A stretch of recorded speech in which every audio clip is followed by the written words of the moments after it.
No, Mayor, there are no items from staff, but I did want to call the council's attention that item 5C cannot be moved to the consent calendar. It needs to remain as a business item. Okay, thank you very much. I will start. Anyone interested in moving 4B, update regarding in-person events, onto consent? Yep, good. I actually have some comments on that, so maybe keep it on. Okay, Yeah. all right. Anyone else want to give something a try? How about 5D, Mayor, pandemic preparedness? I think you know that item. I do. I'm good with that. Anybody else? I'd like to pull item 2I, please. Okay, and 2I is? Is approval of 2023 Arts Grant Program. Okay, so we're going to pull 2I. We're going to put 5D, as in dog, on consent. Anybody else? Hearing none. We will then go ahead and have our agenda with pulling 2I from consent to excluded consent and moving 5D to consent. Would someone like to, oh, I see a motion. Mayor, Councilmember Erickson, do we have a second? Mayor Pro Tem Shine. Madam City Clerk, we're going to be voting on the computers today. There we go. Okay, great. We have an agenda.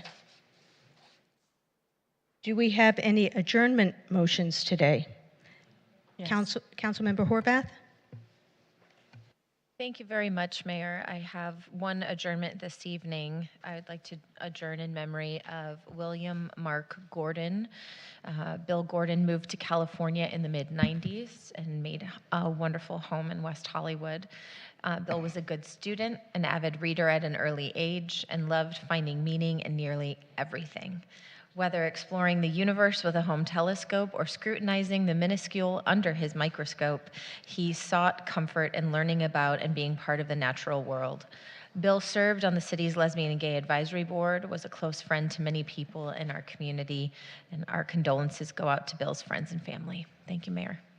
Thank you. Actually, Mayor Pro Tem Shine. Thank you, Mayor. I am saddened, and the community was shocked to hear about the tragic death of Andrew Gelmert. Andrew was an AIDS life cycle participant who was killed in a hit and run at Griffith Park on Saturday during a riding event. The driver fled the scene but was apprehended and is in custody. Andrew was a 5-time participant of AIDS life cycle and a member of the Different Spokes team. Andrew was a real estate agent at DPP Real Estate. He obtained his Bachelor of Science degree from Cooper Union and his MBA degree from the State University of New York at Buffalo, where he taught both undergraduate and graduate courses in management, science, and finance. He had been a financial consultant to the University of Southern California School of Medicine, as well as financial institutions and manufacturing operations. For the past 11 years, he had served as treasurer of a large condominium project in Honolulu, Hawaii, during which time the reserves of the association increased fivefold. Before coming here, he was a training director at Coldwell Banker Los Feliz and the recipient of numerous sales awards. He will be missed. Thank you, Mayor Pro Tem. Okay. All right. Any other adjournments? Seeing none, we will adjourn in their memory. Moving on to presentations. And we will start with Mayor Pro Tem Shine. Thank you, Mayor. I am very excited to do the presentation for the Lesbian and Queer Women Visibility Week. This is an item that I brought forward and that was unanimously passed at council. Thank you to my colleagues for a very long time, I had been hearing from our lesbian and queer women's community that visibility was an issue in the city of West Hollywood, and that they often felt like they're not included anymore. And this week is in honor of all the lesbian and queer women. So whereas the city of West Hollywood has historically been a passionate supporter of lesbian and queer women and has been on the forefront of LGBTQ rights, and whereas Lesbian Visibility Week is an annual observance celebrated in the United States and Europe dedicated to increasing the awareness of lesbian identities and issues, and whereas this year the City of West Hollywood and its Lesbian and Gay Advisory Board and Transgender Advisory Board will celebrate Lesbian and Queer Women Visibility Week from April 25th to May 1st, 2022, to provide a week-long celebration of increased visibility to lesbian and queer women in West Hollywood and the greater Los Angeles area community. And the City of West Hollywood will use the week-long celebration to give visibility opportunities to lesbian and queer women by lighting City Hall and the city's lanterns over Santa Monica Boulevard in the colors of the lesbian pride flag. We'll fly the lesbian pride flag at city flagpoles, and the city will also host Meet Me in the Park, a gathering for lesbian and queer women on Saturday, April 30th at West Hollywood Park with panel discussion, games, sports activities, and a doggy meetup and contest. Now therefore be it resolved that the City Council of the City of West Hollywood hereby proclaims the week of April 25th to May 1st, 2022 as the City of West Hollywood's Lesbian and Queer Women Visibility Week. Are there members of the LGAB and TAB subcommittee here to receive this today? Oh, wonderful. Please come on up. We're going to come take pictures with you, and then we're going to let you speak for a couple minutes.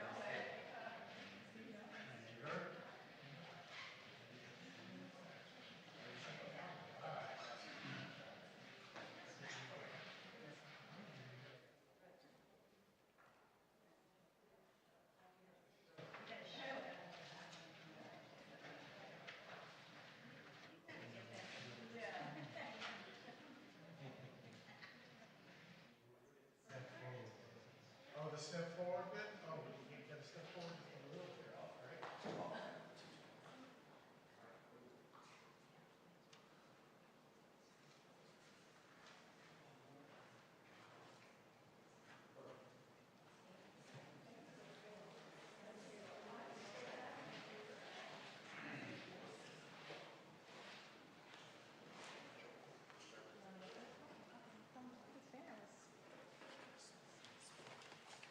So put this here.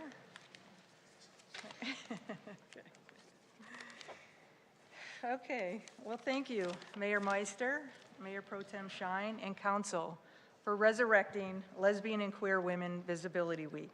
That includes a day in the park, which is sure to be lots of fun and a chance to meet new friends. But keep the old. One is silver and the other gold. My wife, Mary Jo, and I were on the producing committee for the event back in the 90s when it was called Lesbian Visibility and featured the world-famous Dykes and Their Dogs contest here in West Hollywood Park. As our city ebbs and flows, one thing is constant, our existence. I am a proud OG Dyke of West Hollywood, so thank you again. Yes, thank you. So thank you again, Council and residents. Meet me in the park on Saturday, April 30th at 10 a.m. to begin your day with an amazing sound bath experience. Thank you.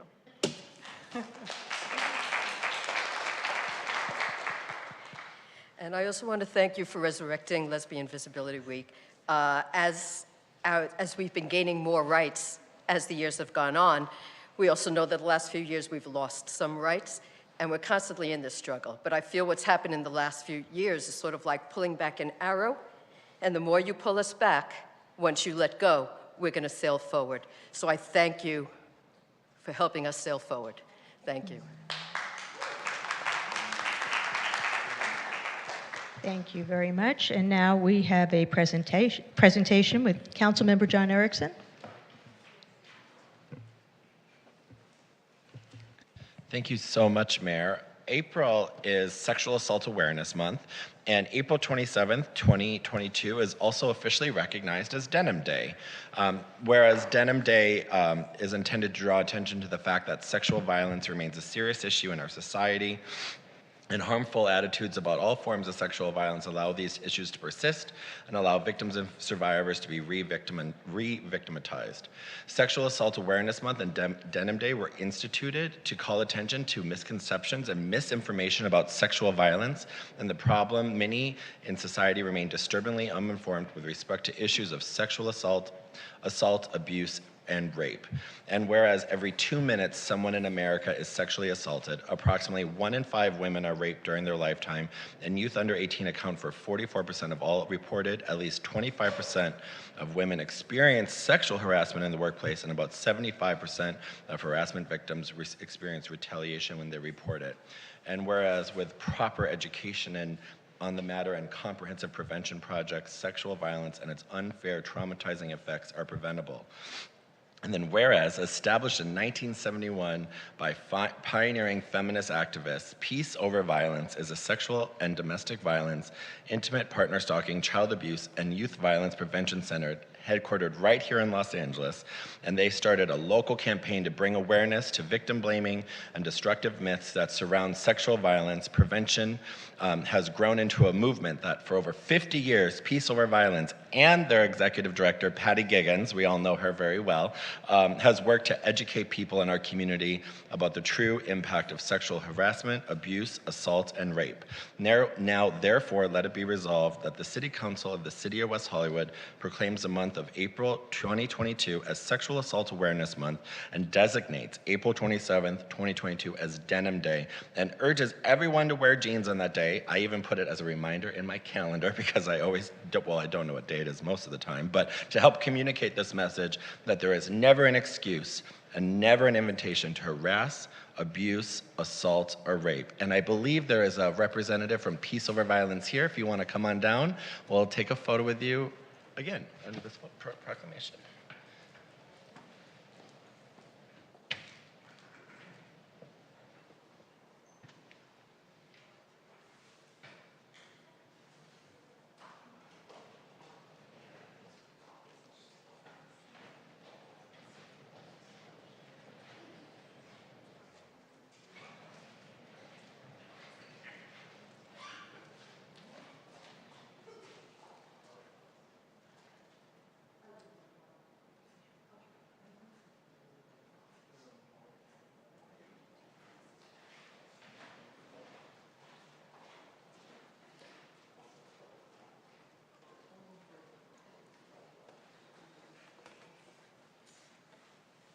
Thank you so much for this proclamation. We are very honored to accept this.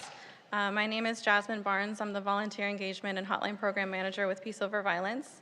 I've been in this work for almost 10 years with Peace Over Violence, and it is very important to have recognition within our communities. Peace Over Violence is celebrating our annual Denim Day celebration this month on April 27th. Denim Day began in the form of protests by our CEO, Patty Giggins.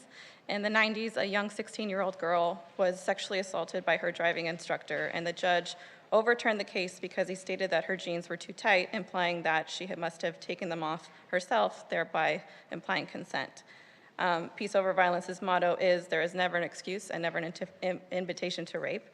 Peace Over Violence does serve the Los Angeles and Pasadena areas. If you or anyone you know is experiencing sexual or domestic violence, please reach out to us. We offer counseling, case management, and legal aid for families and immigrants. We also have Denim Day Toolkit on our website, thedenimdayinfo.org. We also have a 24/7 crisis hotline, the Los Angeles Rape and Battering Hotline. And if you have any other questions, I am always free to answer any questions, but we do genuinely thank you for this proclamation. you. Thank you. Our next presentation is Jordan Ramirez here. Okay. 12-year-old Jordan Ramirez started his Thank You for Your Service walks in honor of first responders and military personnel. On January 29, 2022, Jordan walked from the West Hollywood Sheriff Station to LAPD, LA City Fire, and Los Angeles County Sheriff's Department headquarters in downtown Los Angeles. Jordan is an accomplished runner and has participated in many marathons, 10Ks, 5Ks, and other races all over the world. Jordan couples his love for running and honor for first responders and military by doing the Thank You for Your Service walk. He has done many of these walks over the last couple of years. Jordan, we appreciate your commitment to thanking those who serve our community by walking from station to station. And we have a proclamation for you.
Good evening. I'd like to thank the City of West Hollywood and Mayor Meister and its council members for having me here. This is a true honor and I'm very grateful. I would also like to thank our first responders and our military members, which I give them the credit for what I do. They continue to inspire me and give me the strength to continue my journey. They are the true heroes, and if there's ever any doubt about it, we can look at these past 2 years. When our country, like the rest of the world, was hit by the COVID pandemic, we all went on lockdown. Streets, parks, schools were empty. We had to take the proper precautions to ensure our health. But not crime, not medical emergencies, they never took a break. And neither did our first responders. More was added to their already difficult job. And knowing this, they still went out there to get the job done. I say thank you once again for this moment, because when you recognize me, you are recognizing them. And when you honor me, you are honoring them. And I can only hope that one day I too can call myself a first responder and serve my country, but in the meantime, I will continue to make my steps be heard. Thank you. Thank you, Jordan. Thank you.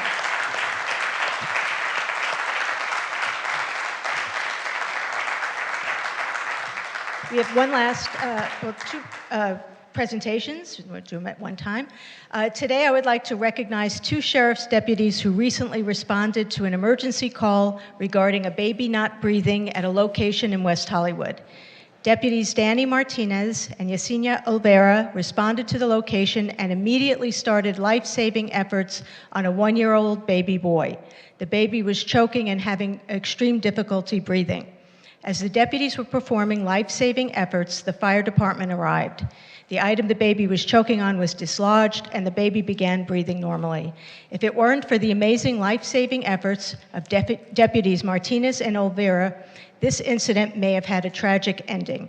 The City of West Hollywood acknowledges their quick and effective response to this potentially grave situation and thanks them for their service in this situation and every day as they support the safety of all West Hollywood residents and visitors. If you'll come up, we have some proclamations.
On behalf of my partner, Deputy Martinez, and I, we're really honored. It was probably one of the scariest calls we've responded to, but we're very happy and grateful that the outcome of Antonio, his name is, was good, and he's happy with his family. And we got to visit him like 2 weeks after the incident, and it was good to see him and the family, and it was just, overall, it made us proud of what we do in our job. So thank you, we're really honored. Thank you.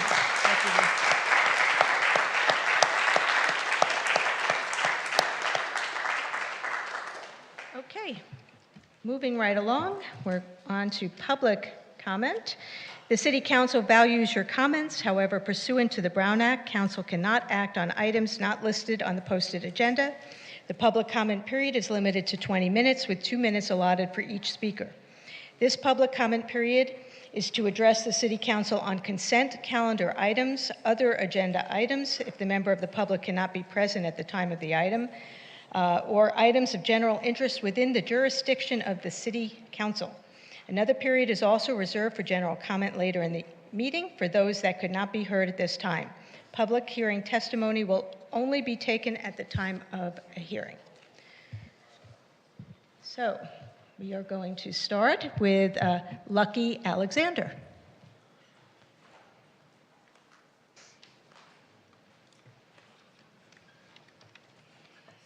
Hang on one second. Good evening, Mayor Meister and City Council. So good to see you all in real life. I am here to speak on item 2K and 5B. And so with respect to item 2K, Juneteenth is a holiday long celebrated by African Americans in the U.S., which recognizes June 19th, 1865, when many enslaved people in Texas learned that they had been freed. Although President Abraham Lincoln had signed the Emancipation Proclamation 2 years earlier, it could not be enforced in many places until after the Civil War in April 1865. 2 months later, Confederate General Robert E. Lee surrendered, and Union Major General Gordon Granger and his troops arrived in Galveston, Texas, with the news that the war had ended and that the slaves were now free. Black History Month celebrates our culture and accomplishments of African Americans and their contributions to this country. To fly the flag throughout the month of February and on Juneteenth will send a strong message to African American residents of West Hollywood that they are seen and they matter to our city. I support item 2K.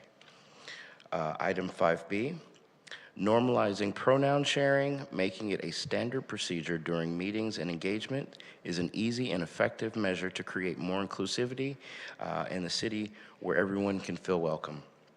By creating a welcoming culture where everyone is encouraged to be their authentic selves, can promote wellness in the individual and invite community to be more inclusive within the city.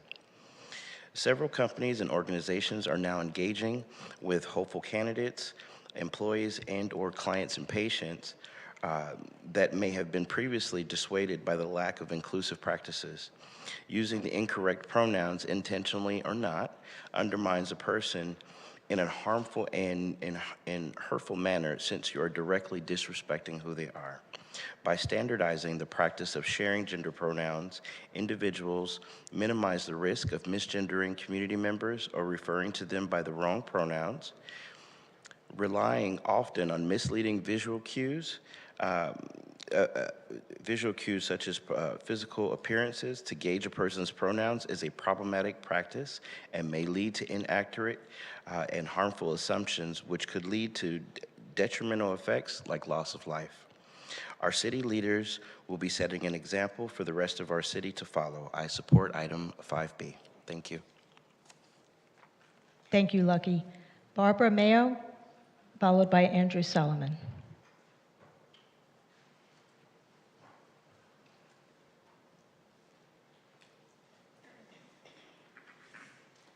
Hello.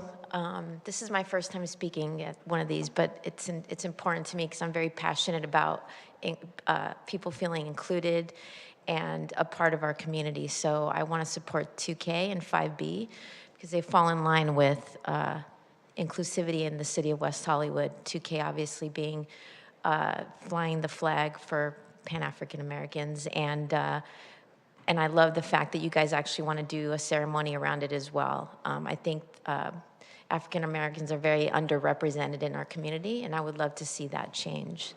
And obviously, calling people by their right pronouns, making them feel welcome in our community is actually something that's also very important to me as well. So I support, what is it, 2K, 5B? Yeah, so thank you. Thank you. Andrew Solomon, followed by Walter Shield.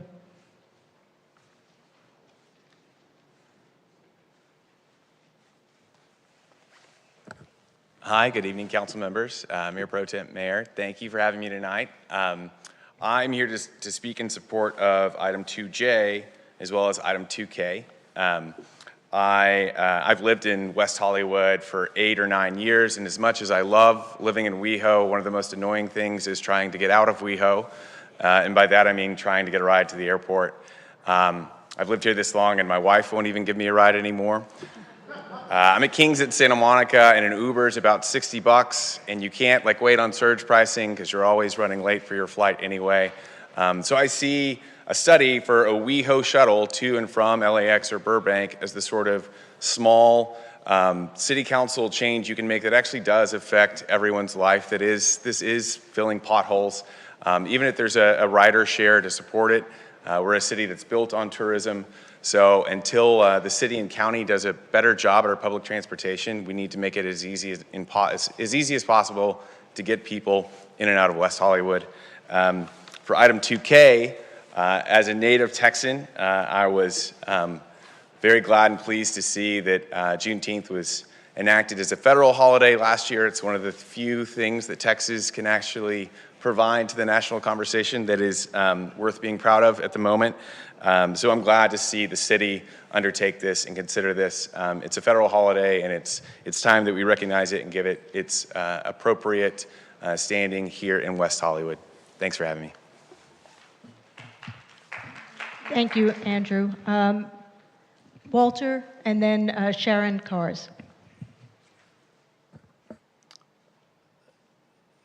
I was going to talk later on about the other one. Should I have the 2 minutes now? Do you want to wait then? I was going to do both. Okay. Perfect. Perfect. Thank you. Thank you, City Council, for hearing the 4C tonight. I want to talk just more generally about large, impactful ordinances, such as a minimum wage ordinance and all the additional items on the entire city. What I wanted to address is that I think there's a lot of unintended people that are swept up into an ordinance. As I've read the ordinance, I know we've got, I don't think it was intended, but now paid vacation up to 96 hours. That includes domestic workers. So any West Hollywood resident, if you've got a babysitter, 18 or older, working 2 hours a week, a nanny, if your gardener's working 2 hours a week, those are all domestic workers. Every resident in West Hollywood, you've got to have paid vacation for all of your domestic workers, and I hope that can be corrected. I know that was in the ordinance. Also, we're seeing a lot of fees and service charges and everything. I know as a restaurant business, we have lots of fees that we pay. Our linen company comes and picks up things, and they have a service charge on each invoice for napkins. I don't know if the intention was those drivers that come when they pick up, are they getting the $19 to the driver themselves? That service charge on these invoices. I have our seafood company has a per delivery service delivery fee. Lyft and Uber each have service fees in all of their receipts. Now they call their service fees helps us maintain and make continuous investments in our technology and improvements on our app and features to get the most out of your time. So we've got service fees in Uber, we've got service fees in Lyft. My propane company has a service charge and service fee. I noticed on my ticket from Ticketmaster, picked up at a local theater, they charged a $19.35 service charge for the ticket. Does that go to the person that printed the ticket? There's a lot of things I think we should discuss in more detail.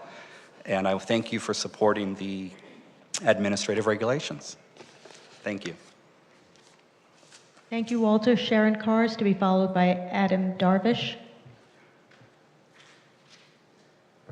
Hi, Councilman. Thank you for your time. I'm piggybacking on Andrew's comment. I'm a West Hollywood resident, and I go to LAX for business. And So I thought I was going to have an economical decision by parking at my office at El Segundo, which is 3.6 miles from LAX, and I took a Lyft, and it cost me $45 without tip.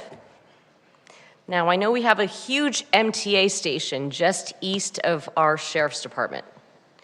And so I looked at what it would cost to go from the flyway from Van Nuys to LAX, and it's $20 round trip. So I'm thinking, we have all the resources right here. Why don't we come up with a WeHo flyway? It's right there. We have the greatest city. You guys are right on it, and thank you so much for even bringing this up to the agenda. So that's basically my comment and suggestion. Thank you very much for your time. Thank you, Sharon. Adam Darvish, to be followed by Victor Omachenko. Thank you, Mayor Meister, Mayor Pro Tem Shine, and council and staff. I'm Adam Darvish, a resident. Just wanted to bring back quality of life for residents and public safety. I really enjoyed the discussions last time and the teamwork between the council members and the supportive and non-supportive comments. Also, it's healthy for us to have that discussion.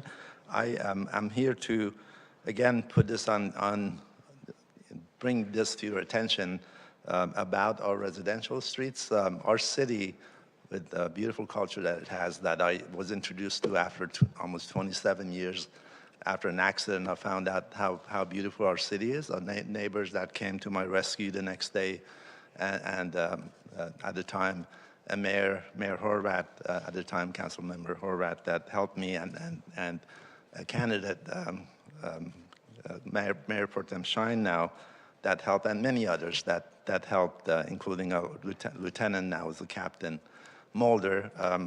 Then I'm still working on this, and I won't give up.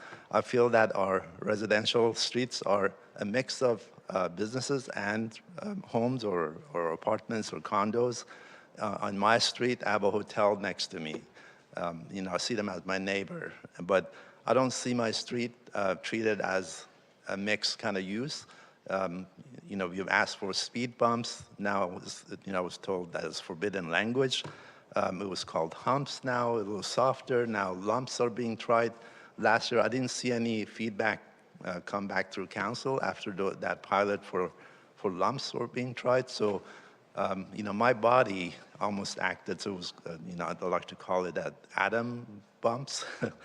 That night, my body was going to be that speed bump because there was no protection and the car came to my house. So it's run out of time. Sorry, I'm very emotional about this topic, but please, we need more safety measures on our streets. Thank you so much. Thank you, Adam. Victor Omachenko, followed by Wes Siegmiller.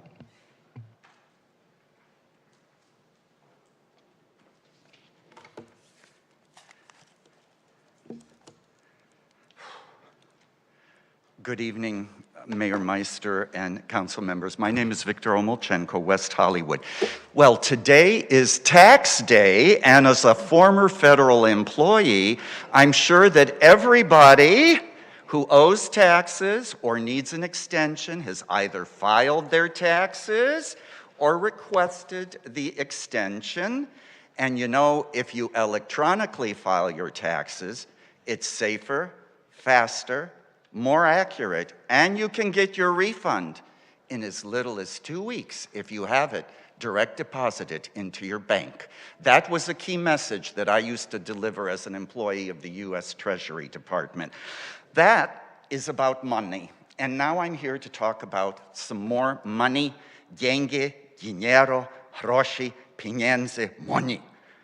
I understand that on Good Friday, the Subcommittee on Finance, on Good Friday, had a meeting about the budget. And I just wish that more people had known about it. I do a shout out to longtime resident Yola DeRay for having participated in that meeting. I did not know about it. I was busy on Good Friday. But I think that when meetings of such import are happening, they should maybe not happen on a holiday like a Good Friday. So I'd like you to be more considerate of that, and I want to tell the public that they have another chance in May to come to a budget subcommittee meeting, and then in early June, the city manager will release the budget that you will have 2 weeks to review. But so that folks are not caught off guard, I wish that you could put out a notice that says these are the dates for the next meetings and what we're looking forward to, so that the public really feels like they are involved in the budget process. Thank you very much. Thank you. Thank you, Victor. Wes Siegmiller?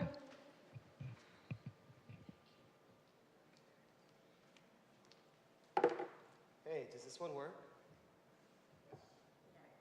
This one doesn't work? Okay. All right. Hi, I'm so happy to see the return of in-person events without vaccine requirements. It's long overdue that we let people determine their own risk for themselves. I suggest adding language explicitly to 4B confirming that vaccine requirements will not be considered as a factor by the city when they're approving proposed in-person events. This may seem like a small detail, but here's the big picture. In the last year, while vaccine passports and medical segregation were imposed on all of us, overdose and suicide were increasingly the top killers among youth and young adults. These deaths fall into the same pattern of deaths of despair driven by isolation and lack of meaning. COVID may be over 99% recoverable for most of us, but isolation and stigma can kill too. And look, I have to be honest with you guys. There were times in the last year when I know that you were trying to help us, but it felt like you were trying to kill us. And I know for a fact that a lot of people around you personally have been intimidated into silence and speaking out about their own views. So you can love me or you can hate me, but please don't ignore my message anymore. Please respect medical privacy and affirm health freedom in the city of West Hollywood. And to that note, I'd like to, this is why I wanted this mic, I want to invite the public of West Hollywood, everyone watching too, on Friday, this Friday, the 22nd, the Free WeHo Coalition is having a club night, an inclusive club night. We're going to go club hopping on the Strip. It's going to be super fun. We're a health conscious, super diverse group of people from all political walks of life. We're a fun little gaggle of people. So come meet up with us. We're going to meet up at 9 p.m. outside Circus of Books. And you can find out more information about what we're all about at freeweho.com. Thank you, Wes. City Clerk, we have, Madam City Clerk, we have some people on Zoom. Yes, we do, Mayor. Okay, let's go to them. Mayor, first speaker tonight is Zakiah Wright. Zakiah, please press *6 to unmute yourself, and you will have 2 minutes. Good evening. This is Zakiah Wright, West Hollywood president. I'm calling to speak in support of item 2J, 2K, and 2M. I think 2J is amazing, as many people have already said. The cost to get to the airport, whether it be Burbank or LAX, is extraordinary. I think I paid like $100,000, or less what it felt like last time I had to go to the Burbank airport. And so I think it's a great idea to explore what this might look like. And I think it's also an opportunity to create partnerships with hotels or other stakeholders that might be interested in partnering on this endeavor. 2K, I think it is amazing that the city will be flying the Pan-African flag during Juneteenth and Black History Month. It's an important and symbolic way to honor the strength and resilience of Black people. It honors our community members, visitors, and historical figures. And it's an important acknowledgement from our city to those that fought and are fighting for Black liberation.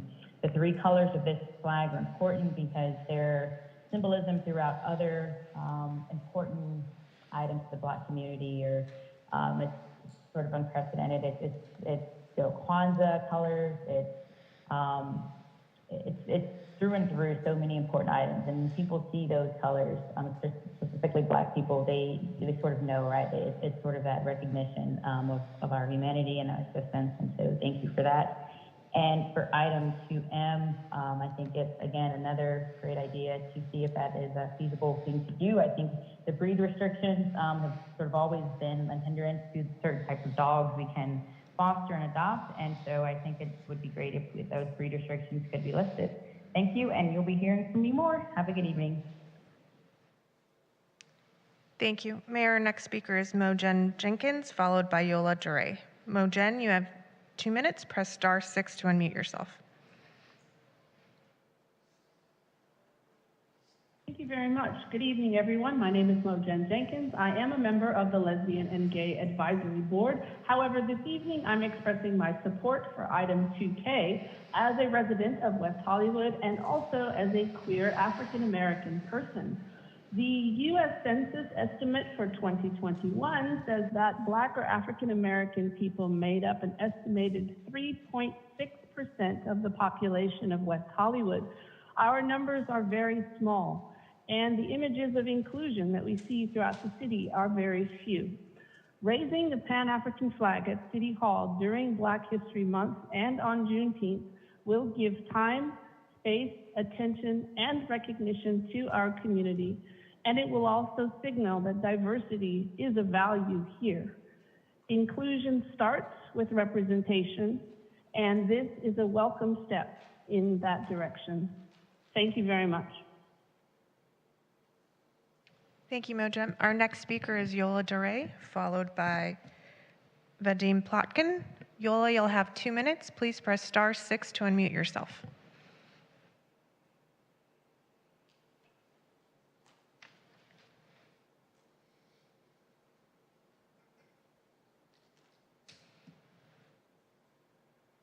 Yola, you'll have 2 minutes. You can press *6 to unmute yourself.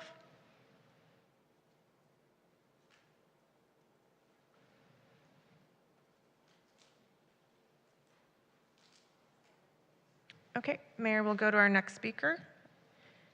Vadim Plotkin, please press *6 to unmute yourself. You'll have 2 minutes.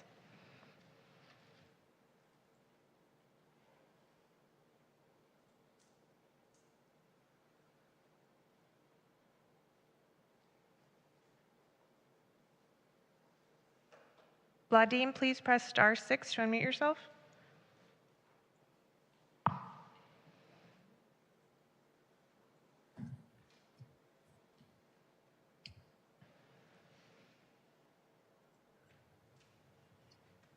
Okay.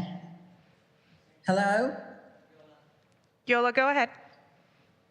Okie doke. Good evening, Mayor, Council, and honored guest. This is Yola Duray, a 30-plus year resident of West Hollywood. I'm going to talk to you tonight about access, a very important topic, and I'm speaking for myself. I'd like to first start with a poem that I wrote, part of it. It's called Adarap. I want to tell you about a song that we now sing about harmony, equality, and all those things. Access has been a big problem lately. Many have experienced it, like a sidewalk that is blocked by a car, machinery, or other things.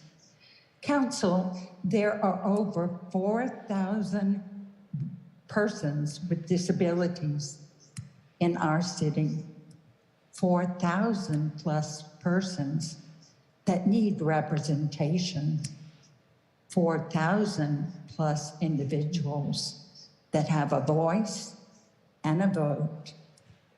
It's time that you agendized, or better yet, talked about access. After all, it's part of the Americans with Disabilities Act. It's something very near and dear to my heart. For instance, tonight, when you're leaving council chambers, your home, or your office, I just wonder how you'd feel if your access was denied. Thank you so much. Thank you, Yola. Mayor, our last speaker is Vadim Plotkin. Vadim, if you can hear me, please press *6 to unmute yourself, and you will have 2 minutes.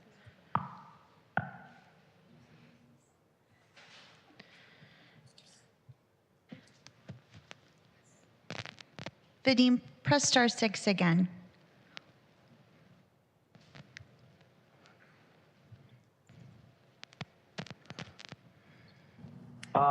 Can you hear me? I'm Vadim Plotkin. And I would like to mention one thing. Our residents, the residents of West Hollywood, have a lot of pets here. And we would like to say some words regarding pets, especially dogs. They often make their leave their urine in at the street, and that urine is not cleaned by their owners, so that we all have to breathe in its odor. So I'm interested if something can be done to prevent the people of West Hollywood breathing the dog's urine in their home, because the odor from the dog's urine just goes to people's apartments and to make them feel sick and uncomfortable. That is my message to you, dear West Hollywood Council members. Maybe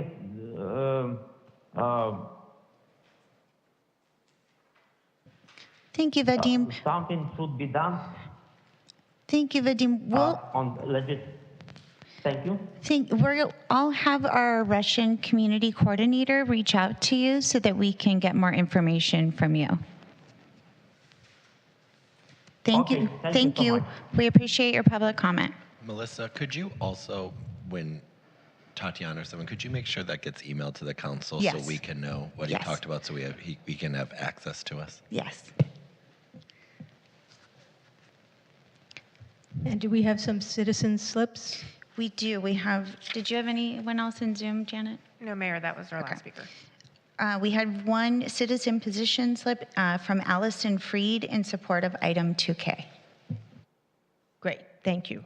Now we will move on to council member comments and meeting attendance reports. Who would like to begin? Councilmember Horvath? I'm happy to go. Thank you, Mayor. With regard to item 2M, I just want to make sure this we're talking about dogs in the report, but in the recommendations, it didn't seem exclusive to dogs. So I just want to make sure we're not welcoming the next Joe Exotic to West Hollywood by passing this item. So as long as that intention is reflected in what we're actually deciding tonight, that would be helpful.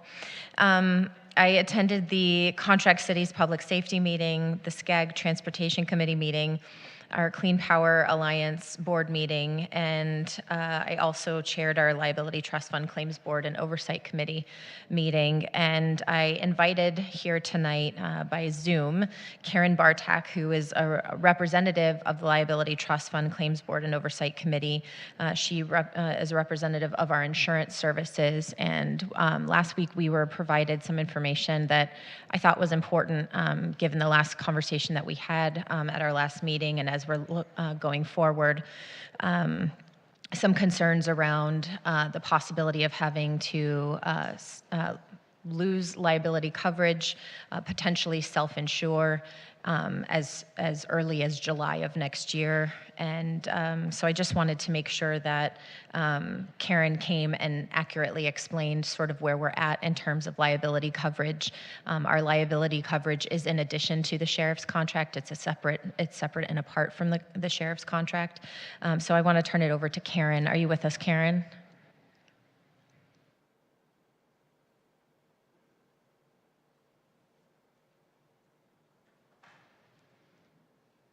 I saw her on the Zoom list earlier. Name or phone number? Karen Bartak, Bartak.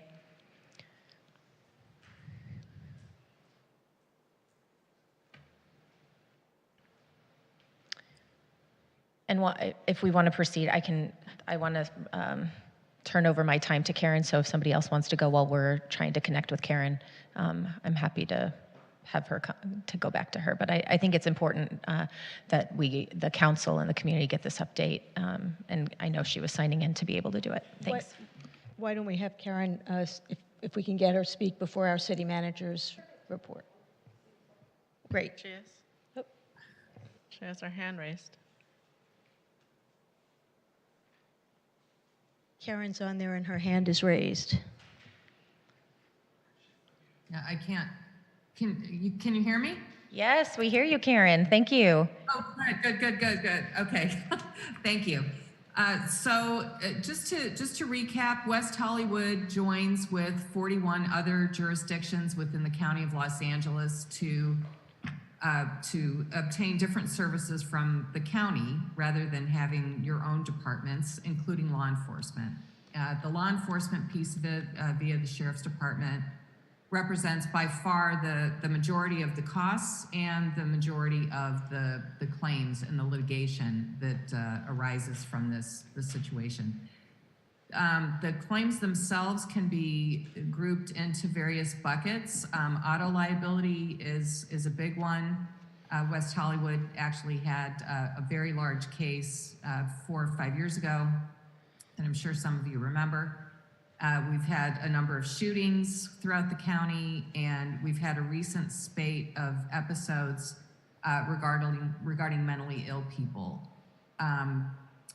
The claims can also be broken down by ones that can be impacted by better training versus ones that are just fortuitous, where the deputies have done everything that they're supposed to do and things just go badly. And in the nature of law enforcement, that just happens. But what we really are trying to focus on are measures that can be taken to eliminate to the best extent possible those cases where training could have made the difference in between having a favorable outcome and having a disastrous outcome.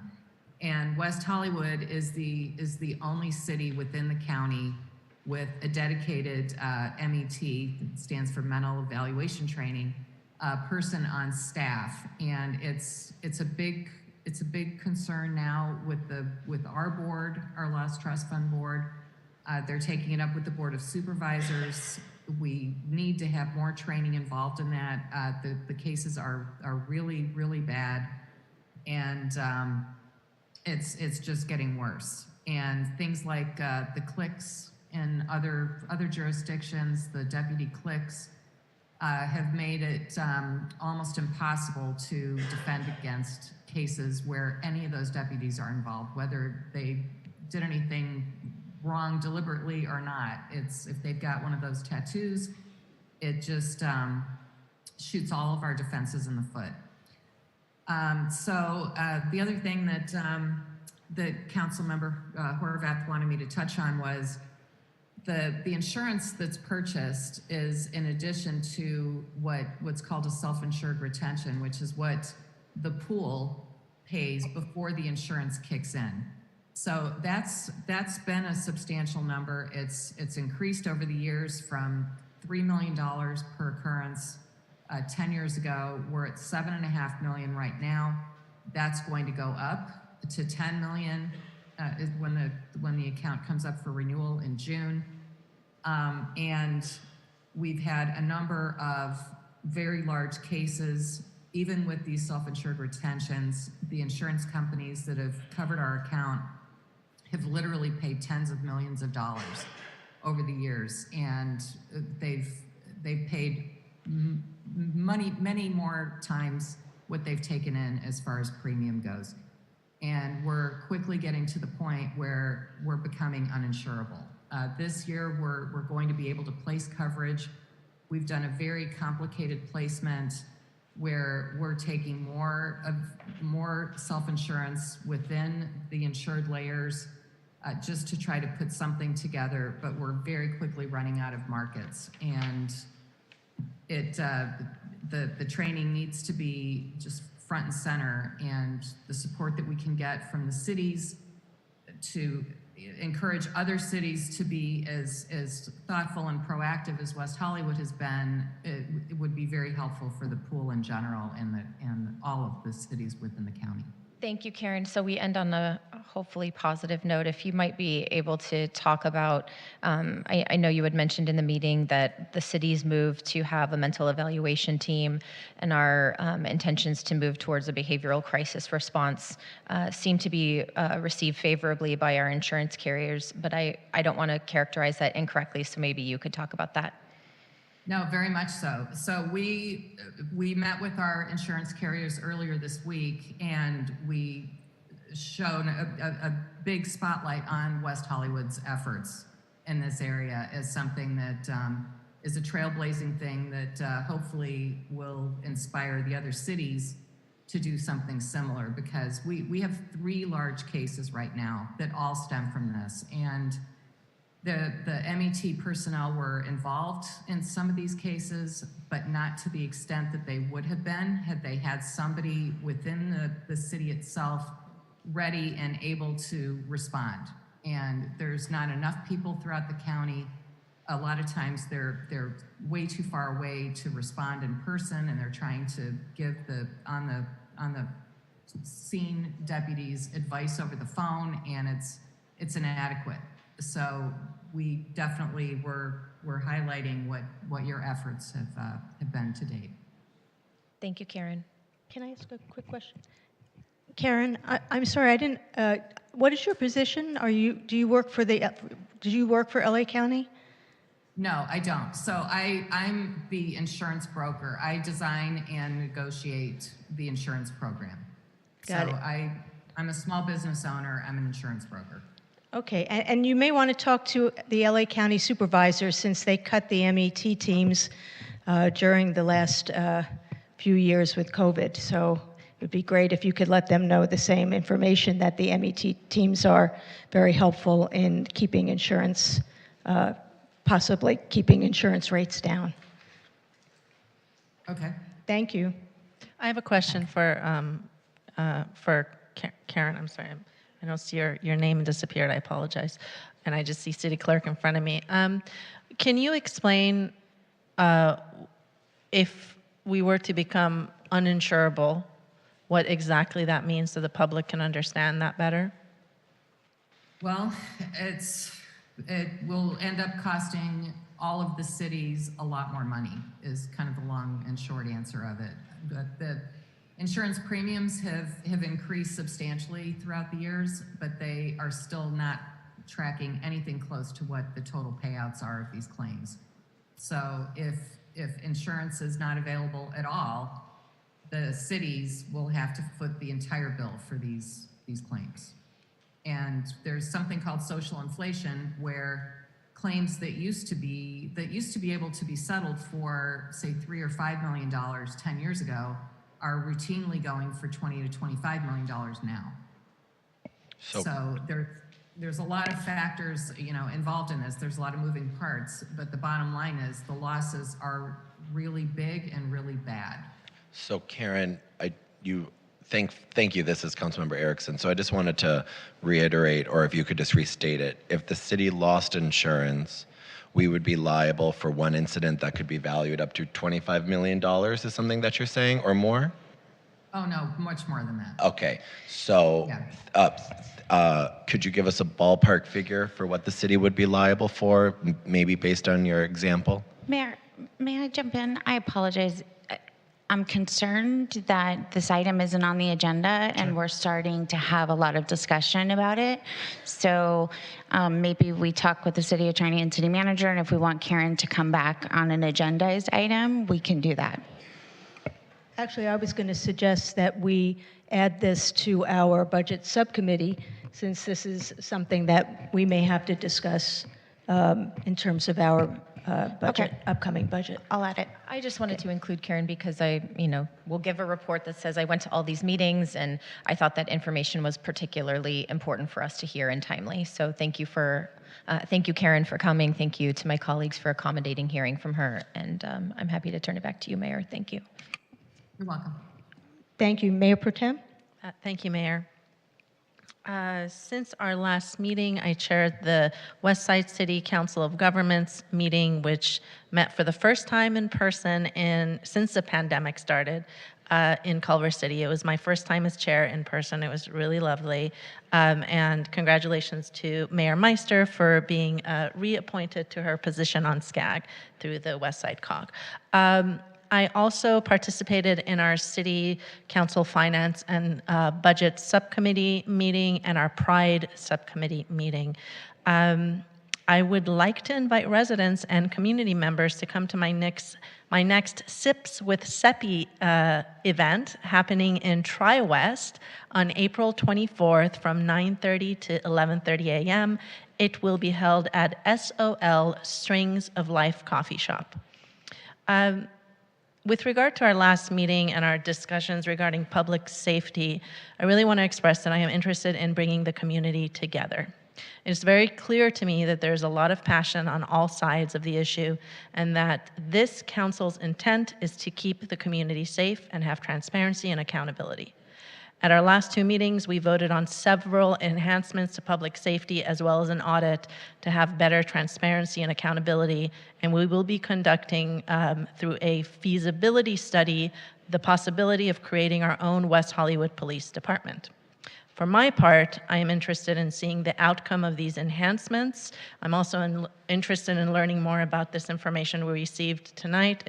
It is very concerning. I'm also interested in seeing the results of the audit and this feasibility study, and this will all take some time. I don't believe, personally, that we're in a position to reduce nor increase the number of deputies for the foreseeable future because we are in a data gathering space right now. We need more data. With that said, since we just did a proclamation for Denim Day, I would love an update on the progress of our deputies with respect to taking the Santa Monica Rape Treatment Center trauma-informed training. If the city manager can give us an update on that progress, it would be great. And I also want to thank my colleague John Erickson for working with me on our Pan-African flag raising ceremony item for Juneteenth and Black History Month.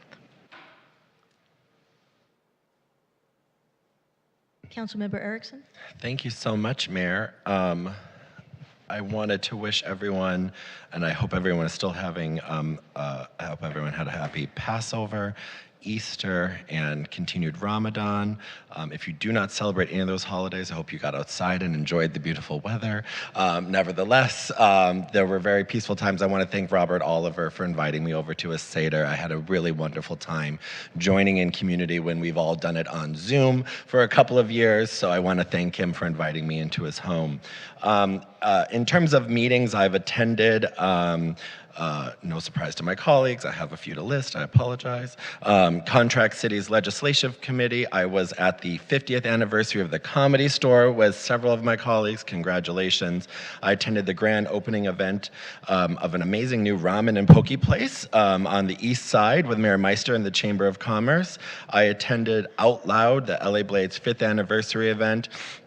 Alongside also the Chamber of Commerce, I attended the Gabers Agency grand opening, which was quite the amazing space. I encourage everyone to go look at it. I believe they're chamber members, right, Jen? Yes, they are.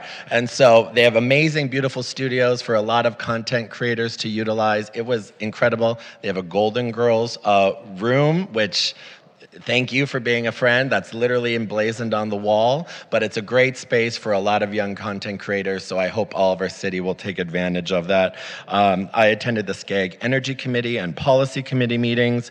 I also attended the Community Cleanup in Mid-City, and I hope everyone will get involved in the East Side one that's coming up here, and you can talk to Jasmine for more details. I want to thank everyone that attended my Plummer Park event this past Saturday. It's our 9th event. I do a monthly event every month in Plummer Park where I literally open up a table and I say, I'm your council member, come talk to me. And people, weird enough, come talk to me. And it's great to meet all of my neighbors and to see everyone. And the biggest thing was I got to meet Commissioner Matos's dog, Nico, this past Saturday. And that little cutie stole my heart. So it was great to meet our newest four-legged resident, Eric. Thank you.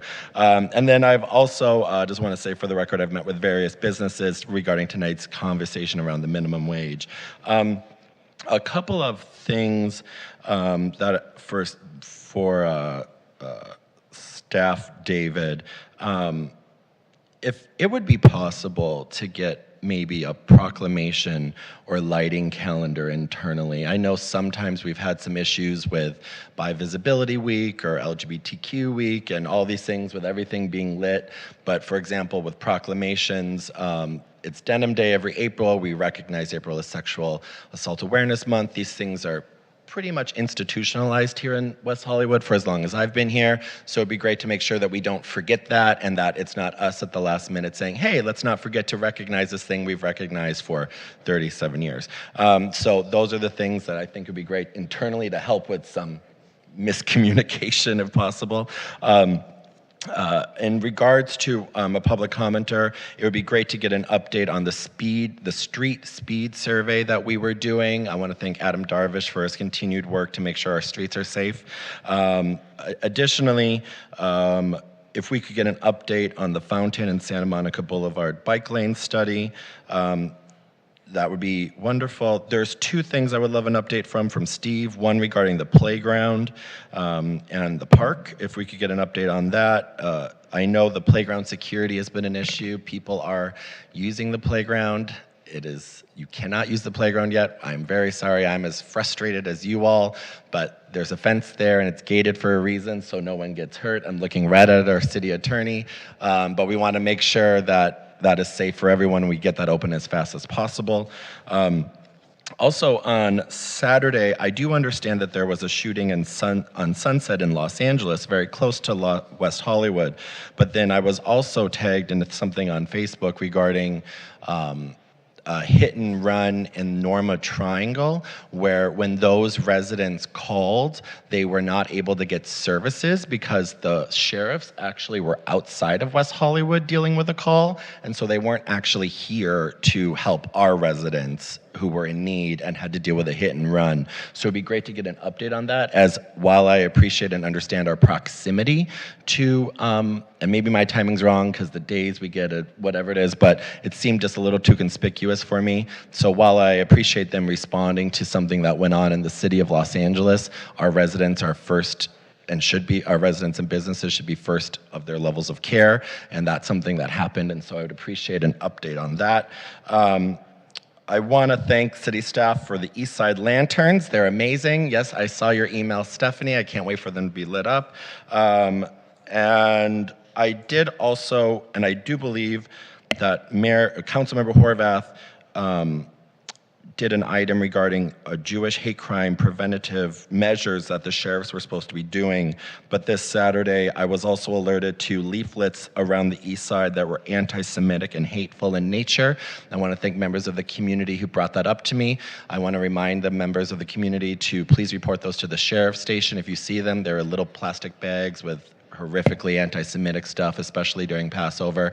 They were also in Beverly Hills and Los Angeles. So it'd be great to make sure our sheriffs are doing and responding to an item that was passed by this council unanimously to protect our Jewish members of our community, as well as make sure that that is proactive. I haven't heard any updates on that, but yet again, then we have an act of, in my opinion, violence on the Jewish community. No matter if it's a leaflet or not, that type of hatred is not welcome in West Hollywood, and so I would love an update on how that is being handled.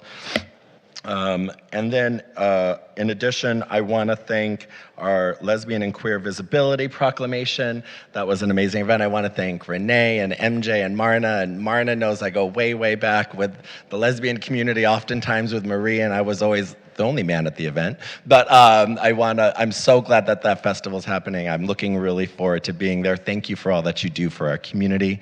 And in addition to items on the consent calendar, yes, no Joe Exotic here, Councilmember Horvath. That was not the intent of the item, but I do want to thank members of the public who have brought to my attention landlords' continued use to discriminate based on your pet breed.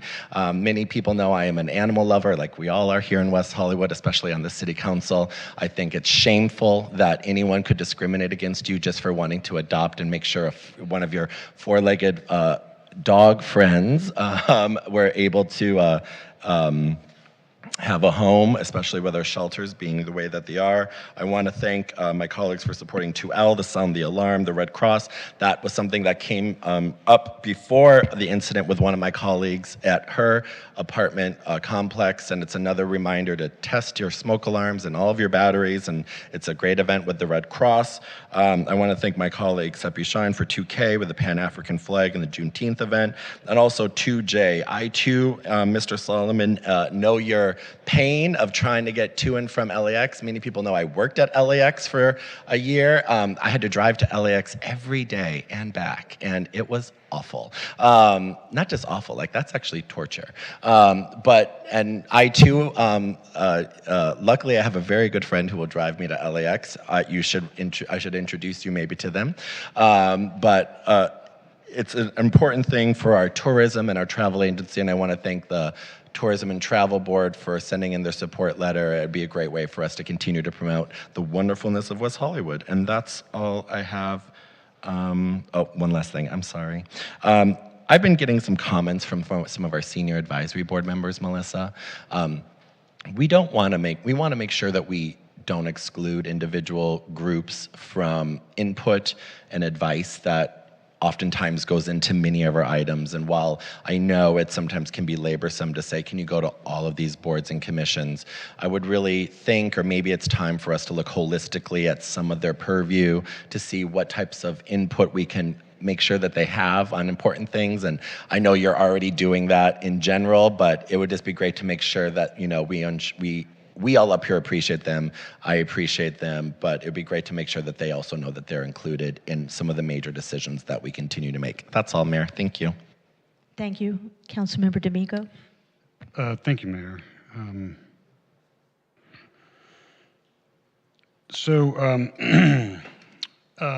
I'm supporting all the consent items, but I have to say the LAX shuttle seems super optimistic. I know the one that ran from Westwood ran for a long time and has been no longer runs. And perhaps this community can support that, but I know there is a shuttle that runs from Hollywood. And so maybe we just need to somehow connect people with the one in Hollywood. But I'm all for studying that, and I would guess in the end we will do what's best for our residents, and I'm glad we're looking into it. But I think it's going to be difficult to understand the cost versus the ridership.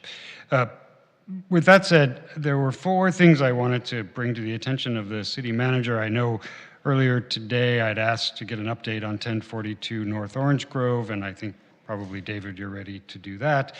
I wanted to ask the city manager at an upcoming meeting to give us an update on the AKA housing development on Sunset and their efforts to transition to short-term housing, short-term rentals. It's been a while. I think all of the timelines have lapsed and all of the things we were looking to get accomplished, and just sort of get an update and maybe turn the page or look at what the next chapter is for that building. I think it's also important that in a future meeting, perhaps in May, we get an update on the affordable inclusionary units coming online in the next 6 months to a year. I know 8899 Beverly is coming online, and 8900 Santa Monica Boulevard is coming online, and the strategy for occupying those units. I thought I would bring them up before I bring them up when it was an emergency, and bring them up while we still have some time to know what the city's strategy is to do that. And I've had some early conversations, and I appreciate all the work everyone's already doing.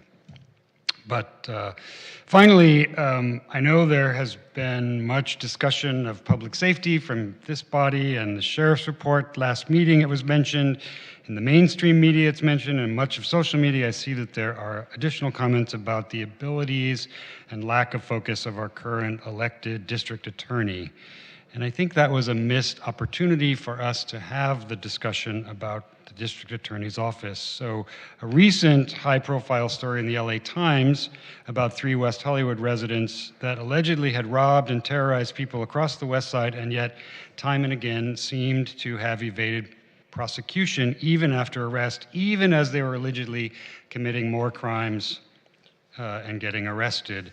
So I understand that that's one example, and we're a small city, and but I would ask that at the next meeting we have our Public Affairs Council staff and our public safety staff analyze the DA's office and whether the current strategy of the DA's office is effective in prosecuting crime sufficiently and in contributing, and are they contributing to the ongoing crime wave in LA County? And then make a recommendation to this body about how we could respond, if needed, to the DA's office, to the Board of Supervisors, and most importantly, to our residents.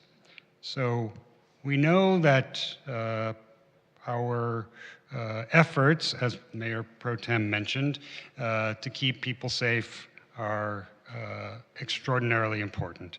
And we need to make sure that every link of that chain, if it's in fact a chain, I'm not sure what it is, but that every piece, every slice of pie, every part of the elephant, what other analogies can I come up with, that every part of that is as important and as strong and working as smartly as possible as every other part. So if we could hear about our DA's office and what might be a recommendation in the coming meetings, I would appreciate that. Thank you, City Manager, and thank you, Mayor. Would you be willing to have the DA come to an upcoming meeting? At the report in which this is discussed, I think that would be appropriate. Maybe if we could see, I know that he has expressed a willingness to attend some of these meetings about public safety, so maybe we could put the invite out to the District Attorney, George Gascon, to be here as well. Thank you, that would be terrific. Okay. Attendance since our last meeting, I represented the West Side Cities COG at the SCAG CEHD Committee. I attended the Ogden and Orange Grove Owls Neighborhood Watch meeting. I attended the active shooter training that the city hosted for staff. I participated in the Plummer Park Subcommittee meeting with Councilmember Erickson and the Finance and Budget Subcommittee meeting with Mayor Pro Tem Shine. I also got to cut several ribbons, the opening of the Ziggy Hotel on Sunset and the opening of Poke and Ramen at the Gateway, and I attended the 50th anniversary of the Comedy Store on Sunset. Regarding the consent calendar, I just had some comments regarding item 2J, the airport transit from West Hollywood. I was wondering if we can make sure to add the Sunset bid and the Design District bid to the outreach, because there are hotels, obviously, that are involved with both of those bids. I wondered if we could also explore partnering with the LA World Airports to make it a flyaway bus. I also want to explore potential stops at La Cienega and Wilshire, where there's there will be a Purple Line stop and the La Cienega Jefferson Expo Line stop. And then last, if staff finds that there is a strong interest among residents in the hotels, perhaps this is something that the bids may want to contribute to, and it can be added, or it can be added to the list of community benefits to be considered for public benefits packages, particularly if they're hotel projects. I also want to just briefly first of all, thank my colleagues for supporting item 5D, which is the pandemic preparedness. And just briefly for the public, what this item does is it directs the Public Safety Department to include in the emergency plan update a section on pandemic and public health crisis preparedness, including response from the city, households, and businesses, and to develop a pandemic preparedness checklist to be posted on the city's website and through communication tools. It also directs the Facilities and Field Services Division to maintain necessary supplies on hand, such as gloves, masks, sanitizers, et cetera, to stock city facilities and vulnerable community members in the case of another COVID-19 surge or other public health crisis. And it also directs the Communications Department to utilize all appropriate communications tools to promote preparedness, including but not limited to the city's website and social media tools. So again, I thank my colleagues for supporting. And then we have one announcement. April 18th is National, that's today, is National Transgender HIV Testing Day. This is a day to recognize the importance of routine HIV testing, status awareness, and continued focus on HIV prevention and treatment for transgender and non-binary people. Today is also a day to address the impact of HIV on transgender and non-binary people. Most new HIV diagnoses among transgender people are among people of color. When we reduce stigma, transphobia, and racism, we can also promote testing, prevention, and treatment and help stop HIV. For more information on this day and the steps that the CDC is taking to help make a difference for transgender people, please visit cdc.gov/HIV. And now I will turn it over to the city manager for his report. Thank you, Mayor. Good evening, Mayor Pro Tem, and council members. I will provide a few general updates and then provide updates that you requested, the ones that I can update you on tonight. And then I'll have Steve Campbell provide an update via Zoom on the playgrounds. As Councilmember Erickson mentioned, the community cleanup events are happening. The city is hosting those events. There will be an event on the east side on Saturday, May 7th at Plummer Park from 9 a.m. to 12 p.m. And then an event on the west side on Saturday, May 21st at West Hollywood Park from 9 a.m. to 12 p.m. To volunteer or for more information, please contact Jasmine Duckworth, who's here in the council chambers tonight, at jduckworth@weho.org, or visit the city's website at weho.org/volunteer. There was mention of Lesbian and Queer Visibility Week, so I will not repeat that again. The joint study session with council to discuss nightlife safety will be on Monday, April 25th. We're still will be in person or virtual, depending on the COVID data and impacts. There is a fundraising musical concert to support refugees from Ukraine. That will be May 1st at 3 p.m. at Plummer Park Fiesta Hall. And it will feature local performers to benefit refugees from Ukraine. The decorative lights above Santa Monica Boulevard on the east side have been installed.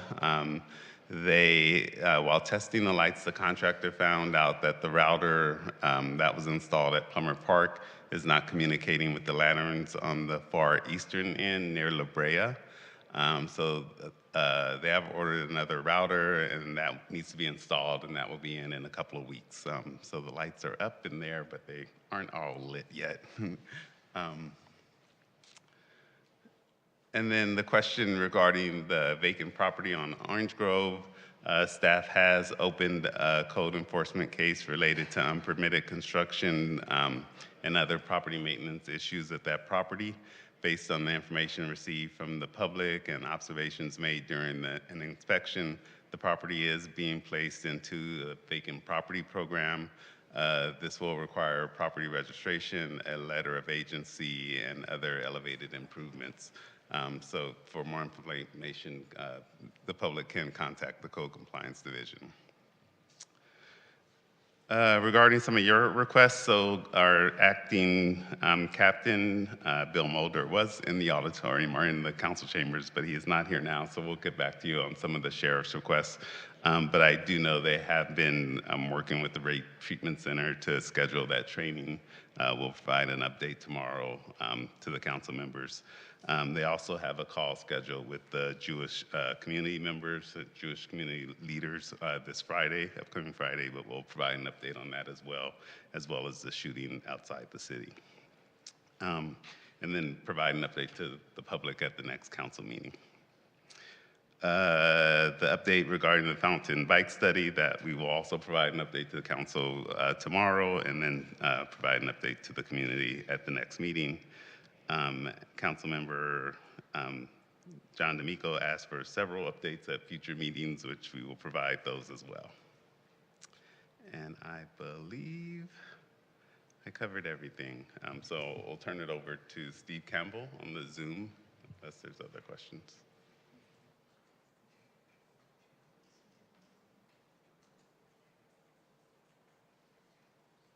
The Director of Facilities and Recreation Services.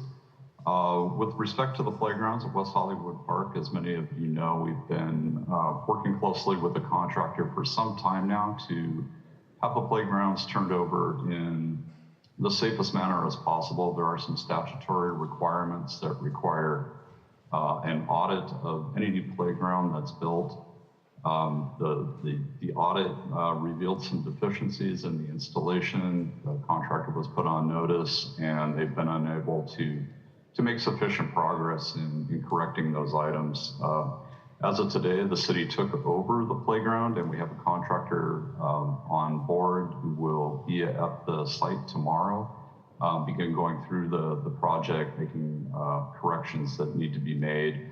While I can't provide a date certain of when the playground will be open, we are moving forward and under the city contractor now, so we'll have much more control over the work that is done. There will be some supply chain issues, and as soon as I have a better picture of what that looks like, probably by the end of the week, I can update all on a closer date for opening.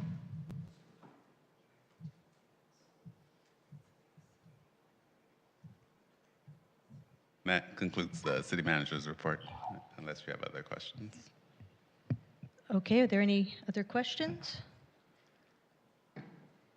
Okay, let's move on to the fiscal impact of the consent calendar with the removal of 2I and the addition of 5D. Madam City Clerk. Thank you, Mayor. The fiscal impact on tonight's consent calendar, as you stated, with the removal of item 2I and the addition of item 5Ds and David, is $203,150 in expenditures, $0 in revenue, and $0 in waived fees. Thank you. Can we get a motion? We have a motion, Councilmember Horvath, seconded by Mayor Pro Tem Shine, and we will vote on the consent calendar. Okay, it's unanimous. Now we will move on to item, I believe we have no public hearings today, which is always exciting. We are moving on to unfinished business. Item 4A, update regarding WeHo Pride 2022. And I guess staff will be on Zoom.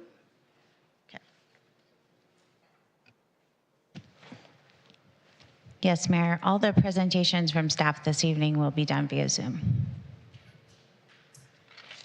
Good evening, Mayor, Mayor Pro Tem, and council members. My name is Megan Reith, and I'm the Event Services Supervisor. Also here this evening are Yvonne Corker, Director of Community Services, Kristen Cook, Director of Public Safety, and Cleo Smith, Event Services Manager. Item 4A is intended to provide the City Council with a planning update on the inaugural WeHo Pride, and in particular, WeHo Pride Weekend, which will be held June 3, 4, and 5. So first, we'd like to share the proposed site plan. Staff has worked with JJLA, the city's contracted event production partner, to identify a site plan that allows for maximum participation from community groups, sponsors, and event goers alike, with ample spaces for entertainment. The map that you're looking at shows the layout that staff and JJLA recommend. The orange areas on the map are the free components of the WeHo Pride Weekend that are unticketed and open to the public.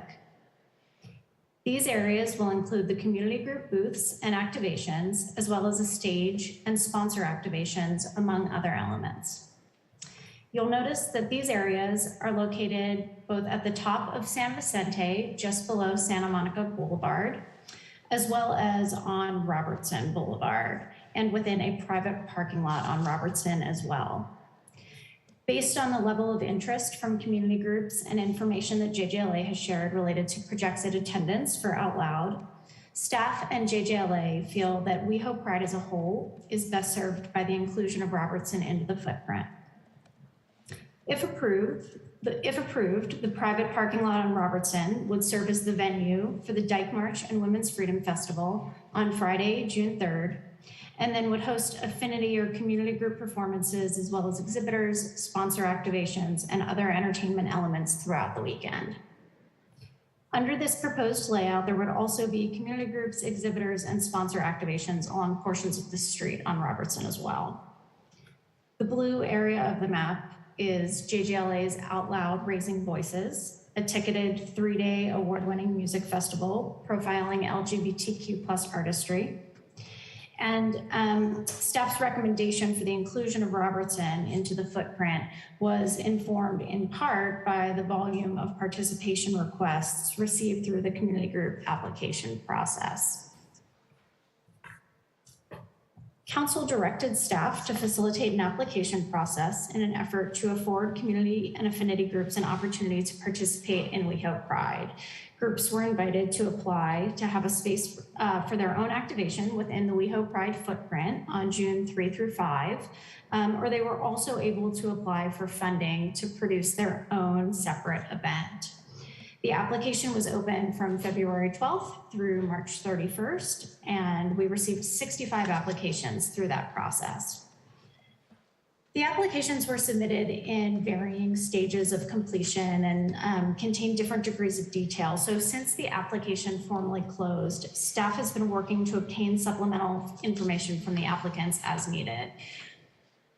This evening, staff is recommending that the City Council approve staff's recommendation that the 44 community groups listed in Attachment B be approved for space in the free WeHo Pride event. Some groups, including those that staff recommends approving for space in the footprint, have also applied for funding, and staff is evaluating these requests. We did receive a wide range of requests, both in the types of events proposed as well as the amount of funding requested. And what we're doing now is obtaining supplemental information from these groups where applicable in order to be able to consider funding requests holistically. Our aim is to be able to award some funding to as many of the groups as possible. And some of the things we're looking at right now, for example, are that, one group submitted a funding request under the assumption that they would need to pay to construct a stage and provide AV equipment, where in fact the construction of a community stage and providing such equipment is already incorporated to the city's production budget with JJLA, which then impacts that group's funding request. So staff is working through the details of these requests as quickly as possible in order to be able to include at least some funding for as many groups as possible in this first year. Groups that are awarded funding would be required to enter into a co-sponsorship agreement with the city. And in the interest of time, with groups needing the time to plan, this item also asks that the council authorize the city manager to execute such agreements.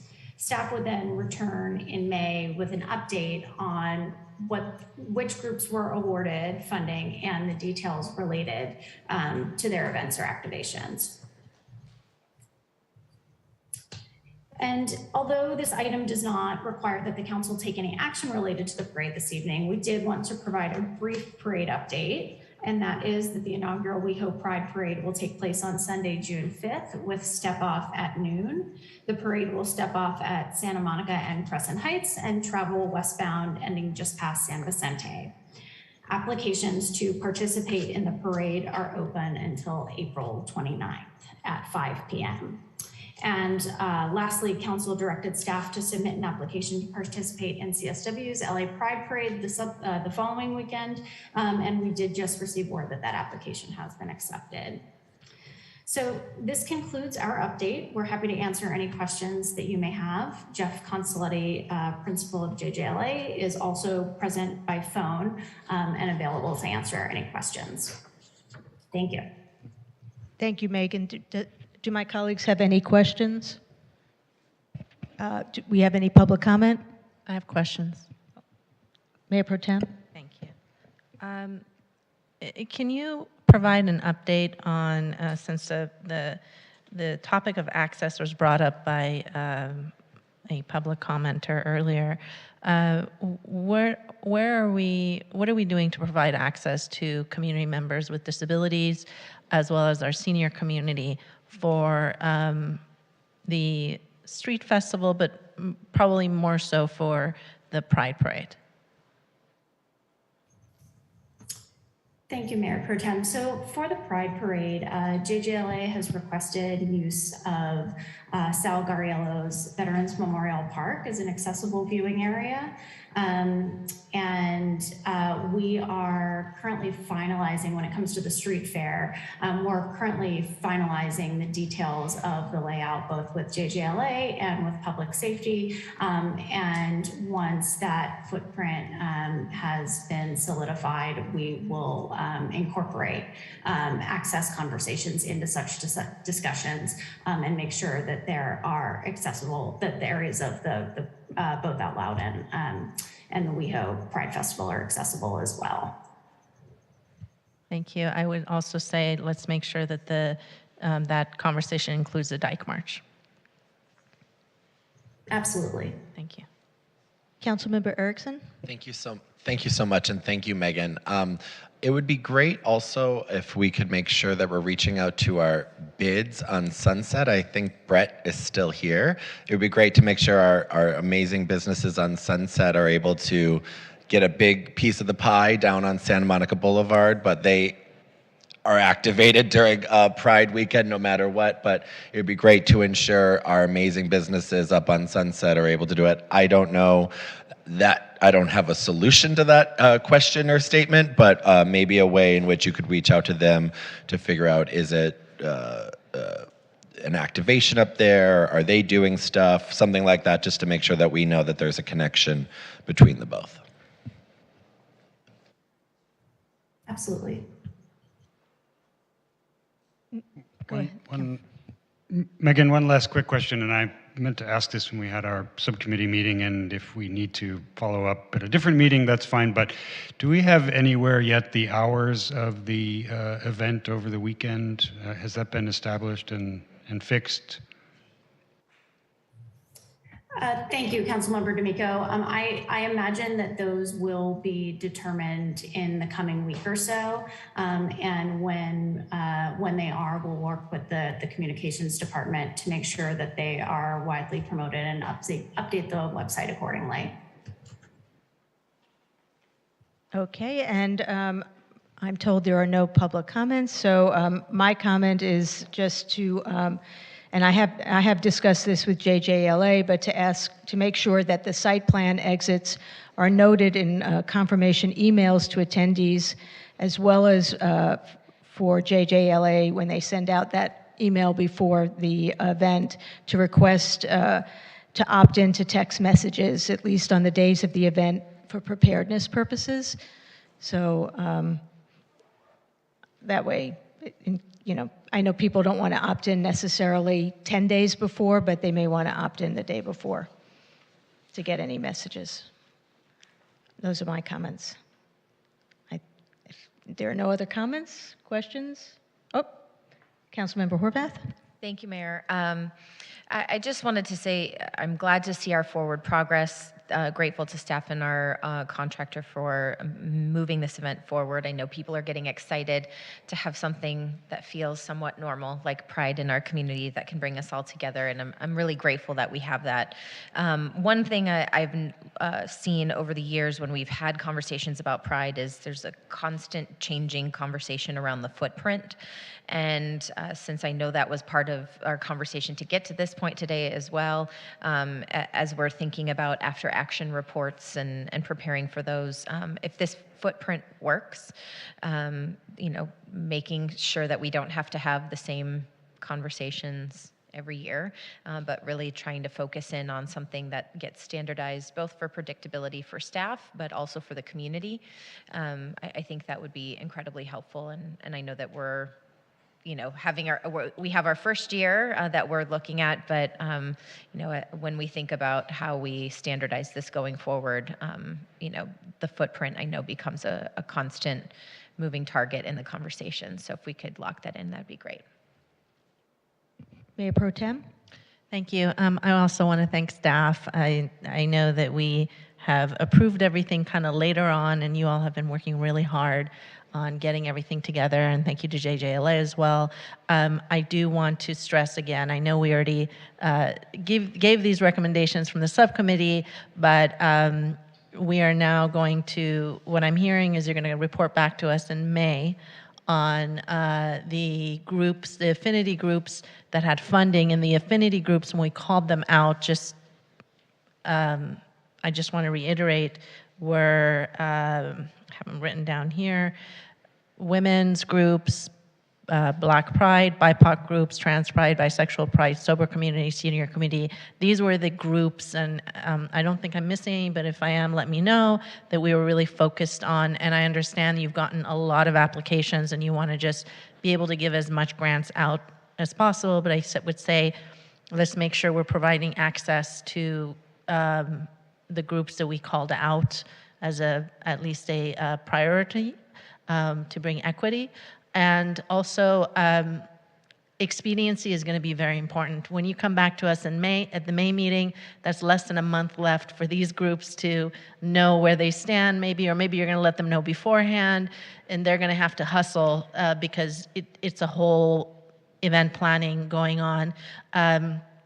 Again, there was a posting on the social media that included the same WeHo Pride post that had already gone out. This is communications from the city, which did not include mention of the Dyke March or Women's Freedom Festival. And I understand that our posts are typically scattered, and you were waiting for tonight to get this approved. And I see there's a motion to adopt in a second, but please, please work with communications expediently to get as much info out so people are really aware when Dyke March is happening, where Dyke March is happening, the Women's Freedom Festival, all these other components, the timing of when the street festival is. That's going to be crucial to when people plan to show up and leave, and those digital ads. So I still have people confused about LA Pride versus West Hollywood Pride, and a lot of people know, but we need to really move as quickly as we can on this, and I thank you for all the work that you've done.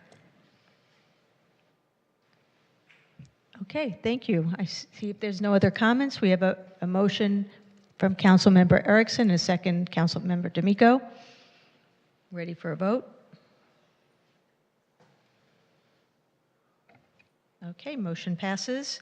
And now thank you very much, staff. And now we're on to item 4B, update regarding in-person events.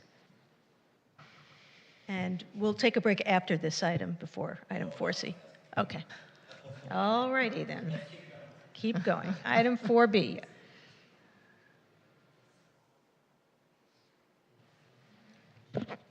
Elos, can we switch back to Zoom? The presentation will be done on Zoom. Okay. Thank you. You're back. Hi, thank you. So thank you. We're here for item 4B. I'm the Event Services Manager, Cleo Smith, and item B is an update regarding in-person events in light of the COVID-19 pandemic. In December 2021, the City Council approved the return of limited outdoor in-person events on a case-by-case basis as approved by the City Manager through June 30th, 2022. At that time, council asked staff to return with an update in March, but due to the evolving health guidelines in the county at the county level, the return to council was postponed until this meeting in April, when such revised county guidelines were known.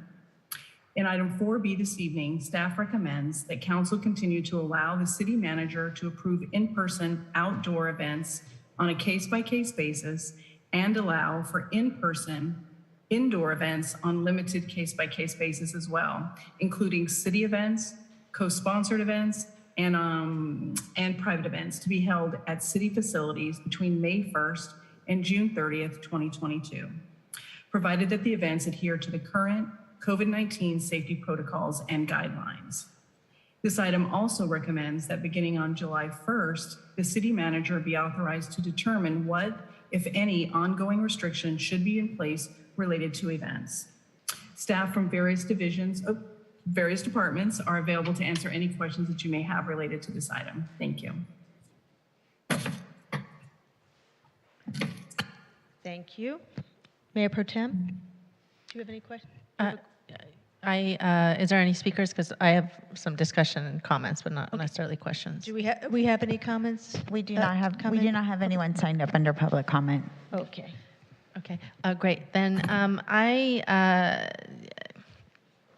so my concern with this is that we have now opened back up in many ways. We've lifted our max vaccine mandate, and it feels that we should just open up. And taking a very, very conservative approach at this point, I think it just slows everything down. I personally, we had the West Side COG meeting in Culver City. We had the opportunity to have it in West Hollywood, but we couldn't because we weren't allowed to do that yet. And so that's just one instance, but then also co-sponsorships and everything else. We're gonna have a Pride event. We are meeting in person with folks out here. I say we have the events that we need to have. Things need to get approved anyway for co-sponsored events, et cetera. And we just get some suggested guidelines on masking if we need to. And if an emergency comes up and the numbers spike so much, I'm sure the city manager can reach out to us and do some kind of emergency order again. But I think this is at this point being a little too conservative. Those are my thoughts on it. Councilmember Erickson? Yeah, thank you so much, Mayor. We just moved forward with the LA Pride aspects. We're here. I agree with my colleague, Mayor Pro Tem Shine. You know, I think that we are being, and I understand there's a new subvariant. We just all saw everyone probably at Coachella or not at Coachella or other places. I do think that it is time for us to open up in these ways. I think that in continuing to be closed off, we are not being as accessible as we have been. Like, for example, our meeting next Monday might be virtual again. I personally don't think it should be virtual. I think that we should be open in here to the public, and it should be like this. I think that's why we are elected, to face the public in that way and to be a part, but I think the public is also used to seeing a lot of our businesses and events be open and out there, and these different types of restrictions, I think, are things that are something we shouldn't be holding back on. At the same time, I myself am out at all these things, doing all these things. I just don't think it's right for me to vote to keep that restricted when I am not acting in that same way.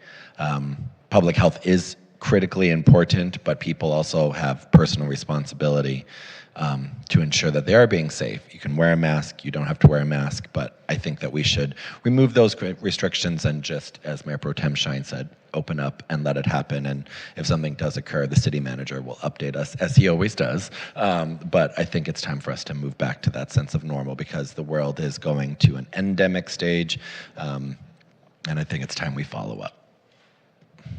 Councilmember Horvath? Thank you, Mayor.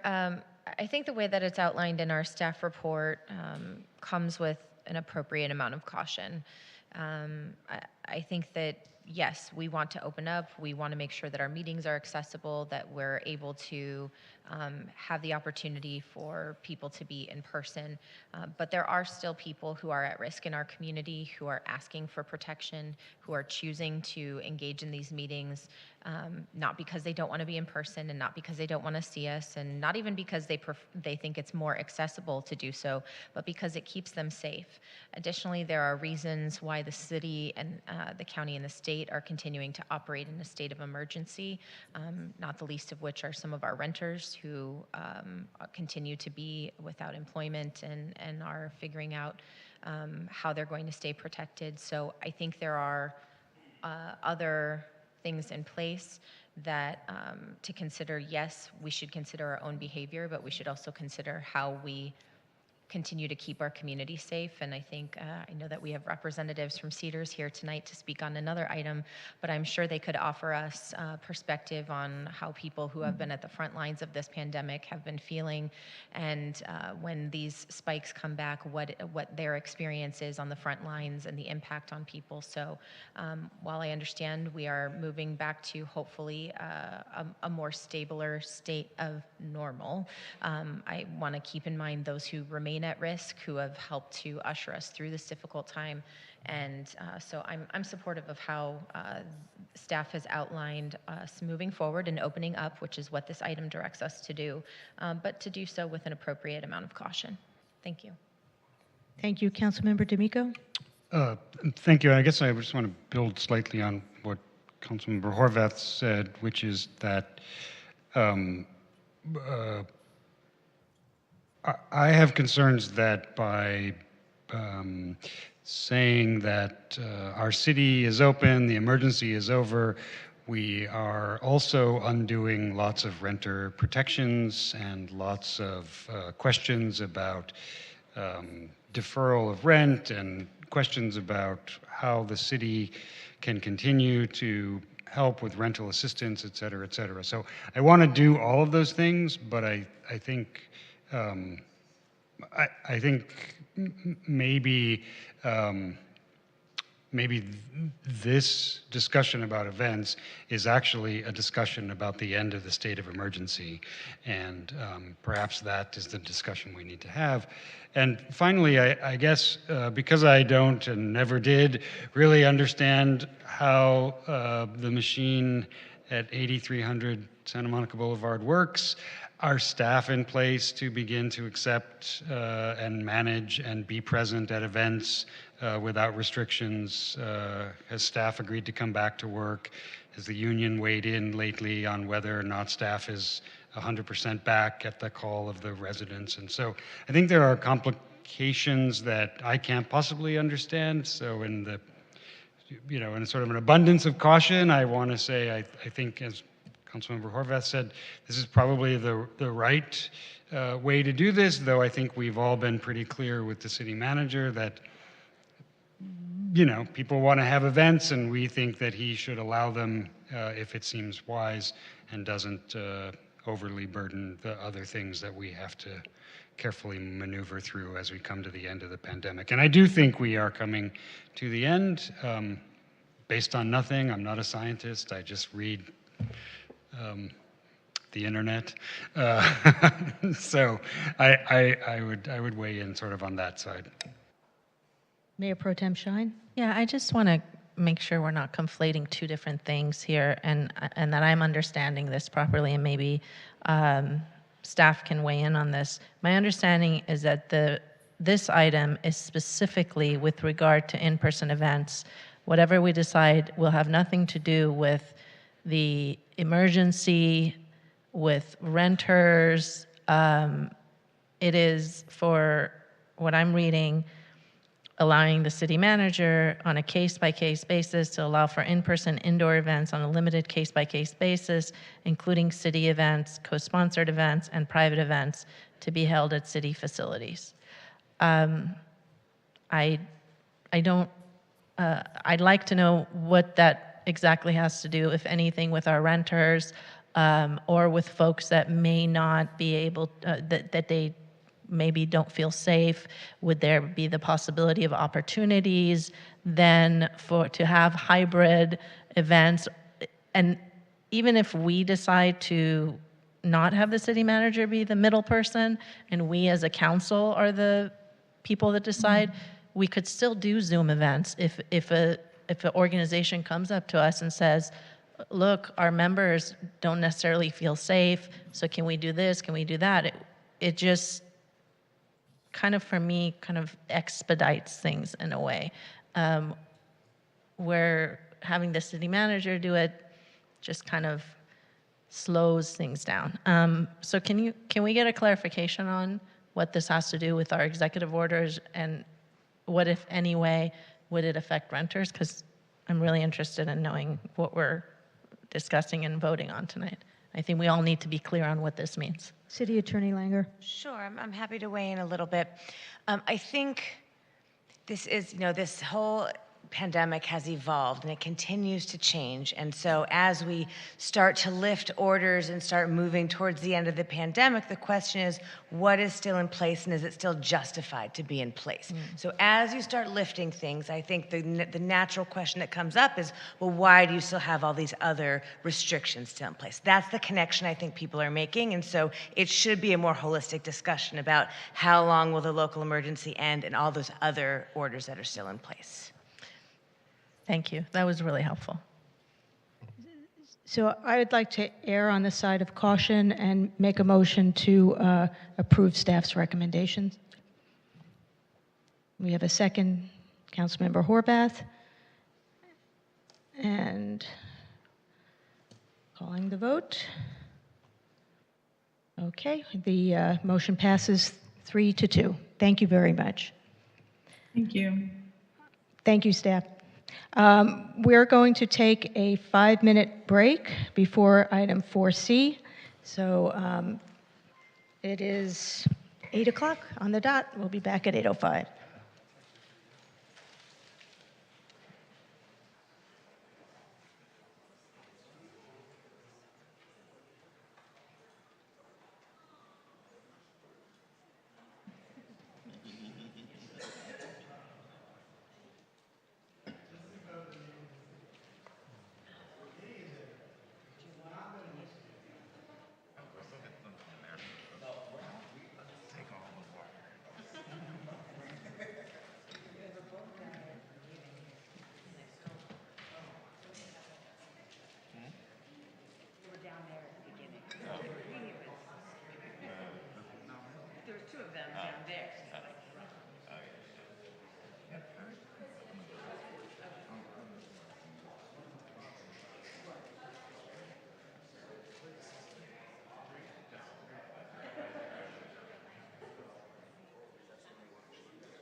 Nice to see you.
What? The schedule that you asked for like when the lights are scheduled to be lit different colors. Oh, we will see that. Well, I just figure like it will save us so much drama. Yeah. Because remember when all that crap happened, and it's like. Yeah. No, we just have it. There's not like there's anything else going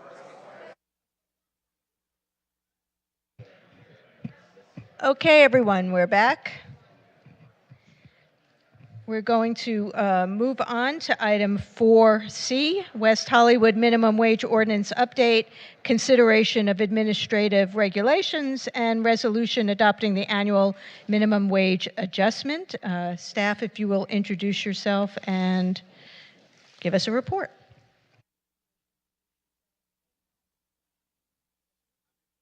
Good evening, Mayor and council members. Mayor, just confirming you can hear me and you can see us. Yes. Great. Paulo is going to put up a very short PowerPoint presentation that I will walk through. So this item is regarding the minimum wage ordinance, which was adopted by the City Council in November of last year, provides an update on the ordinance, the consideration of administrative regulations. There's also the adoption of a resolution setting the CPI for the following year. Let's go on to and then so in addition to the administrative regulations and the resolution, there are also several other items that have been discussed and questions that have been asked by council members previously that we're going to touch upon at the end. So next slide, Paulo. So I'll be brief in my presentation. We've all discussed the administrative regulations over the last few months with the business community and the council members. So we were directed to develop draft administrative regulations for the minimum wage ordinance. These administrative regulations provide further clarity and detail on the provisions that are in the minimum wage ordinance, and I'm going to cover some of the main provisions on the next slide. But first, a little bit about how we got to the administrative regulations. Internally as staff, we drafted these items. We published the draft of the regulations and opened it up for a comment period, lasted several weeks. We received a number of public comments. After those 3 weeks, we received about 50 comments. As staff, we reviewed all of those comments, made additional changes to the administrative regulations. And that is the draft document that was in your packet today. So the key items that are in the administrative regulations. The first is clarification of how the number of employees a business has is calculated. This is important for one main reason. Until the minimum wage is fully implemented in July of next year, there is a different minimum wage for small businesses and for large businesses, and the threshold between the two is 50 employees. Within the ordinance, for existing businesses, the 2019 employee counts were to be used. This provision was drafted over a year ago when businesses were still getting back up to speed and were not at full employee counts. We as staff and hearing from the business community, businesses are fully operational now, and it's more appropriate to use employee counts over the last year from 2021 to establish those employee counts. The next item is establishing CPI adjustment for the minimum wage on an annual basis, specifically applying a minimum and maximum to that CPI amount. Within the administrative regulations, staff has recommended a 1% minimum CPI adjustment each year and a maximum of 4%. The way that was established was that the historic CPI adjustment over the last 20 years has been 2.5%, and we added 1.5% going up and down to that amount to establish the minimum and the maximum. The next item, that there are several items within, are the leave provisions. So this is for both compensated and uncompensated leave. The key provisions here, particularly with the compensated leave, the ordinance says 96 hours of compensated leave, including sick time, vacation time, and personal necessity time. Within the administrative regulations, there's a designation made there that is split between vacation and sick time, so 50% each. It's also discussed how the accrual will work for the time. A employer may choose to front load all the time at the beginning of the year, but we believe that most employers will choose the accrual method, where an employee earns a specific amount for each hour they have worked and then for each pay period. Those specific accrual amounts are included in the administrative regulation, which makes it easy to implement for both part-time and full-time employees. Essentially, there is a calculation for each hour that someone works. Additionally, there are provisions within the administrative regulations that allow employees to establish guidelines for when leave can be used, both sick and vacation. And then lastly, within the ordinance, it provides that an employer can implement a cap to the compensated leave, the sick and vacation, at a total of 192 hours. However, if they do implement a cap, the employee will continue to accrue leave above the cap. And as they accrue leave above the cap, the employer would be required to pay them out that amount on a monthly basis. That is within the current ordinance. We provide some clarification to that within the administrative regulations, but as I move to the next section, there was discussion about setting a hard cap where time does not continue to accrue past that 192 hours and is not required to be paid out on a monthly basis, only upon separation. Lastly, there is a section in the ordinance about service charges, and that when a service charge is implemented, all of those amounts must go to the employees. There was an additional section added within the administrative regulations clarifying the difference between a service charge and an administrative fee. An administrative fee could be implemented by a business, and the business could retain the amount collected from the administrative fee and use it for business purposes, unlike a service charge where all of the service charge amounts would be remitted to employees. And so lastly, final slide, a couple of the items that were not within the administrative regulations, which we would like council to consider tonight and provide some direction on. First was the compensated leave cap that I already mentioned. There had been questions and suggestions from the business community about establishing what we've been calling a hard cap. So once an employee reaches 192 hours of compensated leave, they would not accrue any more, and they would be at that amount of 192 until they used some of their sick or vacation time, and then they would continue to accrue again up to the 192. Also, there were some questions about potentially delaying components of the ordinance. There are a couple of options here. Council could delay the entire ordinance or certain provisions within the ordinance. For example, if council wanted to delay the leave provisions by 3 or 6 months to allow for continued implementation and continued work by the businesses to implement that, they could. Council could also look at delaying implementation of all the ordinance provisions except for the rate changes for a specific amount of time. Council could also look at delaying the rate implementation or eliminating some of the steps. In addition to these items, there was also discussion of total compensation and the potential exclusion of certain business sectors within the staff report. If council would like to provide direction on those, they can as well tonight. I'm available to provide answers to any questions regarding any of the items in the ordinance, and the staff report, and Lauren Langer is available to provide answers to any questions about total compensation or the exclusion of certain business sectors. So with that, we are open for questions and can help the council as I discuss the matter. Thank you. Thank you, John. We have a number of speakers. Do we have questions before our speakers? Anybody? So why don't we go to our speakers?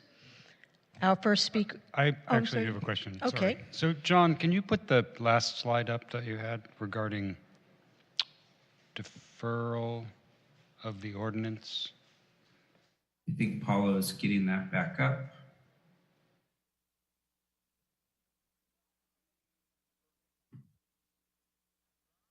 So what we discussed when I called you about this was that there is a possibility for employers to defer the citywide minimum wage requirements in section 5.130.020 for a period of 1 year, but that's the wage portion. But what you didn't mention in the delayed implementation is that we could add that deferment option to the rest of the ordinance by modifying the ordinance that already exists by saying wage and other provisions, and then it would give the employers opportunities to ask for that deferral, and we wouldn't have to decide what the right date was for each and every employer or any employers regarding a deferral. Is that correct? That is correct. The waiver provision, which is the provision that you're speaking about within the ordinance, only applies to the minimum wage rates at this time. So council could direct us to amend the ordinance to have the waiver provision include all of the provisions within the ordinance. Mayor.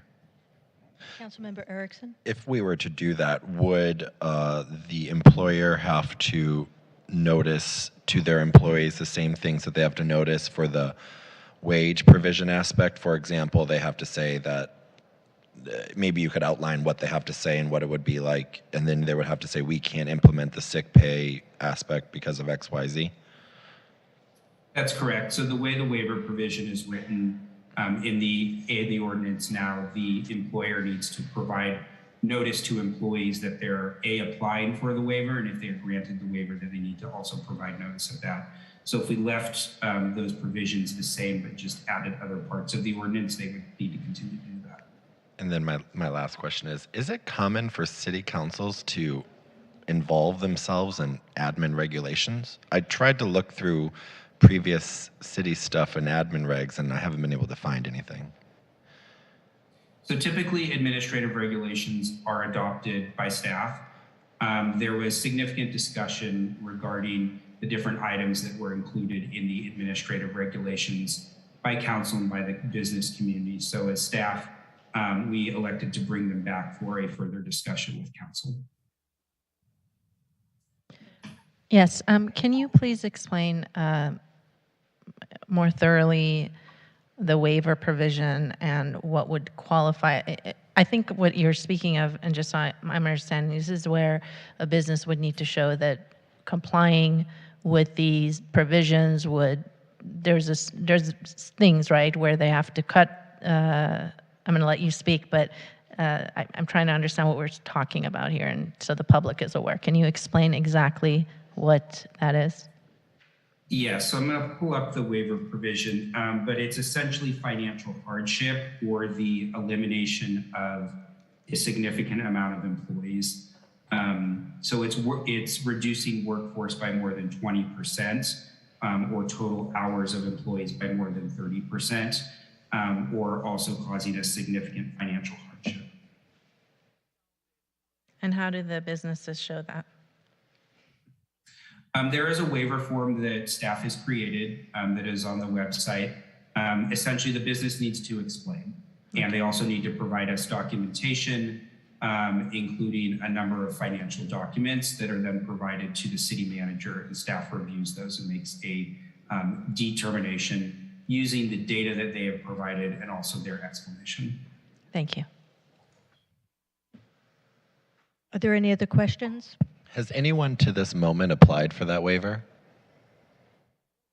Paulo's shaking his head, so I believe. To this moment, no one has applied for that waiver. Thank you. Mayor Pro Tem, did you have another question? No, let me withdraw. Okay. Thank you. So let's go to the public comment. We'll start with Mylene Brooks, to be followed by Karen Swift. Elos, can you switch us to Granicus, please?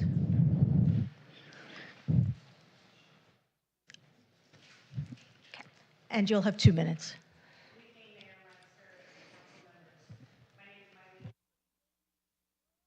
General Counsel, HR Compliance and Labor Relations for Cedars-Sinai. Is it off? Or am I just not close enough? Get close. I have to get close and personal. I'll start over. My name is Mylene Brooks, and I serve as Vice President and Assistant General Counsel, Labor Relations and HR Compliance for Cedars-Sinai. I want to assure you that Cedars-Sinai has a long track record of providing wages and paid time off for personal and sick time for our employees beyond what is mandated by state and local laws, including this ordinance. However, we are requesting an exemption from coverage by this ordinance because if applied to Cedars-Sinai and other healthcare providers, the ordinance could jeopardize the safety of patients, employees, and the community at large. The ordinance is inconsistent with existing state and local leave laws and thus Cedars-Sinai's current policies. This ordinance appears to be modeled after the LA citywide hotel worker minimum wage ordinance, but we do not operate like a single location hotel. We are a complex and dynamic healthcare system in which clinical and non-clinical service workers move about the health system's locations and community settings like parks and schools to provide care to approximately 2 million patients a year, including vaccine clinics and health screenings. The ordinance would require that we manually track and record time by our clinicians and support staff who provide services in West Hollywood and Los Angeles. The administrative burden to implement a manual, paper-based hours and location tracking system would be overwhelming and unmanageable at a time when our hospital remains at capacity and our staff have been challenged for more than 2 years by the pandemic. Recognizing the special role of healthcare workers and the fact that healthcare providers must have the latitude to manage employees to safeguard public health, LA County provided exemptions for emergency responders and healthcare providers from their supplemental paid sick leave order.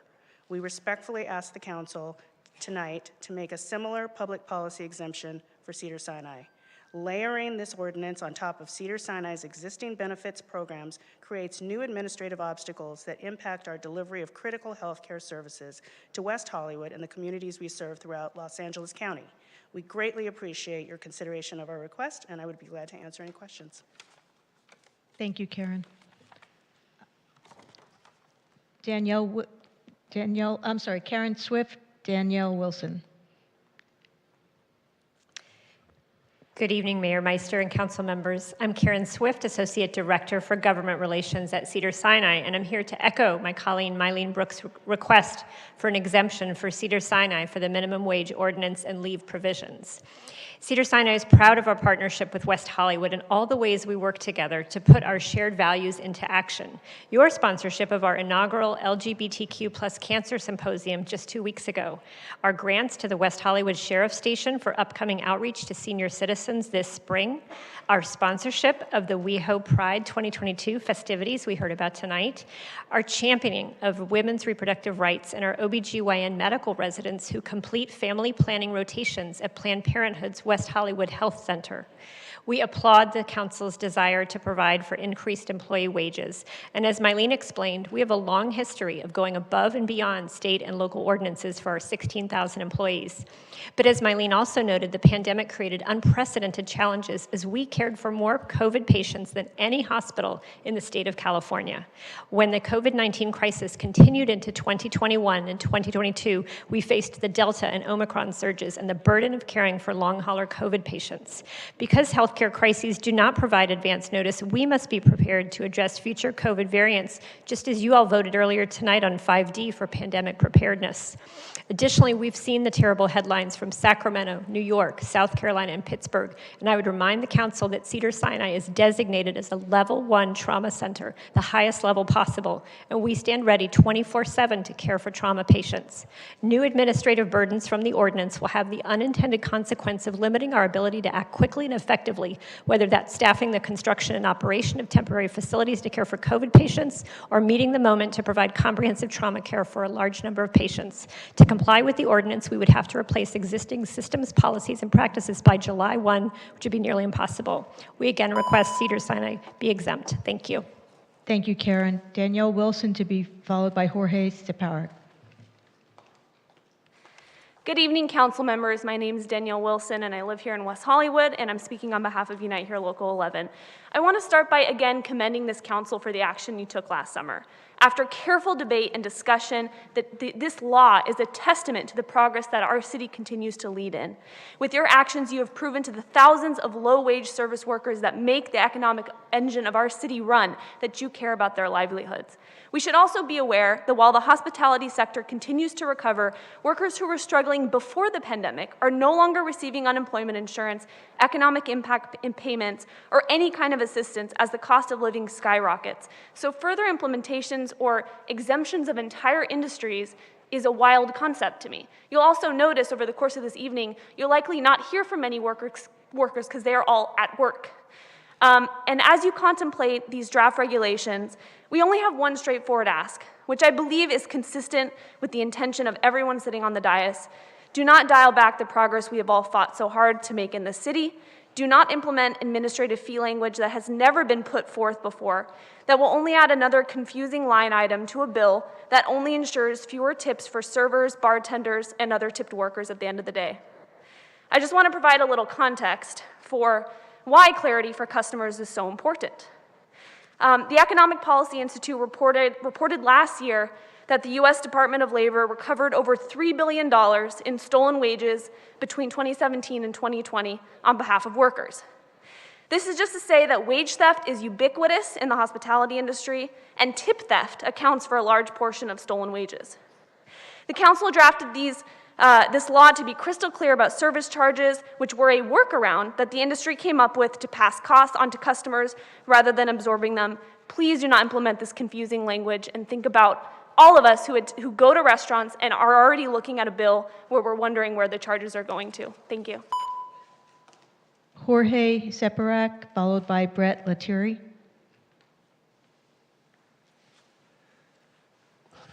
Good evening, Mayor, Council members, West Hollywood in general. My name is Jorge Steparak, and I've been living in West Hollywood for almost 20 years. I work in the hotel industry for 12, and at the same time at the Chastua in my hotel, I represent almost 400 workers. Tonight, I urge you to protect our strong minimum wage law and reject the administrative fee language proposed. In our industry, we have to fight for transparency in our pay.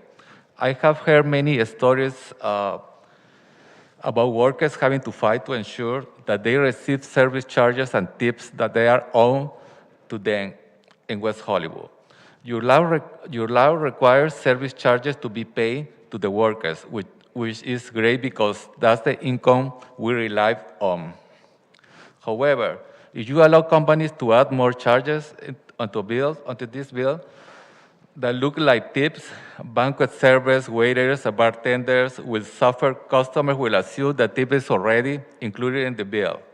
The cost of living in LA is so expensive, forcing many people to have to work 2 jobs or more. Please protect this groundbreaking law so that workers like me can continue to make dignified living wage in this industry. Thank you. Thank you, Jorge. Brett Lethierry.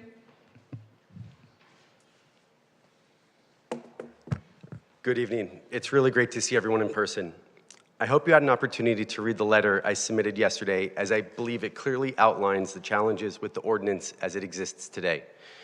I'd like to spend my time here tonight asking for my top 3 requests. 1, delay the July 1st implementation of the ordinance by 6 months until January 1st, 2023, as suggested by Councilmember Horvath at the last meeting, so that we, the business community, can partner with the city to address the remaining issues so this truly can be a positive thing for all parties involved. Number 2, incorporate a reasonable minimum and maximum CPI to the wage increases. Number 3, make all compensated leave sick time and remove the paid time off vacation pay provision. The fiscal impact from this ordinance at full utilization is between $7,000 to $10,000 per employee per year. Once again, $7,000 to $10,000 per employee per year at full utilization. This is a tremendous amount of money to absorb. The hardship from COVID still exists and affects my business daily in a multitude of ways. We have not recovered and are not currently able to handle these costs. Pre-COVID, at the best of times, this would be a challenge and unsustainable for my business. On a more personal note, earlier in the meeting, when I saw that insurance broker discuss the potential of the city having to fund and potentially absorb a $25 million payout, I saw a level of concern and thought on your faces of, how is the city going to afford this? It's not in the budget. Where will the money come from? I've been feeling that way every hour of every day since November when this council created the MWO. To my small business, this ordinance is that $25 million payout, and I'm struggling to figure out where we are going to get the money to pay for it. Please, please delay the July 1st implementation of this ordinance to January 1, 2023. Thank you. Thank you, Brett. Walter Shield, followed by Victor Almachenko.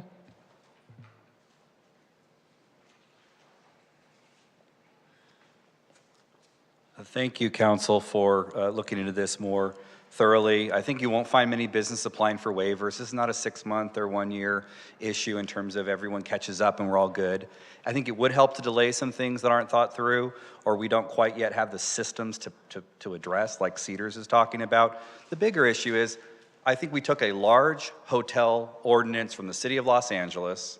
It was going to be passed here for hotels. And from the dais in the middle of the night, we said, well, let's do it for everybody. And all of a sudden it applied to every business, the yogurt shop, the dry cleaner, the hospital, the local restaurant. Now it's everybody. And then unprecedented, not in any municipality in the country that I've found, we have paid vacation for everybody. A huge, huge cost and burden, as Brett had talked about, and it has to be paid out. And as the ordinance is written, it applies to babysitters and nannies and gardeners if they're domestic workers working 2 hours or more, because that's what the state says, unless they're a minor under 17 or 18.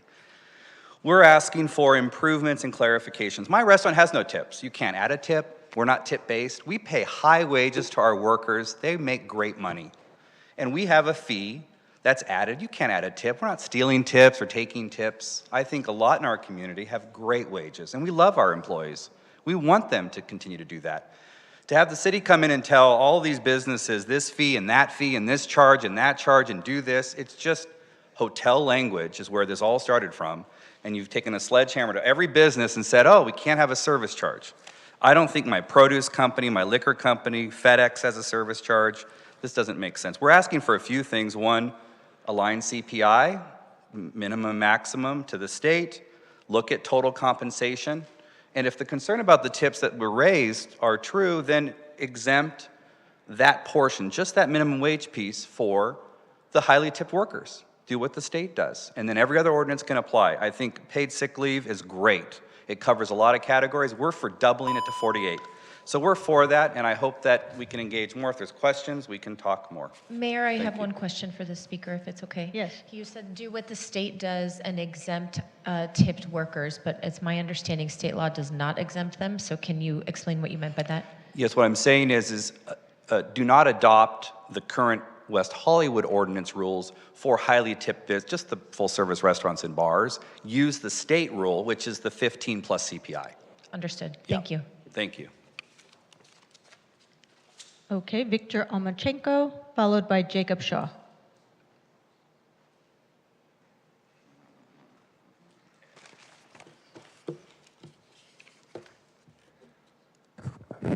Good evening again. Victor Omolchenko, longtime West Hollywood resident, here with some questions, concerns. How many workers, how many people for Cedars-Sinai work in the city of West Hollywood? I'd like you to ask that question. I'd like to find out. I think Cedars-Sinai has one facility that I know of at Beverly and San Vicente, and it was an outpatient clinic where I had some stuff. So I'd really like to know about that.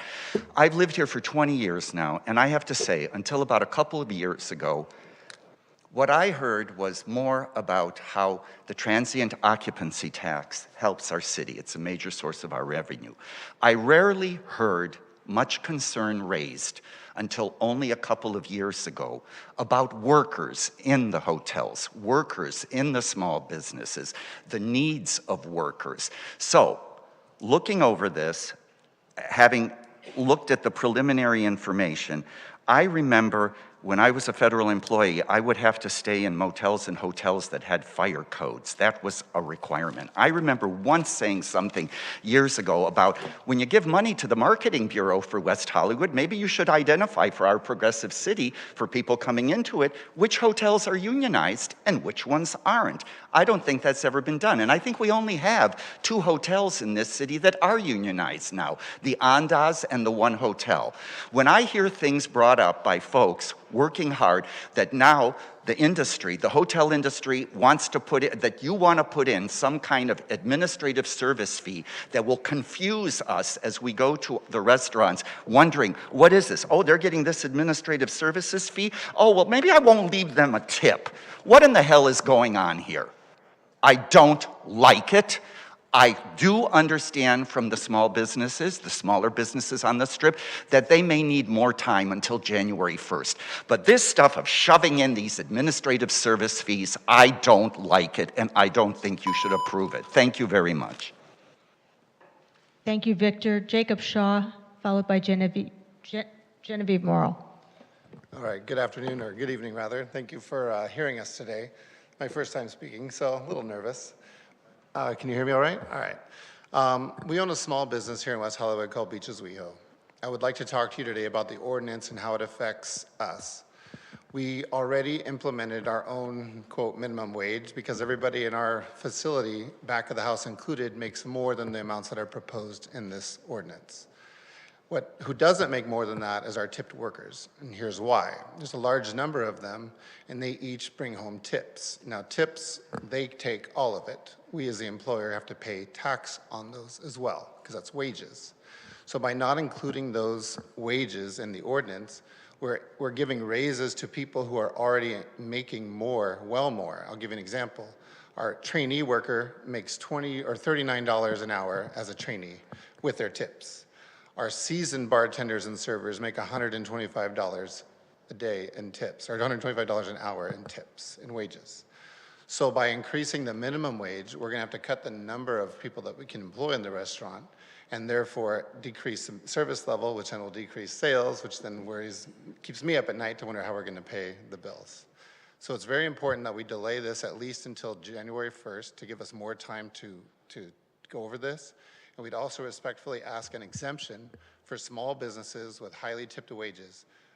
Please figure out a way to include us in that so we can maintain our business model, because the margins are razor thin. So we don't have, we're not a big corporation. We don't have deep pockets to reach into. This is family savings that goes into this. And after COVID, there is no savings. So we respectfully ask that you delay the ordinance and to exempt the highly tipped workers from the ordinance. Thank you. Thank you, Jacob. Genevieve Morrill, followed by Christine Overgaard.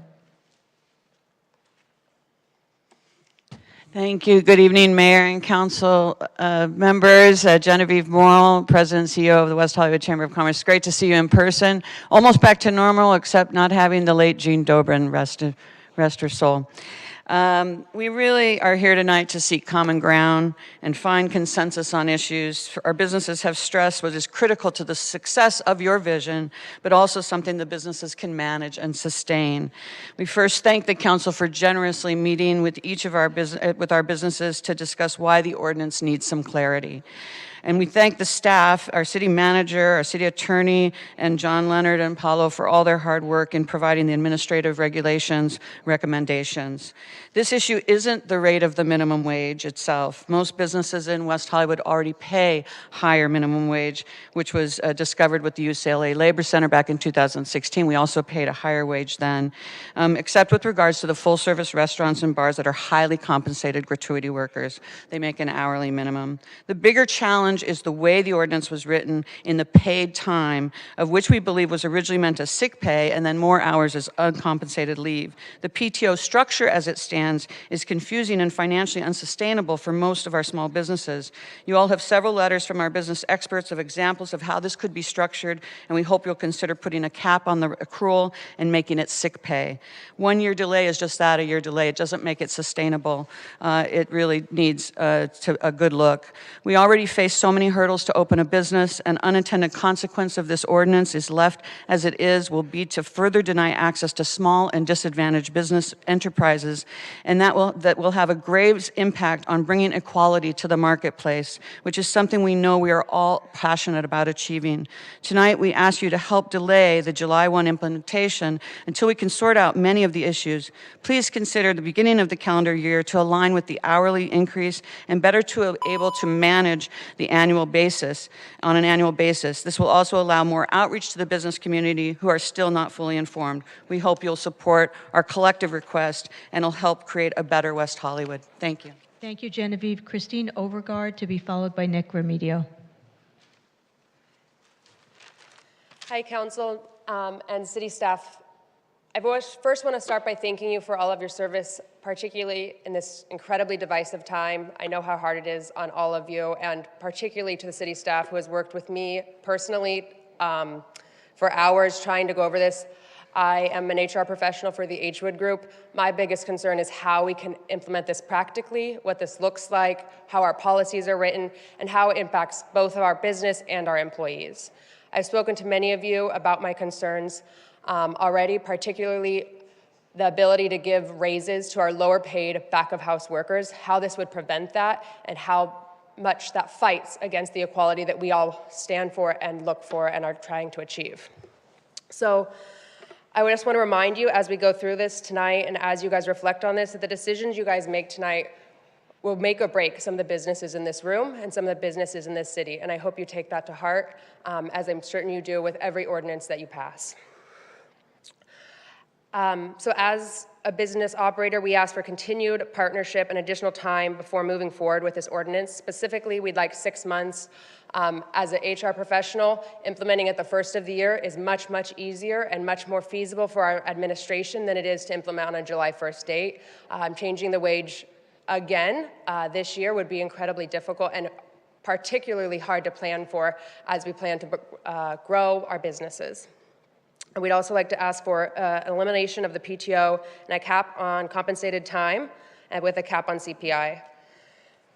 Again, I just want to thank you for your time, and I think that I do serve a little bit different purpose here tonight than some of the business owners, because I really want to focus on how this is implemented and what it looks like. So if I can answer any questions, I'd be happy to do so. Thank you. Thank you, Christine. Nick Remedio, followed by Steve Martin. Good evening, council members, Mayor Meister, and Mayor Pro Tem Shine. I wanted to point out that it's come to my attention that allegedly your ordinance does not reflect the city's own employment policies, in which wage caps are at 3.25%, vacation sick accruals are treated as separate items, and PTO payouts are handled differently than what's being prescribed for our businesses, among other inconsistencies. Why is the city's own employment policies not good enough for the business community? This point aside, which I request city staff to provide clarification as to whether the ordinance follows city employment policies, I personally think that delaying this ordinance for an additional 6 months and creating a task force to work with staff for these administrative provisions is the best course of action to allow for more dialogue and collaboration to make this a truly fair and equitable ordinance for workers, businesses, and residents alike. From the Chamber's letter to Cedars-Sinai, with whom we strongly support, to the nearly 100 businesses who have spoken or written in on this issue, it is clear that much more work needs to be done. Even tonight, we've heard all of you express your concerns about pausing for COVID and whether it's right for Pride or inflation costs coming up. Why wouldn't we pause to take dutiful action and consideration to make sure that employment policies in place, make sure that our businesses are here to create jobs for our workers for not just the short term, but for the long term? We have the highest inflation in over 40 years. This isn't fake news, it's real news. Now is not the time to take a chance and ignore the cautions of so many. The jobs for our workers, the very businesses themselves, the quality of life for our residents are at stake. Thank you. Thank you, Nick. Steve Martin.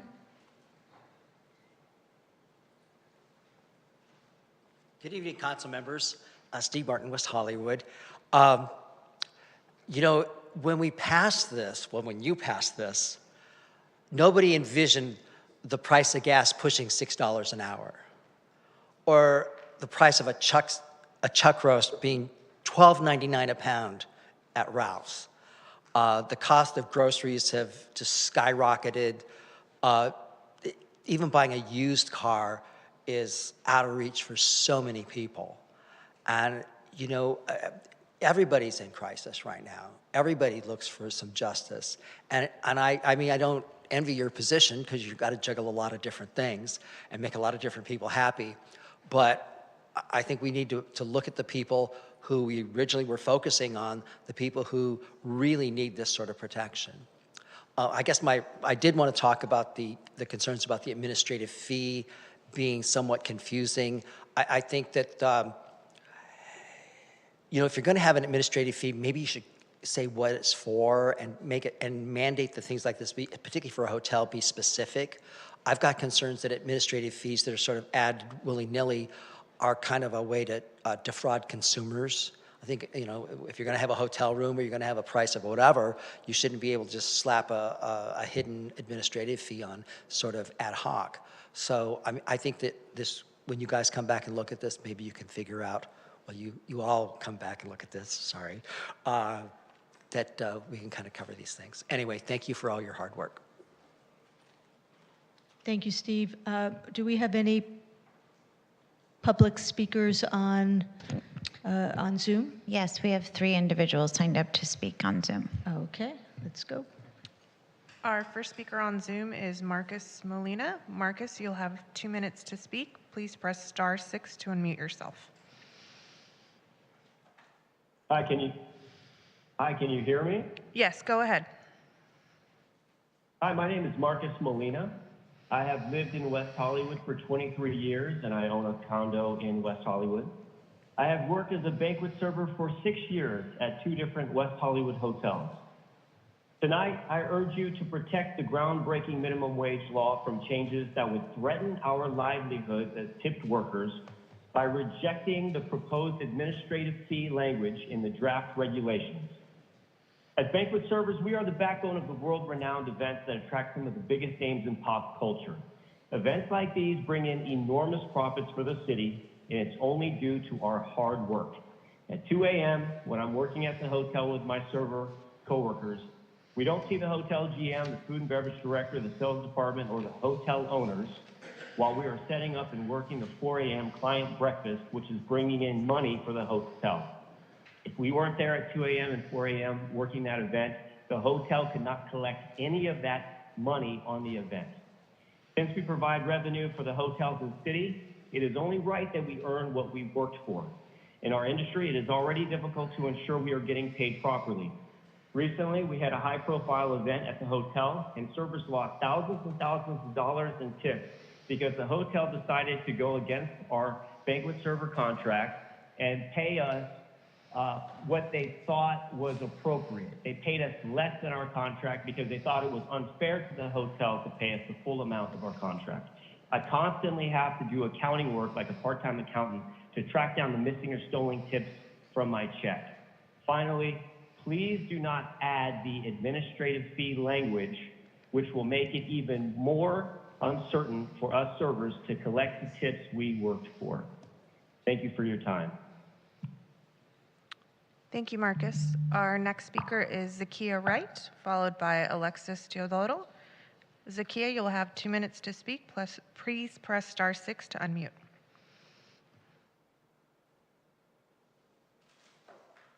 Good evening again. I want to thank City Council again for the work that they've done to try to ensure living wage for the employees in the city. There are just a few provisions that I wanted to speak on this evening. The first one being the service charge provision. That provision is more expansive than how the county or the state defines and treats service charges. Under the state provision, service charges are not exclusively payable to employees as they are here, since they encompass other types of charges that may be based on a contractual agreement between the business and the customer or service amount listed on the menu. Here, it seems the city is trying to ensure that money received from patrons that is intended to go to employees gets to employees, which I applaud. Many businesses throughout the state have added different types of service charges to check to offset different costs, including employee health care benefits. Under this provision, that money would go directly to employees instead of businesses. While that helps the employees, it may be harmful to businesses who cannot now offset their costs with service charges. While there are other options that restaurants could do, like increased prices of menu items, I think the administrative fee gives businesses more flexibility to offset their costs. This provision also protects customers because they know exactly who gets the administrative fee. I would make a suggestion just adding more clarity to the regulations. And the clarity, I think, needs to happen where what restaurants must advise customers if the restaurant decides to give a portion of the administrative fee to employees. I don't believe that that's clear in the regulations. And secondly, regarding the cap leave, I do support a cap on the leave. I think the cap will incentivize employees to use their leave to take much needed rest and relaxation breaks, and to help employers forecast the leave and costs associated with the leave. I used to bartend, and I can certainly tell you that it's definitely great to be able to have a paid break. And I think depending on what's decided tonight, it may also make sense to push back the implementation of the paid and uncompensated leave so businesses that are affected have time to implement the appropriate policies. Thank you. Thank you, Zakia. Our last speaker on Zoom, Mayor, is Alexis Devoto. Alexis, please press *6 to unmute, and you'll have 2 minutes.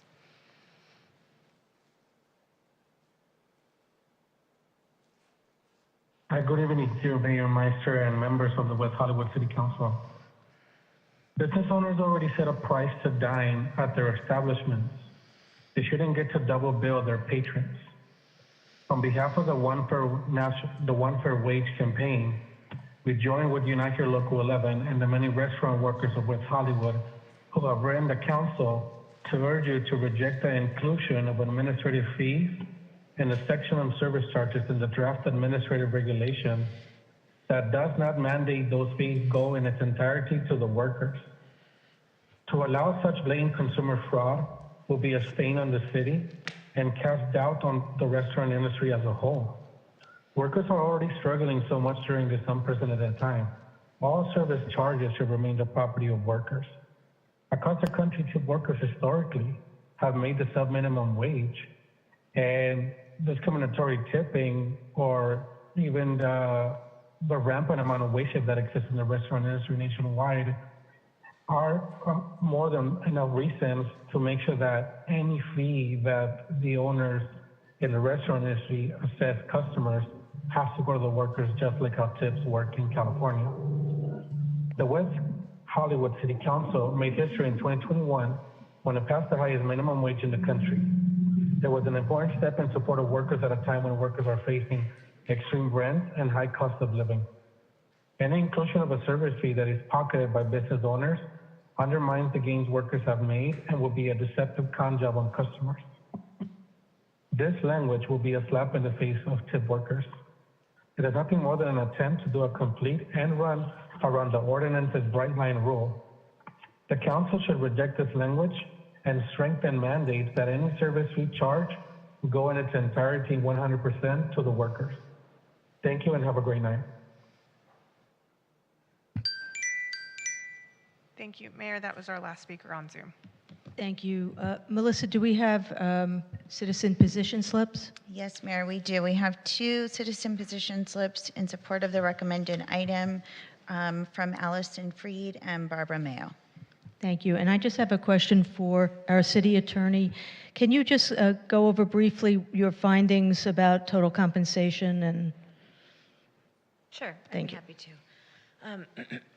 I think the best way to talk about total compensation is to start with the labor code and the state of California's state laws and policies about tip credits. So the labor code says that no employer or agent can deduct any amount from wages due to an employee on account of gratuity or require an employee to credit the amount of gratuity against their wages due. And this is because it's been a longstanding policy in California to not allow tips and gratuities to be credited towards wages. Wages are wages, and tips are voluntary extra payments that are given by customers to someone providing service to them to thank them for their service. They're voluntary, they're extra, and they are the employee's property. The whole concept is tips and gratuities are the employee's property. They are not a wage. And so through this conversation of the minimum wage ordinance, a concept has come up and been proposed as to whether the city could just exempt from its ordinance all highly compensated employees, because the argument is there's a category of workers who receive so much extra compensation, mostly through gratuities. It could potentially also be through bonuses or commissions or other payment forms, that their total compensation is so high that they should be excluded from the minimum wage ordinance. The problem is in California, and this isn't in every state, but in California, we have this prohibition against tip credits. And so if you look at the underlying policy about not being able to credit gratuities towards wages. So you look at longstanding policy. There has been no case law on this topic because no cities have actually adopted a total compensation model. But the few cases that we do have say that cities cannot set a two-tiered wage system that distinguishes between tipped and non-tipped employees. And so that's been looked at a couple times. And I can also say this, that I think the few cities and city attorneys in the California Legislative Council's office that have looked at this have all found that a total compensation model would really be treating tipped and non-tipped workers differently in practice, and found that it was too risky to implement. Again, there's no court that has said total compensation is a violation of the labor code, but if you look at all the facts and kind of weigh it, there's definitely some legal risk with going with a total compensation model, and there isn't any case law saying, yes, you can absolutely do this. It's not preempted by Labor Code 351. So the conclusion was that there's legal risk. There's arguments on both sides for it, but there's definitely some legal risk associated with going with a total compensation model. Thank you, Lauren. We have some, Councilmember Erickson, would you like to? I just have a question for John Leonard. John, a public commenter suggested stuff about city employees. Could you please, for the record, make sure and elaborate what the city employees actually get? Sure. So the comment was, I believe, about the city complying with the provisions that are in the minimum wage ordinance and at least meeting them. So the city pays all employees at least the minimum wage that is in the ordinance. In terms of the CPI cap, which was mentioned, in the most recent bargaining agreements that the city has, the city had a CPI cap of 3.25%, which is lower than the 4%. However, the city's CPI minimum was 1.75%. So that was an equal amount higher than the 1%. And the other major provision in the ordinance is leave time. All city employees at a minimum receive 96 hours of sick time, and a first-year employee within the largest bargaining unit receives 80 hours of vacation time, and after that first year, going into the second year, they receive 120 hours of vacation time. City employees also receive, some receive admin time, and most receive personal time as well. And I would just add to that, we last entered a contract with the bargaining units in 2015. We're actually in negotiations now But those numbers go back to 2015 when we last entered a contract with the bargaining units. We are actually in negotiations now with the bargaining units. David, do the part-time people get the same benefits? It depends. So part-time gets a portion of the time, and then it depends on if they're a temporary employee or a regular employee. So all regular employees get those benefits, and it's based on the hours of work. So a 50% employee gets 50% of the time that John mentioned. And then if they're just a temp employee that's not here 1,000 hours a year, they get something different. But generally, all of our employees get it. As John mentioned, all of our employees are paid that rate. The only employees that were getting less than that rate were our seasonal recreation employees. These are usually youth who are here for summer camps and things like that working. We do not have any right now because it's summer, and we haven't had any since the ordinance went into effect.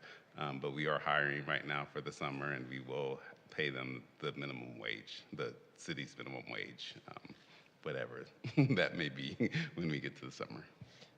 And Mayor, I just asked that question because when I worked at the city, I was technically a temporary employee as an intern, but you all kept us very busy, and I worked well over the 1,000 hours, and the city had to make me a permanent administrative employee, and I began accruing everything, and because then I was entered into the bargaining unit, I got the same benefits plus then more that John was laying out in those types of tiers way back when I was an employee, but it started to pick up in that same way. Thank you. Mayor Pro Tem? Thank you, Mayor. I'm assuming we're beginning discussions now. I really think we need to be fair in our determination tonight. I'm glad we're giving the businesses some clarifications, and at the same time, we need to make sure we're honoring the intent of the ordinance we passed unanimously, as well as limiting the city's liability.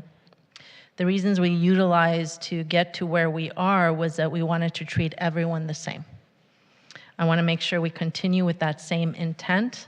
So with that said, here are where my thoughts are and what I'm proposing.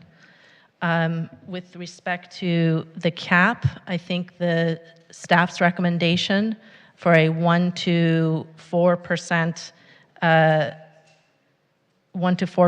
cap is fair and it's okay.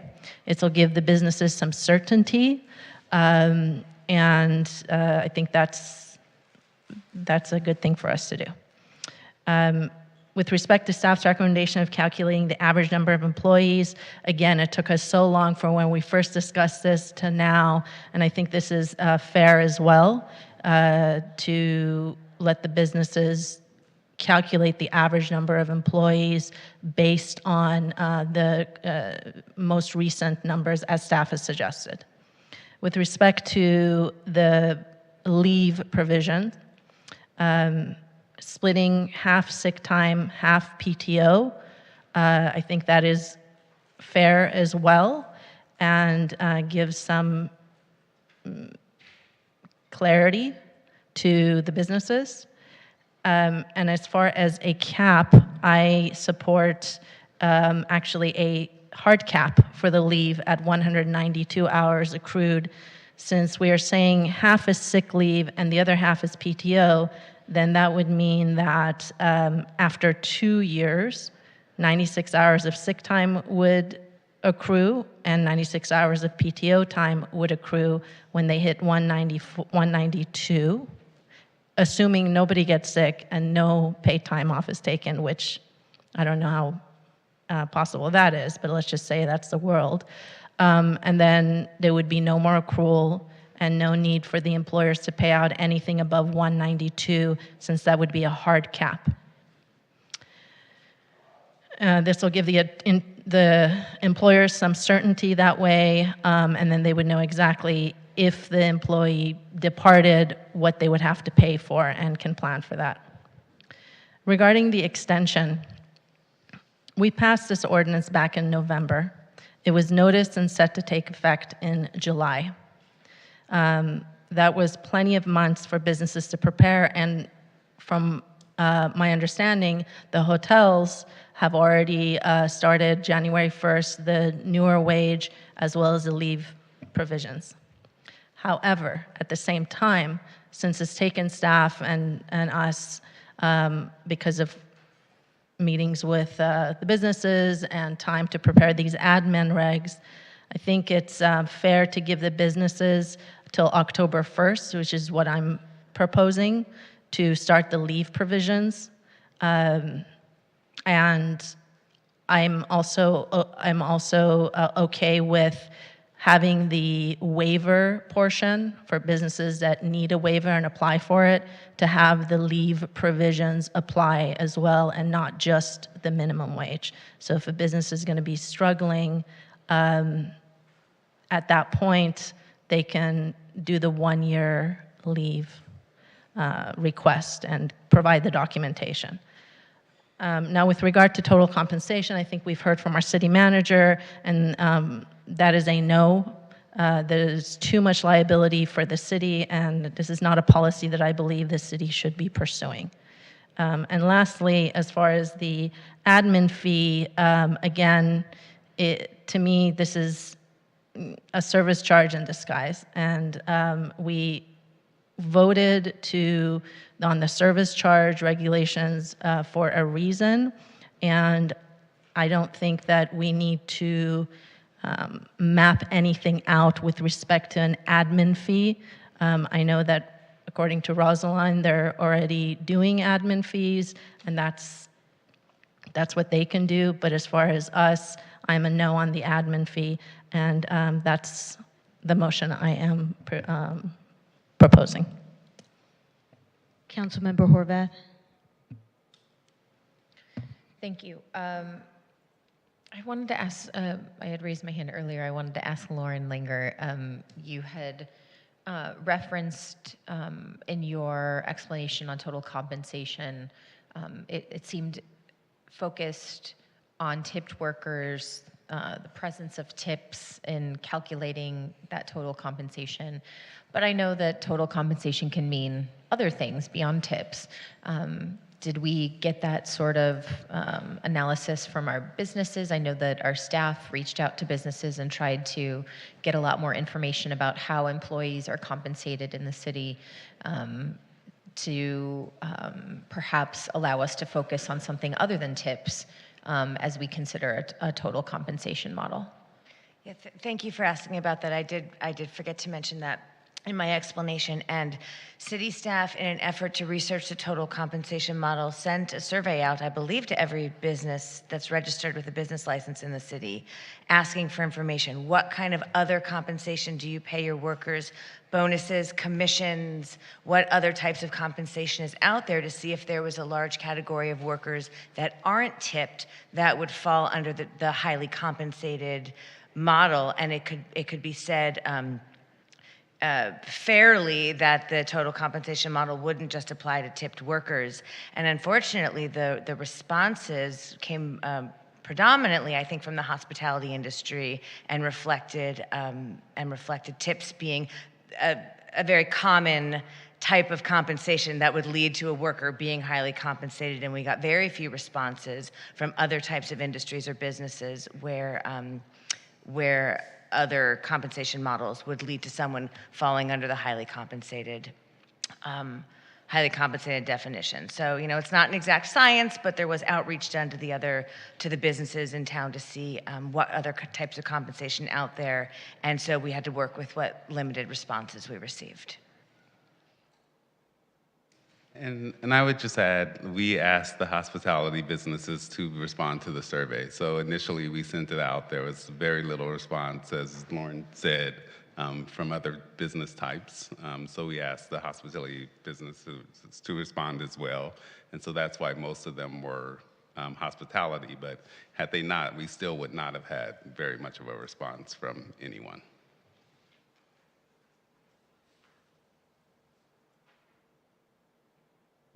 I have some questions. Are you done with your questions? I want to confirm something with John Leonard.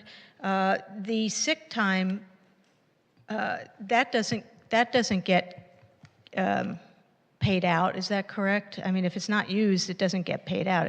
So the 96 times 2 would only be if you were giving 96 hours of vacation time and no sick time, is that right?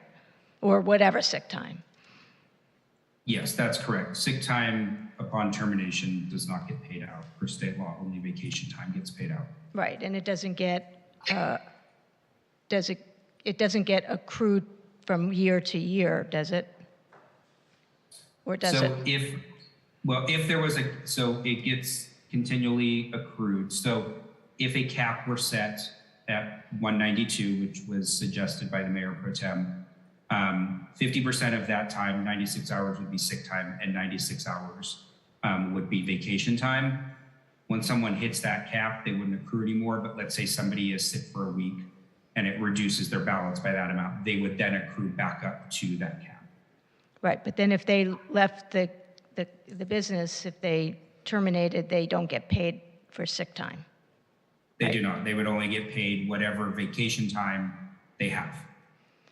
Okay, and then with regard to the administrative fee, so I want to make sure I understand the request.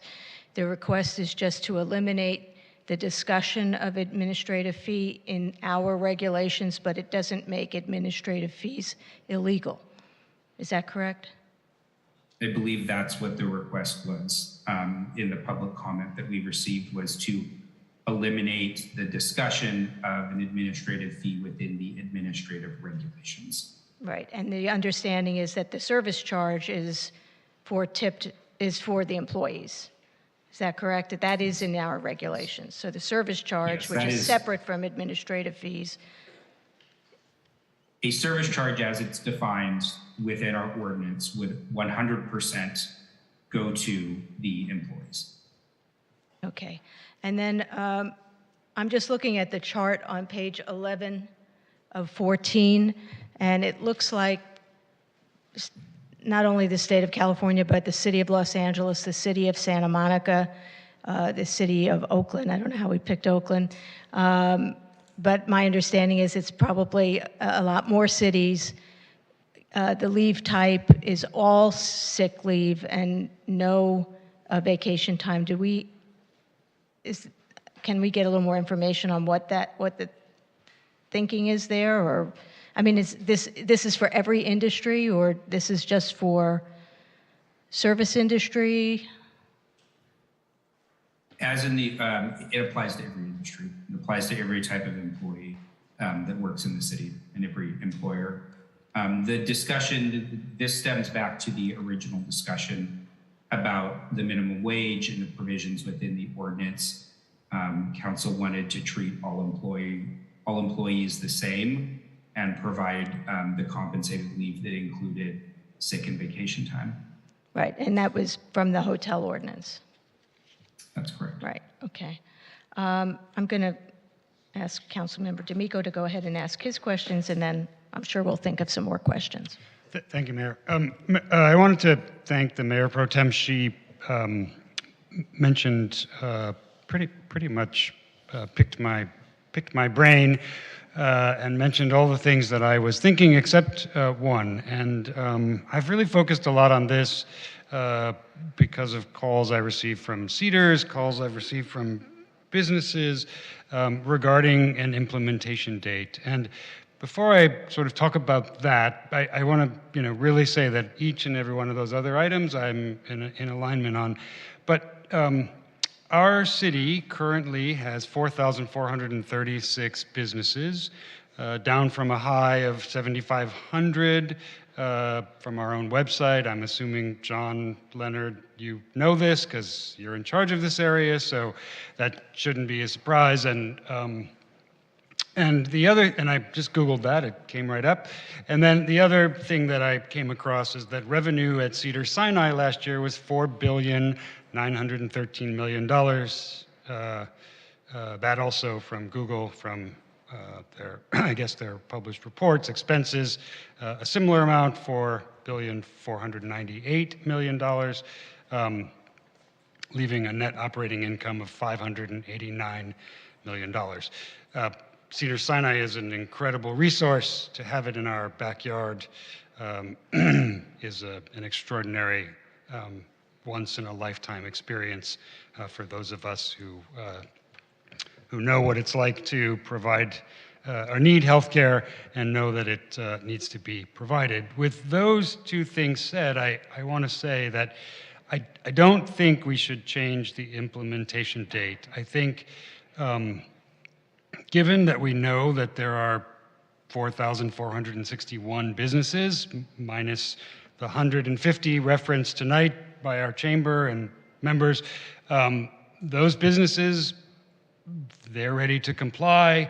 Those businesses included places like Starbucks, which has offices all across the globe, so they may have to write some regulations, or Target, which has offices and businesses across the country and in other countries in North America.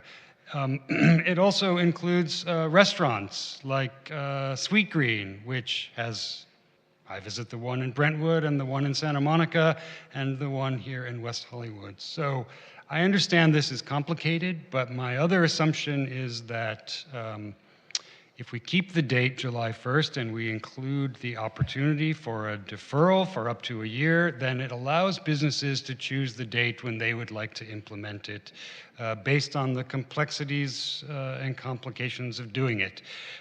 So if somebody wants to do it in October, they can do it in October. Somebody wants to do it on January 1st, they can do it in January 1st. But for the vast majority of businesses,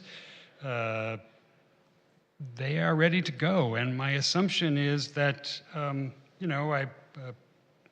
83 businesses opened in West Hollywood this year. They didn't open here by accident. People come to our city to have a business in our city. And I'm reminded of when we passed the fur ban, and it finally went into effect, and shortly after, the Kardashians opened a clothing store, and they were infamous sellers of fur. And we thought, oh, this is just about having press of selling fur and causing a stir. And in fact, they said, no, we know your city, we know your ordinances, we're going to sell clothes here on Melrose. And they did. So I, like the Mayor Pro Tem, want this to be fair. Our former council member, Steve Martin, I think, pointed out some extraordinary, careful words about remembering why we're doing this and noticing the world around us. And perhaps we saw the future a little bit and understood that prices would be rising and people need to get paid more. And I know there is this phrase, this highly compensated workers. I'm not sure what that is. If you make $60,000 or more, are you a highly compensated worker? If you make $75,000 or more, are you a highly compensated worker? If you sell suits in a Melrose shop, are you a highly compensated worker who gets paid a commission? So I think all of us can say that time when we worked in that business and it was this, but I think ultimately this is where this city council wants to go. If people running in November want to come and run on an anti-wage, anti-benefits platform, I wish them a lot of luck. But right now, we're trying to do something to change a long-standing narrative in our city that workers were that labor and workers were not as important as the name brands that they work at. And I think we're finally at the precipice of changing that. And I realize, it breaks my heart, I realize that some businesses will really struggle through this change. I understand it, but I'm also aware that workers have been struggling for decades, and this doesn't necessarily change all of their lives, but I think it changes the narrative across the country. I Googled today, again, about the highest wage in the country, and other cities have begun to have the same discussion we have been having about what is the minimum wage, what is our responsibility as elected officials, and how do we make sure that there's fairness across the board. I don't know that the businesses here today will think it's fair. Cedars-Sinai is an extraordinary place. The very suggestion that you would come to this council and ask us to exempt you from this ordinance is incomprehensible to me. But you did. And I think there's a way to get you where we would like you to be, which is to say, if your $500 million of excess income can't help you write the code you need so you don't have to carry around pieces of paper and pencils to record the time of your employees, I would suggest you spend some of that and that you make it work, and a year from now you join the rest of the city of West Hollywood's 4,461 businesses and pay employees and give them the time off that we believe as a city council in the 21st century that people should have in order to have a reasonable life. Thank you, Mayor. Mayor Pro Tem? Thank you. Councilmember D'Amico, it sounds like you would agree with my entire motion except for the implementation date, which rather than having the 3 months would start July. Is that correct? Yes, I think it should start July, but we should modify the ordinance to allow for all parts of the ordinance to be deferred through an application to the city manager's office. So the waiver that we have Yes, yes, that was part of my motion as well. Would you, I would be willing to modify my motion if you want to second that. Sure, I'll second that. Okay. Are you, may I, go ahead. I have to say I disagree with that because the waiver is meant to be for a financial hardship, not for an implementation hardship. And I think that I think actually, Councilmember D'Amico, you sort of made the point that there are businesses that are in multiple locations, and it's not going to be as easy for them. I mean, maybe, if they are a 500, million or billion-dollar company, they'll be able to, but not everyone will be able to, and they won't be able to complete the financial hardship waiver because it may not be a financial hardship, but it could be an implementation hardship. So I would support the 6-month implementation of the provisions to start that in in January. However, have the wages, as we discussed, starting in July 1st to go to the next level, which we talked about, the 16 and the 1650. So I would say that should start July 1st, and the provisions to start January 1st, 2023. And that's what I would support. And in terms of the calculation of the CPI, I guess I would just maybe ask, I don't know if the business community is can answer this tonight, but if you wanted to look at doing what the city of West Hollywood does, the 1.75 to 3.25, if that's preferable to a 1% to 4%, maybe somebody can answer that question. I don't know if anyone is willing to answer that question tonight, but that's just something. So I'm seeing a thumbs up. Okay, Genevieve, can you come up, please? If I can just give you 1 minute to answer my question. So the question is, would you rather have a 1 to 4% cap? Okay. So, hi, Walter. Hi, thank you for that question. So obviously our preference is to go with the state, which has, a 0 to 3.5%. So there are a few times when you have high inflation and it drops quickly, which is what I think is happening here. We've seen negative inflation. We're not suggesting negative wages. So that's our preference. If you're saying the two choices are a minimum of 1 3/4 up to 3.5, I think that's worse because there's years where inflation hopefully will go to 0 or less. Well, okay, so the choices, let's say, just theoretically, 1 to 4%, which is what staff recommended, that's in the staff report, 1% to 4%, or what the city does, which is am I getting this right, David? 1.75% to 3.25%. So is the I mean, the 1 to 4 the is... staff report would be better than that. Okay, because there all will right, be I just years- wanted to ask Thank because you. it was brought up about what the city does. So, thank you, Walter. So I would stick with the 1% to 4%. And that's where I am. I think to eliminate the language about the administration fee or administrative fee is fine. I mean, it seems to me that it doesn't really affect how people do business. So, Councilmember Erickson. Thank you so much, Mayor.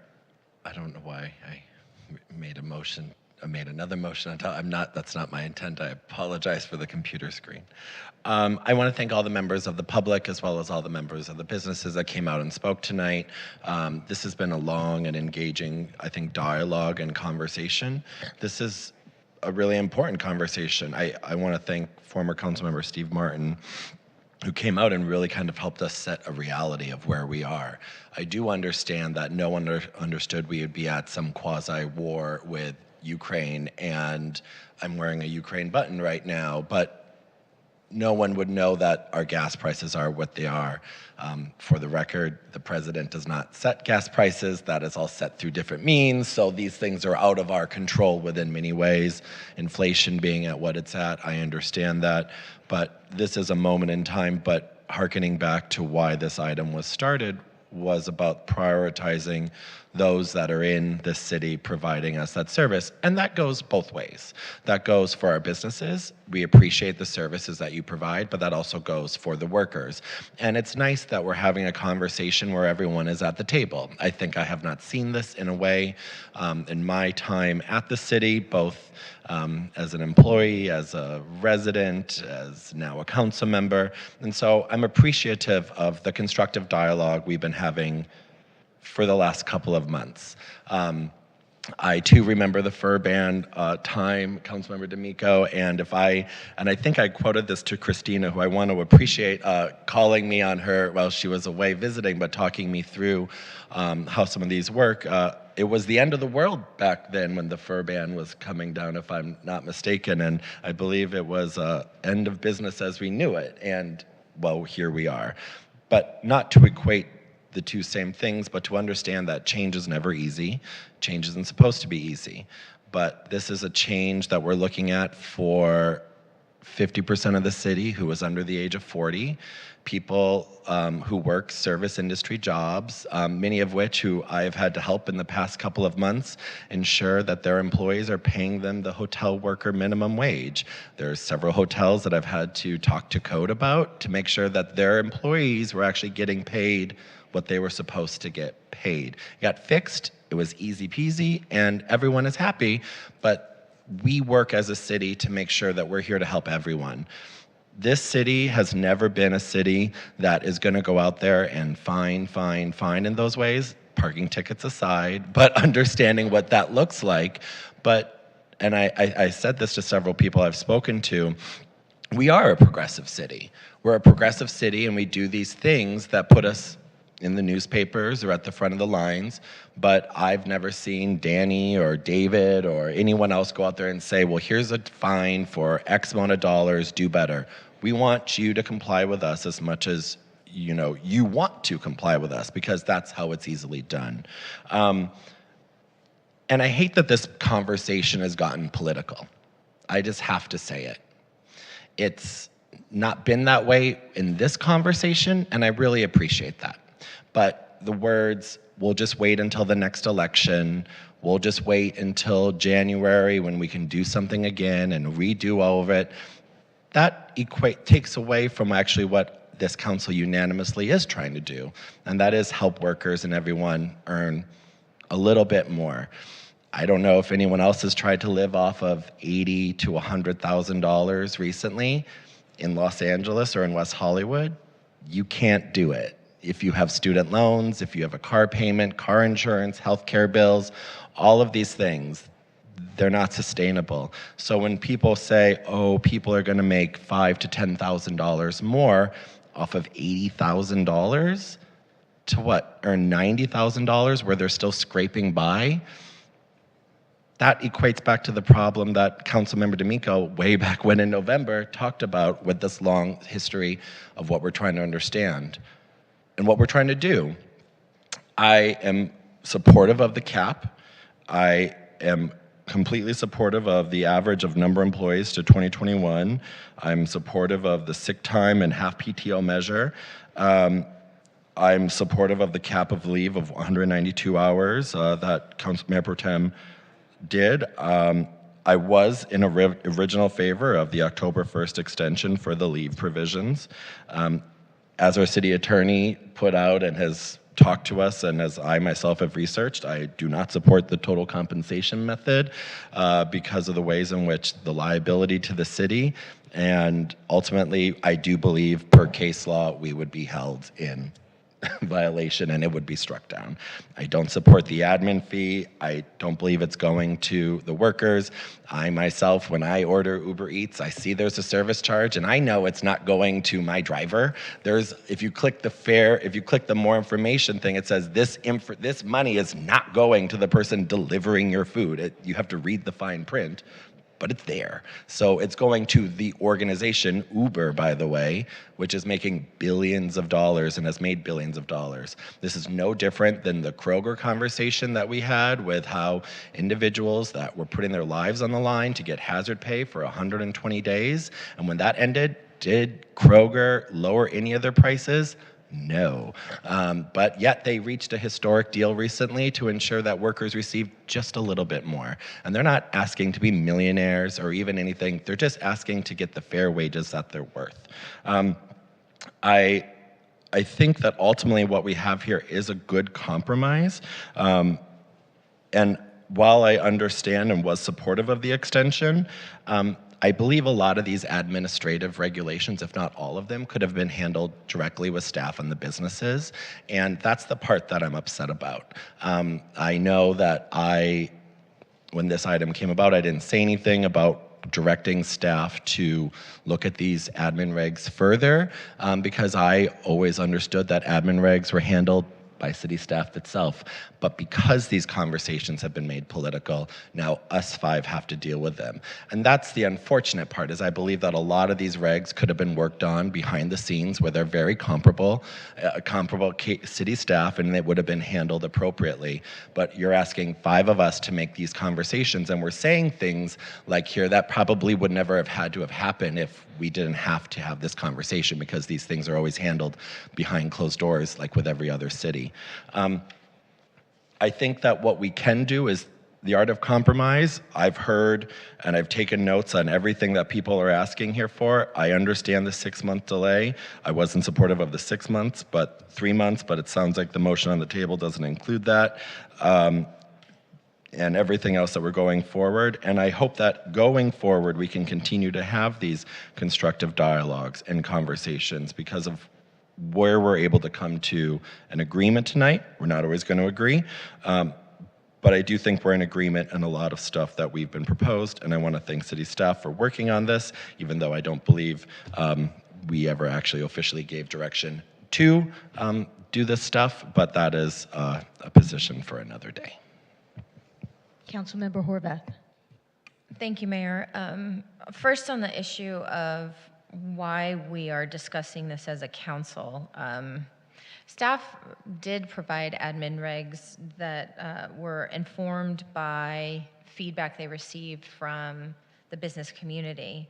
But some of their recommendations include direction that would require us to change the ordinance. So that's why it's back before us tonight, instead of it just being implemented by staff. So that's the reason we're having this discussion, and I think it's important that we're having the discussion so we hear the concerns in the community and make informed decisions.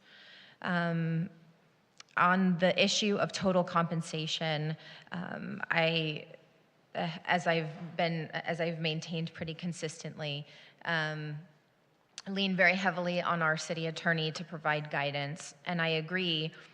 there is great risk, especially because there hasn't been, I think, a lot in the record that substantiates compensation that is not tips. In fact, I'm concerned because most of the correspondence and communication we've gotten on this topic has highlighted the role that tipped workers and tips in particular have played. And so I don't think that we would have a strong case to argue total compensation when most of what we've heard from the community on that issue has been rooted in tips or tipped workers or exemptions for tipped workers. Whatever you want to call it, that's been the justification. So I don't think, I think our city attorney's guidance is that there's high risk, and I would agree. So I'm not inclined to go in that direction. The admin regs that were presented to us tonight, I am supportive of, with the exception of the administrative fee language. I think remaining silent still provides the businesses who choose to do that the opportunity to do so if they so choose. So by eliminating that language, nothing that would that businesses would be allowed to do would change. I'm supportive of authorizing staff's recommendation to institute caps on CPI and to direct staff to amend the ordinance cap for compensated leave. And I think that there's a majority of the council who have indicated what that threshold is and where the vote will be. I just want to, as somebody who has a business who is trying to listen very carefully to our businesses, talk about this issue of timeline of implementation. And I think some of it, it is rooted in politics. We are all aware there's an election here locally in November, and perhaps there will be a push to make this an election issue. To me, this council has made very clear that we are interested in uplifting wages for workers in this city and supporting workers through this policy. So I don't think that's in dispute, and I think anybody who will run and be successful will carry some version of that message regardless of politics. What I'm trying to focus on is not the politics of this issue, but instead the practical implications for our businesses. And delaying, we've already had an increase in 2022, a year where we're trying to help our businesses recover. And one of the reasons I mentioned it, not only at our last council meeting, but when we had this conversation originally, is businesses having to change their books every 6 months to accommodate for wage changes or other benefits that change every 6 months is a big burden. And it's not to say that what we've authorized or what we've given direction on in the ordinance isn't valuable or is now something we're suddenly turning our back on. I think what we're hearing is a request for change in implementation to give some relief and some opportunity for understanding. Business owners who are trying to implement this policy thoughtfully and correctly. We even heard from one of the council members tonight that he was approached by somebody about implementation. It's because people have questions. This happened in a way that people haven't had all of those questions answered, and they're looking for help. And so I don't think we have to ask our businesses to change their books every 6 months in order to fairly uplift workers. I think we can do both, and I think we can find a path forward that helps us give some relief and flexibility to businesses while still doing the thing that we intended to do by passing this ordinance. So if the council majority is committed to all of these changes happening July 1st, I would hope that maybe we can separate that out from the ordinance so that can be a separate vote. But secondly, perhaps we could consider, that while I would prefer not to see any additional change to businesses this year, because I think businesses are trying to recover, perhaps eliminating the January step next year. So if the intention is to stay on a July date, so there is some opportunity for businesses to catch up, and there's just one change per year. Anybody who doesn't have to do what our HR professional has to do in terms of implementing and updating, systems to accommodate, might not have the complete understanding of what it takes to make that level of change in a business every 6 months. So I've listened to my colleagues. I'm very clear. I hear where votes are. I'm just asking if we might be able to consider some relief in terms of that timeline. We're hearing requests from multiple businesses here tonight. We've heard from even more leading up to this meeting. I hear one of my colleagues saying that there's overwhelming number of businesses ready to go. I'm not sure about that, but I do know that we have heard pretty loudly and consistently from many businesses in the city that they would like some help in terms of understanding what the full implementation will look like for their businesses and what that timeline is.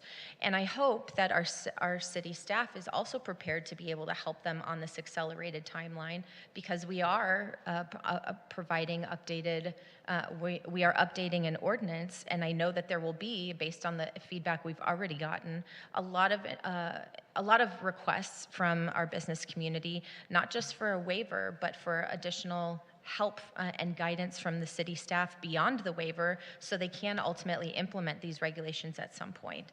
So I don't think slowing it down does a disservice to our ultimate outcome, and in fact, we're remaining committed to what that ultimate outcome is. I'm just asking that we consider that, and if not, if our 3 votes are committed to full implementation July 1, if we can separate that out, that would be helpful. Thank you. Councilmember D'Amico? Thank you, Mayor. I guess what my first response to Councilmember Horvath's suggestion that we slow our roll, as they might say, is that I think there is good reason to leave the timeline we have, but perhaps to soften the requirements for getting a waiver, and which would, which could include hardship, which could include lack of preparedness, but explaining to the workers involved why they're not getting the benefits that were passed, and then that puts pressure on the businesses to choose a date and stick with it. So I'm agreeing that clearly there are businesses that are here asking for us to assist them through this. There's no doubt about it. But I'm also aware that if you own an oil company and you own a gas station and you want to stop the city of West Hollywood from doing something, it could have happened already. Or if you are Target or Starbucks or a movie studio or a record company and you wanted to stop the city of West Hollywood from implementing this, it could have happened already. So I do believe that the vast majority of businesses are ready to do this, and I do see that our friends are in the audience and they're asking for help, and I think the way to do that is to keep the ordinance that we have in the same way that the Affordable Care Act was put into place, and once it's in place, it's hard to knock it out of place. But if we defer this until January, there will be some other list of reasons why January is not a great time to start. And then there will be another list of reasons of why July is not a great time to start. So I think we need to keep our word to the workers and perhaps soften the requirements for a waiver to give businesses, big and small, more opportunity to have conversations with our administrative staff about when and how they can implement this. So I'll put in my 2 cents. I think I am more in alignment with Councilmember Horvath on this. I do think that we could do the increase of the wages on July 1st to the $16 and the $16.50. What I would consider is that we actually eliminate the January 1st raise, so that way it's not 6 months later, and then July 1st, 2023, it jumps to the 1835 plus CPI. So we're still ending in the same place at the end of 2023. It's just a thought, just so that wages don't have to be changed, like you said, every 6 months. Again, I do believe that asking for implementation of the provisions other than the July 1st wages is not asking for a lot, considering that the businesses do have to implement this. And I doubt that Howard Schultz of Starbucks even knows that this is happening. It's not even a blip on his radar. I am in agreement about the cap on the CPI, on the cap of the hours, the sick and vacation hours. Honestly, I have no opinion about the admin fee. So I think that, all of the other provisions that staff has come up with are better than what we had or what we didn't have. And I think for me, the discussion really is about the implementation date of those other provisions other than the July 1st, 2022 wage increase. Mayor Pro Tem? Thank you, Mayor. I actually agree with Councilmember D'Amico that we need to keep our promise to the workers. We have we had a very, very, very thorough conversation at council about the schedule that we came up with in this ordinance. And so I want us to stick to that. As far as separating this motion out, I'm fine. We can separate it out and vote on that portion separately. And as far as softening the requirement for getting a waiver, I'm actually half in agreement, half not. I would like us to vote on the waiver as it is now, but with direction to staff to come back with a little more information rather than doing it on the fly. I think this is Lauren Langer. I would say there's a couple parts of the motion that will require a code change that are going to come back to you anyway, and that is one of them. I think John Leonard can specify the other parts of the motion that require changes to the code. Thank you. Yeah, I'd like to get kind of a little more of a kind of staff report and options back to us to make that decision later. I'm open to hearing about what that would look like, and I think we have enough time before this would go into effect July 1st. But for my part, we need to keep our word. We've had these discussions. I think we agreed on a lot of great compromises tonight, and having staff come back to us on this notion of softening the waiver, I'd like to see some more information, and then we can maybe address that part of it at the next available meeting. But I think a motion is on the table, and I would actually like to call the question, unless you have a question. Yeah. Oh, yes. Yeah, I was just going to say, it's clear that there isn't willingness to change the date, so if it's more complicated to separate the two out, I think ultimately the effect is the same, but I don't think that there are the votes to change the implementation date from what I'm hearing from my colleagues. I'm not sure about that. I'm not sure about that. And I'd also just like to say that we have heard from hotel workers, and hotel workers, that part of the ordinance is not changing. That's already in effect. I have not heard from one person who works at the Abbey, who works at Mickey's, who works at Roslyn, any of these places. So I honestly don't think we're letting down our workers, because our workers, even when when the chamber reached out to have when we had the work group sessions, we did definitely have hotel workers. But again, that part of the ordinance is already in effect. So I'm happy to call the question. I'm not going to support not this 0-month implementation.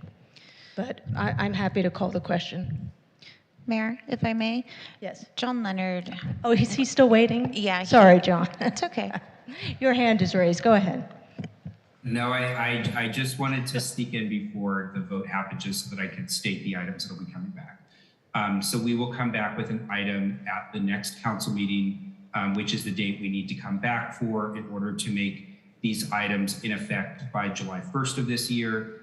So there are a couple of items that just require actual code changes. The first is revising the employee count number from the 2019 data to the 2021 data. Second item is placing the cap on compensated leave at 192 hours.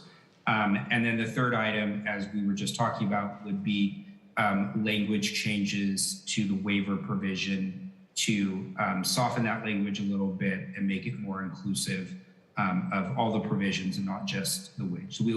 So based on the motion that's on the table right now, we will bring that back at the next meeting. Okay. Do you want to call the question? So, just for the record, because I just want to make sure, because I have it in my notes, the motion on the table is, and with the motion maker repeat it, so that way everyone's clear, because we're not separating it out. Yeah, I just want to re-clarify. Yes, sure. The motion on the table is to have a cap on CPI, 1% minimum, 4% maximum.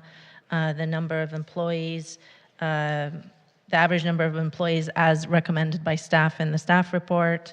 Half, for the 96 hours, half of it will be sick time, half of it will be paid time off. We're going to do a hard cap on the leave provision so that after 2 years, the hard cap will be 192 hours. After that, there will be no more accrual above 192. And the businesses will not have to pay out any extra money unless a person is terminated or they leave and then they owe whatever the paid time off is. We are not doing an extension, so this will go into effect July 1st. Total compensation is a no. The admin fee suggestions by staff is a no. And staff is going to come back to us with a proposed language to have a more inclusive waiver that we will then have more information on and decide at the next council meeting. I believe that is all of it. Did I leave anything out, John Leonard or John D'Amico? Nope. Okay, there we go.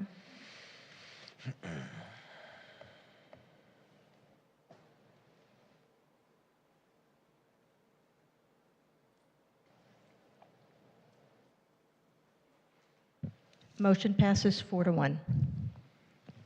All right, we're moving on to the next item. Thank you for attending. Okay. Next up is item 5A, and that is the proposal to modify the city's mixed-use bonus to require majority affordable units in new mixed-use developments to meet sixth cycle RENA numbers, and that is Council Member D'Amico and my item. So I'll just say a few words, and then, of course, if anyone has any questions, and then we will go to public speakers. So what this is to consider updating the requirements of the city's existing mixed-use ordinance, which is a local ordinance. It's not based on state law. It's separate from the state Affordable Housing Act. So to specifically require residential units to reflect and be in alignment with dwelling unit ratios mandated in the state's regional housing needs assessment allocation. So first of all, it's important to understand the intent of the mixed-use incentive.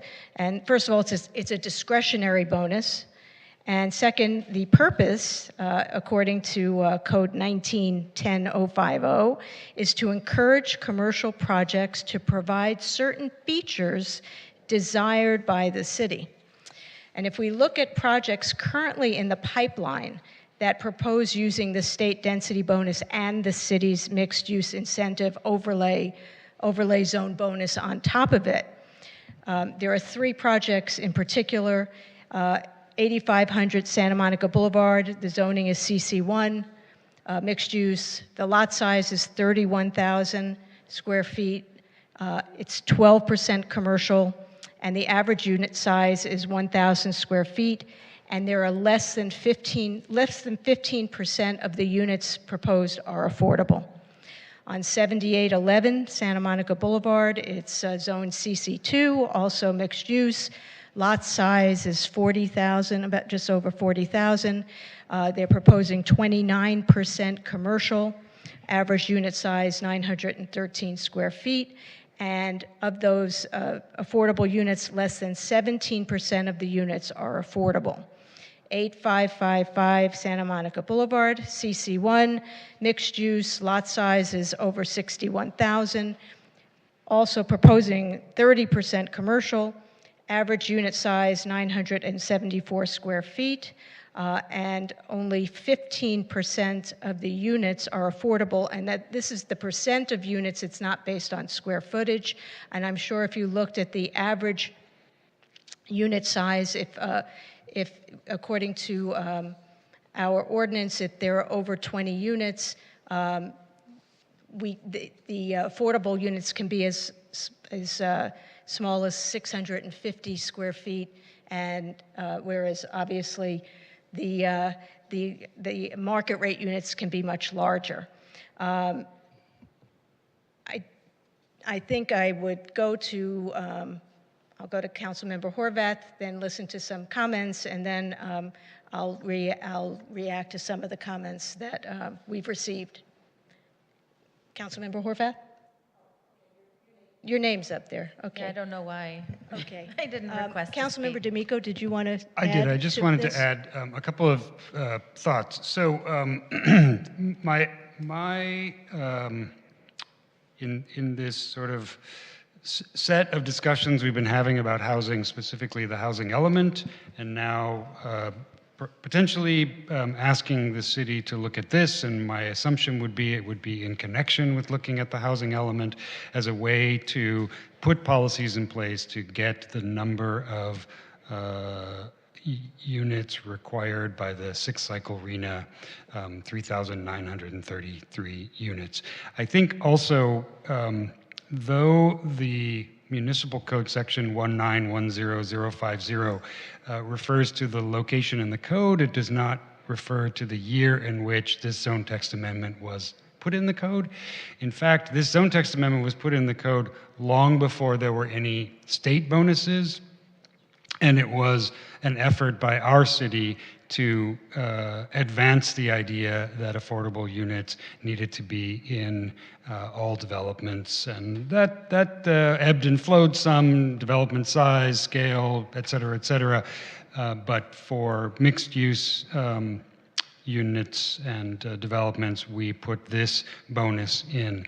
I think my agreement to support this with my colleague, the mayor, was that it seemed to me that this was the appropriate time, as we are looking at our housing element, to come up with a model in which we would identify low-income housing as a bonus with respect to really targeting the development of these units, whether that's in unit size or percentage, et cetera. Yeah, and it's also important to mention that, you know, if a developer does not want to, you know, go by the RENA ratio that we've been allocated by the state, they don't have to. They can do their project just with the state Affordable Housing Act bonus, the density and height bonus. So this is just that added bonus that you see actually makes the percentage of affordable units less than we would normally have, and it doesn't really benefit us in terms of in terms of really getting our affordable units. And as Councilmember D'Amico mentioned, this bonus and ordinance was really a predecessor to the state housing bonus.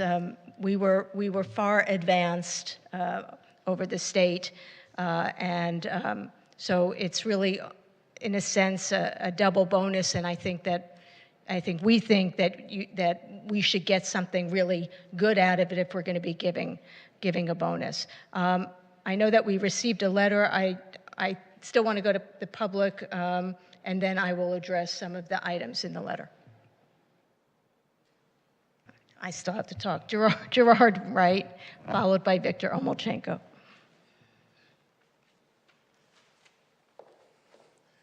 Good evening. It's good to be back actually in a public setting to speak on public comments, but I'll only take a minute for this particular item. I'm Gerard Wright, Greater LA Realtors Government Affairs Director.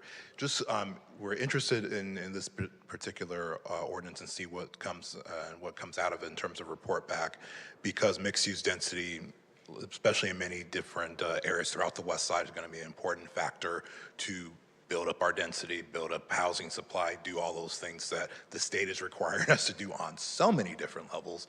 But we're interested in what this would look like with respect to other policies that are coming down the pipeline. Just 2 weeks ago, there was a discussion about the vacancy tax and what that would impose, and what the linkage of those two could be, and what that could be a concern for our members, but also if this is where this is going to go, and this is looks like it's just a bonus component, it's just an added, incentive to do such a thing, then it may be something that will require a little more study and a little more effort to look at. So GLAR is a resource. We're reaching out to all of our five regions within our association, which includes West Hollywood. So you'll probably see more members, instead of myself being here at 10 o'clock, to present future items and future conversation. But again, use GLAR as a resource. We'd love to hear more about what this policy will do, as well as other land use and housing policies, because we definitely want to increase housing availability, as well as increase home ownership opportunities. So thank you for your time and attention. Have a great night. And yeah, if we do a Joe Exotic, this would probably increase tourism, but that's an aside. Thank you. Thank you so much. Victor Omolchenko, to be followed by Steve Martin.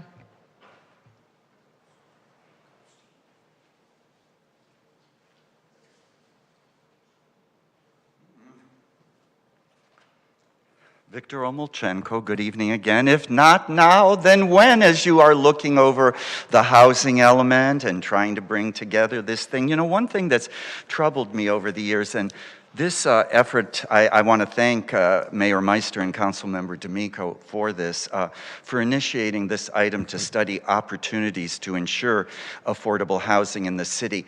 I can already imagine the developer community and its affiliates confounding this issue in order to protect vested interests.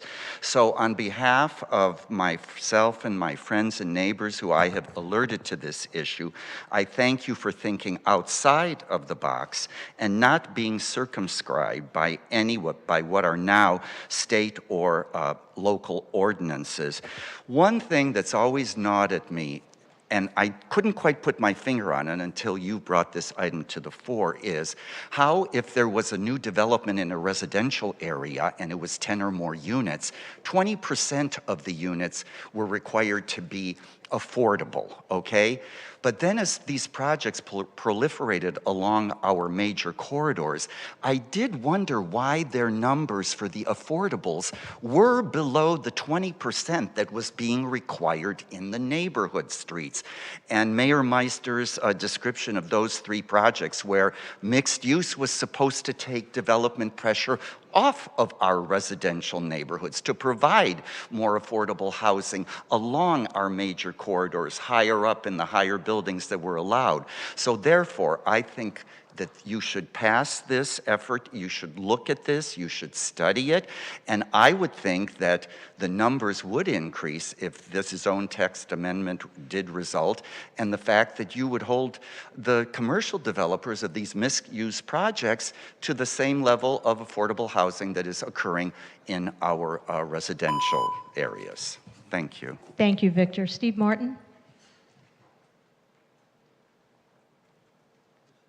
Well, I want Steve Martin, West Hollywood. I want to thank Mayor Meister and John D'Amico for bringing this item forward.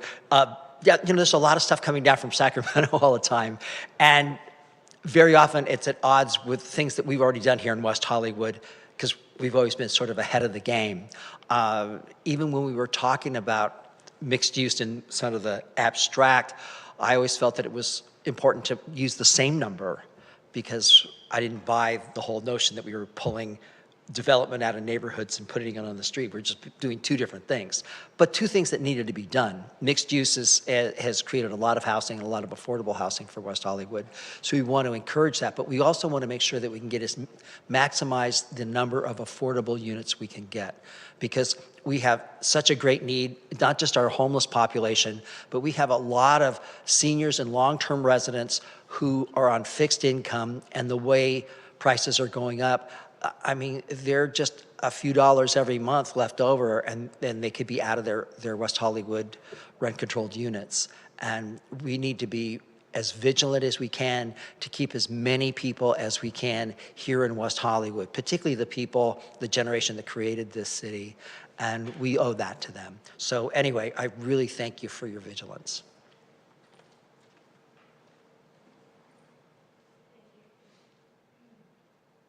Thank you, Steve. Do we have any speakers on Zoom? No, we do not have any speakers in Zoom. Okay. So if my colleagues will indulge me, do you want to ask a question first? Yeah, I just had sure. a question. Thank you so much, Mayor. Do you know, or have you been able to acquire the increased cost this will bring to development, to producing housing? Because my understanding is that the cost would be much higher to produce housing. Well, and if you're referring to the letter that we received, I wasn't referring to the letter. And maybe some other was, comments. yeah. So what I would say is that those concerns are not accounting for smaller average unit size that typically comes with workforce housing and affordable housing. So when we're looking at average unit size of 900 something, that's like 650 square feet for an affordable unit, and 1,200 square feet or an 1,100 square feet for a market rate unit. So if we're able to do 650 square foot units or smaller even, which is something I'll bring up in a second, which isn't in the item right now, I think that we would obviously have more units. There was also the concern that, that there were only 8 to 10% commercial in these mixed-use projects, but just as I said, I found that it was actually, based on the mixed-use projects in the pipeline, the site areas are much larger than 12,000 square feet, and the portion being allocated for commercial is more like 24%, not 8 to 10%. And if you were to include mixed-use projects asking for a public benefits bonus, which is another type of bonus we have, the average commercial component is closer to 36%. So the reason I bring up the commercial component is because more money is made on those, on leasing those spaces, because commercial is more expensive than residential per square foot. But I don't want to discount the concerns about this not penciling out.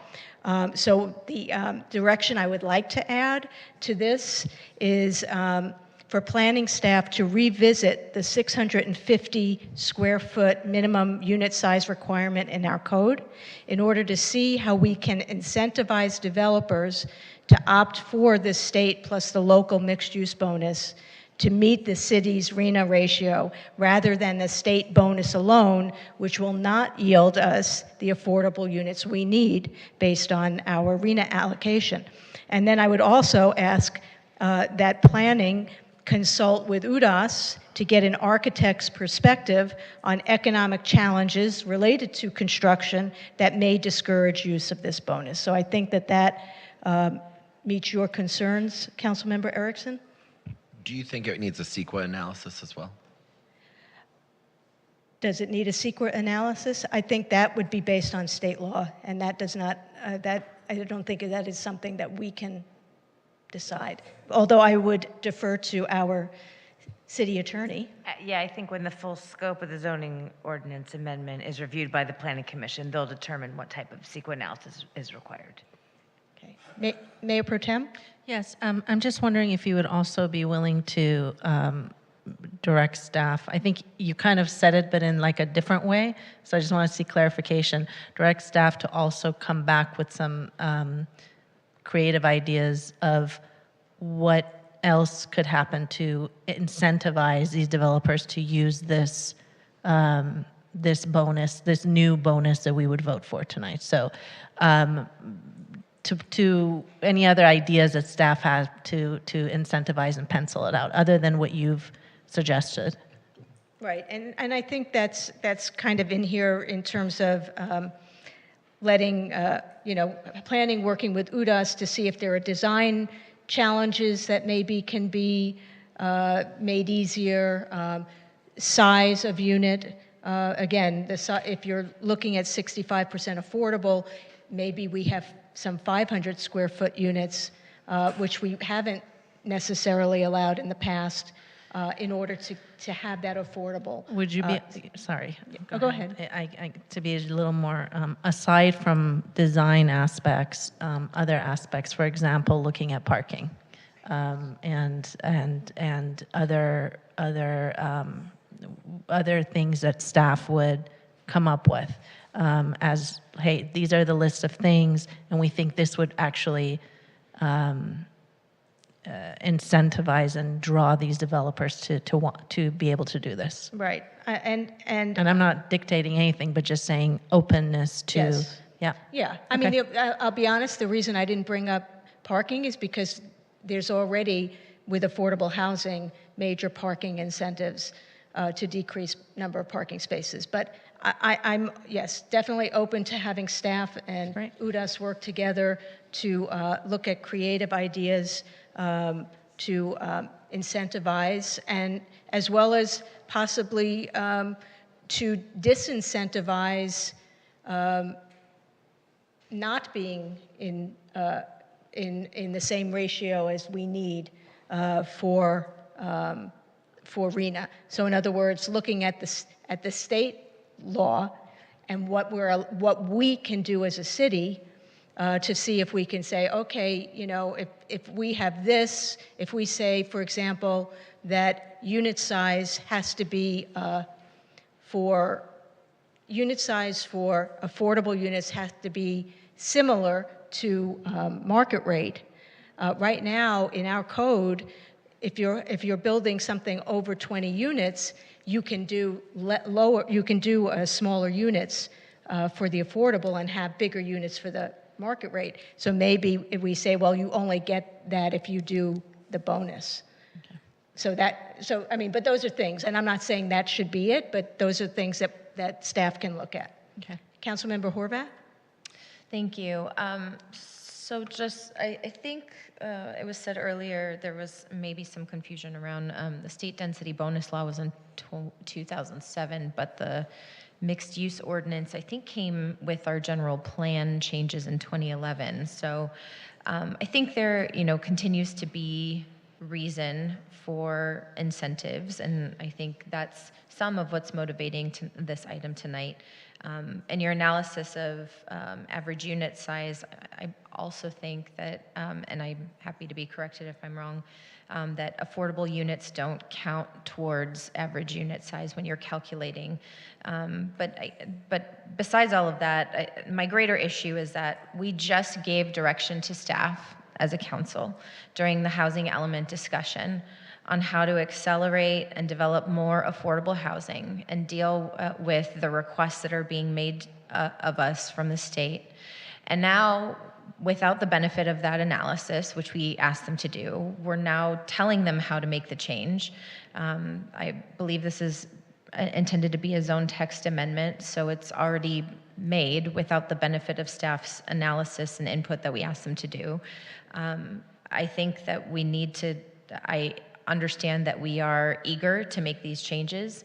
I just think that, you know, we haven't given staff a moment to breathe in terms of actually helping us to analyze what the impact will be of all of these policies. And so I'm not opposed to what I think are the intended goals of this policy, but I think that if this were given as direction for staff to explore with all of the other things that were asked of them at that last meeting, that would be one thing. But I don't see it in that way, and I think this is a little bit premature, given that we've asked them to analyze so many other things that will have a broader impact throughout the city. Yep, my understanding, and just, I mean, I can look it up in the zoning code, but the mixed-use bonus, this particular bonus, this local city bonus, was like 1989 or 1990, whatever. And state law, like you said, came much later. But we still kept that mixed-use bonus, even though we had the state law, and then the state law changed to include density bonuses for commercial projects. So again, that was really what our bonus was. So for years, I've been looking for a way to figure out how we can actually use our local bonus, which is the only bonus that we actually have control over. At the last meeting, at the meeting regarding the housing element, I said I was bringing forward an item, so it's really not a surprise. I think that this is something we need to start working on immediately. And, you know, while staff is working on other things having to do with the housing element, them working on this will help them in terms of looking at the public benefit policy, which we also directed them to look at in terms of how we can create more affordable housing. So I just think that, you know, we only have control over a couple of local bonuses, and this is one of them. And we have 2,500 affordable units that we have to build. And I just don't think it should wait. I think we have the idea. I think it's a reasonable idea. I think with Mayor Pro Tem's request to ask staff to be creative and open it up to you know, them looking at different possibilities in terms of incentivizing, and Councilmember Erickson's request to look at the construction side of it and the building side of it and what's doable and what's not. I think that we have a reasonable item. So I see. May I ask, is that direction in place of the proposed ZTA? No, it's not in place of it. It very specifically says, hang on, it's very specifically, I have to find the, hang on. Yeah, I was just clarifying, you included the Mayor Pro Tem and Councilmember Erickson's direction, and Well, so I just... That would be additional direction to the direction that's already there. So the additional direction would be for staff to look at creative ideas in terms of incentivizing and to make sure that financially we come up with something that makes sense. And the ZTA could be modified then based on what they came up with? Well, it's going to be going to the long-range planning and the Planning Commission, so I'm sure they're going to come up with some ideas. So I'm perfectly happy to hear what Planning Commission and long-range planning has to offer. Thank you, that's helpful. Okay. Councilmember D'Amico? Motioned, and I want us to vote. Okay, can we call the question, Melissa? We can just... Thank you.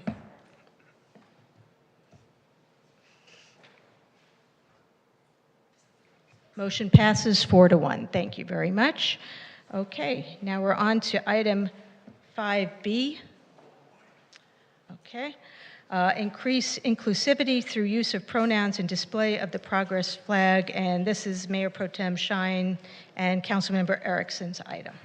Yeah, thank you, Mayor. I just want to make something clear that there was a little bit of a confusion in the staff report. There's actually not a direction to create a requirement for the use of pronouns. I know in the staff report it was confusing. The direction really is to, when it comes to the rollout and creating access and opportunity and encouraging our appointed officials to use pronouns after they get that full training, to work with our transgender social services agencies to get their input on a rollout, to be sensitive to really how we would really roll out and have the best type of encouragement so folks understand.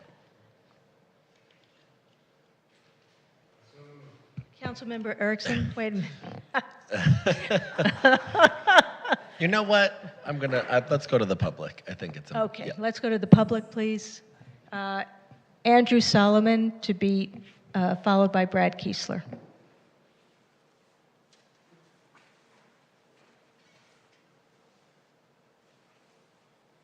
Good evening again. I missed pickleball to be here tonight, so this is important. I wanted to speak in support of item 5B. I'm a West Hollywood appointed official, so the training and the use of pronouns will directly apply to me, and I support the measure. I want to say that I won't lie, there's a time where I did feel uncomfortable expressing my preferred pronouns. I feel like I'm one of the more waspy looking cisgender guys in West Hollywood, and I thought that by using my masculine pronouns, that I might, one, it's not a big deal to me, and that by using these pronouns, I might be kind of asserting my sort of privilege onto more gender marginalized people. But I've come to realize through reading and through being around people a lot smarter than me that just by stating my masculine pronouns, I'm not really asserting my privilege on other people. I'm just recognizing it and recognizing that I'm aware of it. And not everyone has that privilege.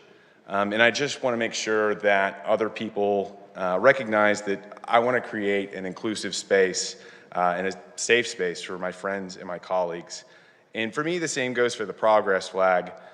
I've heard comments from people that we don't need a new flag, that the old flag goes far enough, and it memorializes a fight for human rights that many people, including people in this room, fought for. I was not on those front lines, so I don't want to diminish their history or that fight, and I certainly don't want to get rid of the Lambda flag, but I do love the progress flag. I want to be part of a city that always pushes for new icons, logos, and seeks to include everyone. That's what West Hollywood is to me. Thanks. Thank you, Andrew. Brad Kiesler, followed by Steve Martin. It looks like Brad Kiesler may not be here. Steve Martin.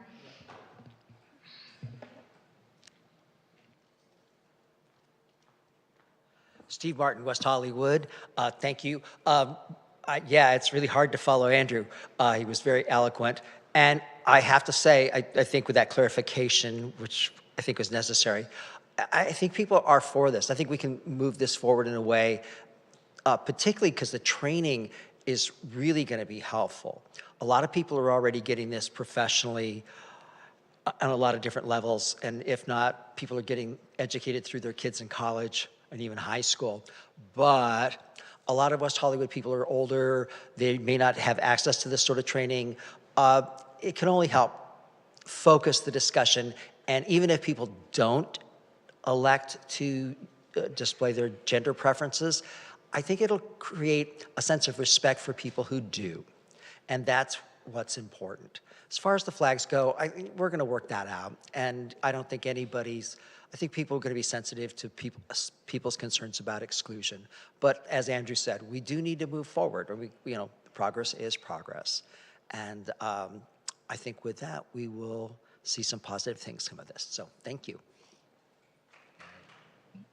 Thank you, Steve. I just want to see if there are any if there are any people on the phone. Yes, Mayor, we have one member on Zoom. Okay, let's do it.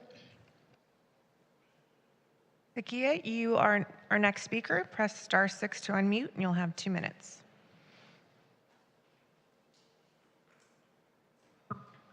Good evening again.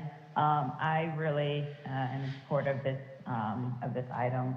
I think it's really important for there to be to make it common for folks to use pronouns. For those that sort of don't have to, sort of worry about, their pronoun identities, then I think, right, it sort of doesn't really cost them anything to have to say it. But for those of us that are sort of having to constantly, be mispronounced and things like that, right? It's one, there's an understanding for most of the community. I guess I can speak for myself, right? There's this understanding that, right, to give grace, right? Because it is sort of this new thing. And so it certainly, I'm never upset with anyone, right? But like, it does sort of jab me each time someone, mispronouns me. And so to have a city that's bringing this sort of awareness to the officials, right? Most, everyone that that's on a board or commission is a leader in the community, in some aspect, in some way. And so to have them have the information and knowledge to then be able to spread to their networks, it just makes it easier for those in the community to not have to sort of explain it, right? Because people sort of already have the knowledge and the information and the understanding of why it's important to others. So fully support, and thank you for bringing this forward.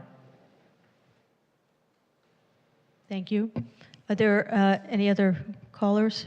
We don't have any other callers. Position slips? I have 2 citizen position slips in support of the recommended item from Allison Freed and Barbara Mayo.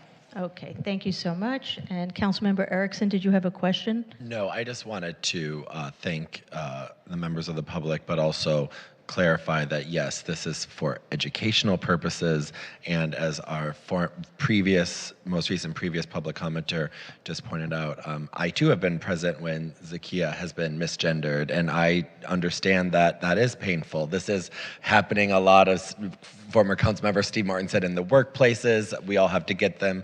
It's a great chance for us all to be just open and inclusionary. No one's forcing you to do it. I know we got a couple of emails saying I won't be displaying my gender pronouns. That's okay. You don't have to. That's the beauty of America. You can do what you need to do.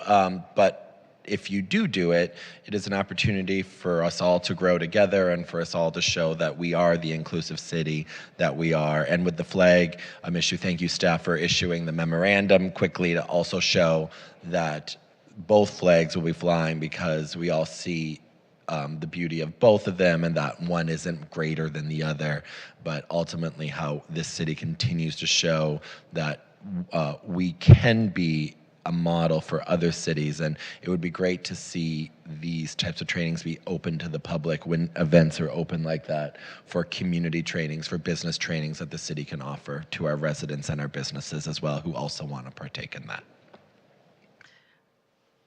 Go ahead. Thank you, Mayor. I'd like to motion to move this forward. Wait, can I? Yes. Can I yes, I'm of course. So I'm go sorry, ahead. I had You're some looking at me. questions.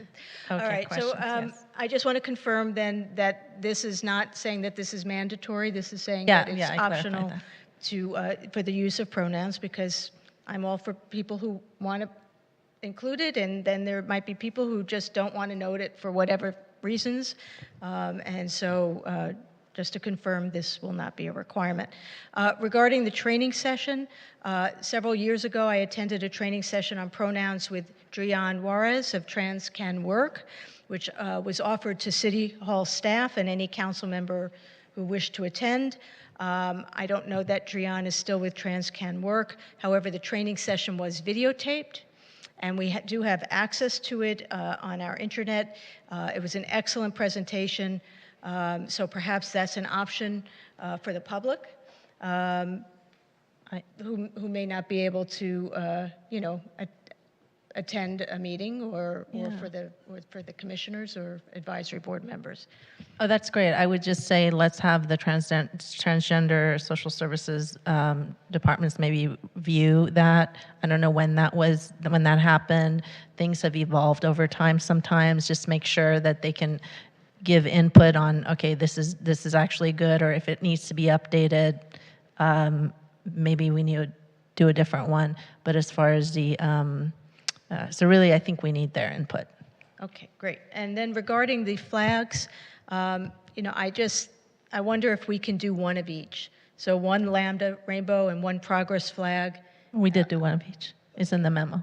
Oh, okay, good. I missed the memo. Yes, sorry. Okay. It's so the four places on Santa Monica that fly two Lambda flags. One will still be the Lambda rainbow flag to show our history and respect for our history, but also the progress flag to show our evolution and where we are in our inclusivity. Okay, so wherever we have the progress flag, will we also have the Lambda flag? So there's two places, the Crescent Heights and Santa Monica, that we've requested that the rainbow flag be replaced with the progress flag because we can't actually have more than, we can't have both there. But the places that two are displayed, we're going to keep the rainbow flag and the progress flag. And I believe the one other place in the staff report was City Hall would be, we can only have one flag, and that's to put the progress flag to show our evolution and inclusivity. And really, we did our crosswalks in the progress flag. We got a lot of feedback to come to that. That wasn't even Councilmember Erickson and ours item, really. It was something different, and we got feedback from the entire LGBTQ appointed officials that we have on using the progress flag, and it shows consistency with that direction as well. So I guess my last comment would be, so that the item doesn't have to come back again, can we consider updating the city's logo on the sheriff's vehicles to be the progress flag? So in other words, on the sheriff's vehicles, we have a rainbow. I'm so open maybe- to that. Okay. I mean, I think if that it's doable. I don't know if. Can we look at that? Because there are some public licensing issues with some of the okay. flags. So let us look All at right. that and report. Maybe that needs to come back. So the direction can be to look at that. Okay. Yeah. Okay. All right. Great. Great. Somebody want to make a motion? I made a motion. You made it. Where'd you make it? Well, I was making a motion, and then you said you had some questions. So I will make that motion with your additions, and if you want to. Yes, that would be great. Great. There you go. You can call the question. Okay, motion passes 5-0. And now we're on to 5C, adoption of a resolution for an exception to the 180-day wait period pursuant to Government Code Sections 7522.56 and 21221H. Staff? Report? I don't know that we need a report. I just have a question. Isn't this in reverse? I don't understand who's waiting 180 days.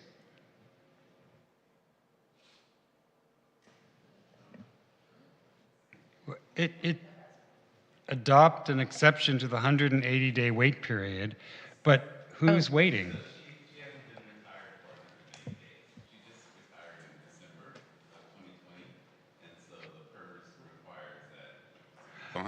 Got it. I read that, and somehow I must have missed that phrase that she is a PERS employee and needs. Yeah, she is a PERS employee that retired in know that December of we- 2020, and so she hasn't reached the 180 days yet. Wait, that December of 2020. 2021. 2021. Sorry. Mayor, I see that there's a motion on the floor. We do have two members of the public who wish to speak, and if you have additional questions for staff, we can switch to Zoom. Okay. Well, let's have the public speakers. Perfect. Our first, Victor Elmachenko, followed by Steve Martin.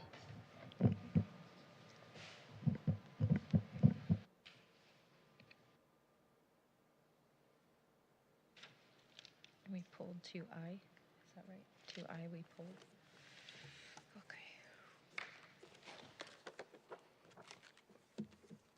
Good evening again, Victor Omolchenko, and I love learning new things. That this item could not be moved to consent for some reason. Whew, interesting.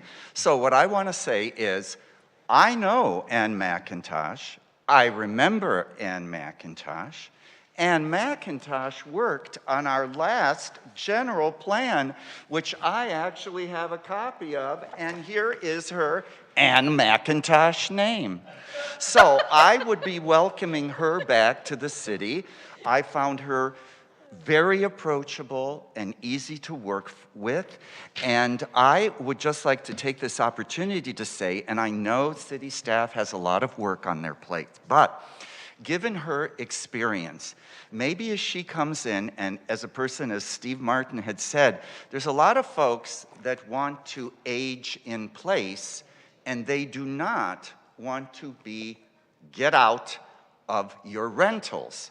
And so I think that if Ms. McIntosh and staff could look at implementing that law that was passed by the state, and the Planning Commission wanted you to implement the one-for-one replacement, that when rent-stabilized units are destroyed for new projects and we only get back maybe 20 units that are affordable, why don't we have that implemented now when we're having a rush to try to implement other state laws that came after that? And the other thing that I really would like Ms. McIntosh and the staff to look at is this dangerous trend of tick. And it's not just an insect. It's this comment of tenants in common, where apartment buildings are being bought up, long-term renters are being kicked out, and I am very, very concerned about it in a city where 80% of the folks are tenants. So let's start looking Thank you, into Victor. what's going on with tenants in common. The state is actually looking at that, so. Okay, is it? Oh, Oh, yeah. thank you, Never thank you, mind, good. right. Okay. Melissa, Okay, Steve Martin. could Hernan reach out to Victor? And Victor, Hernan's going to reach out to you because there's a state bill on TICs, or as you call them, ticks, which is now how I shall refer to them. But Lauren, would you?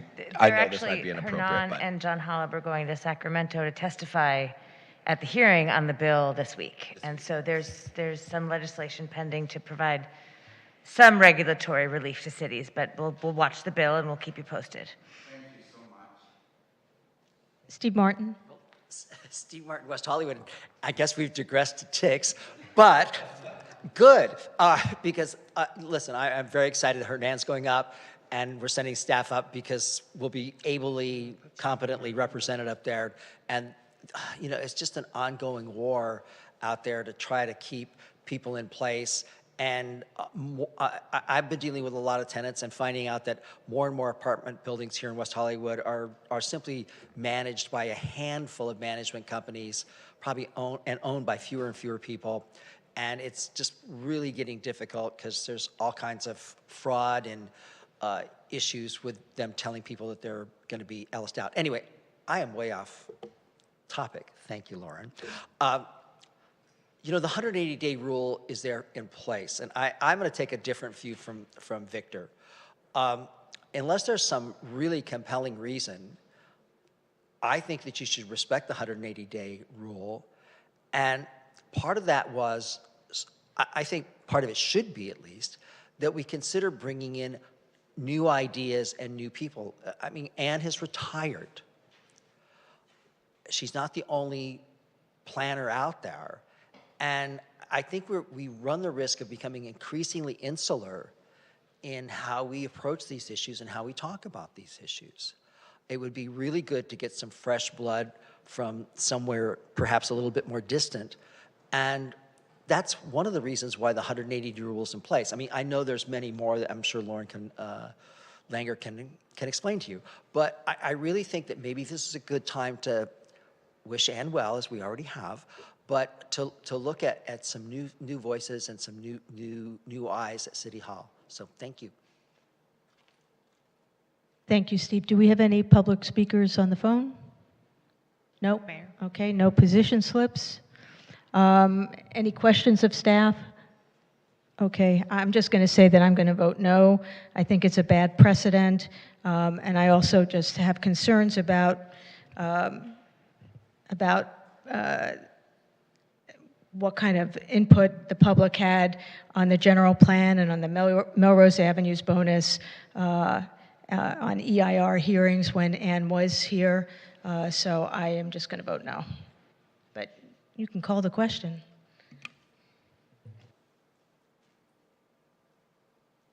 Okay.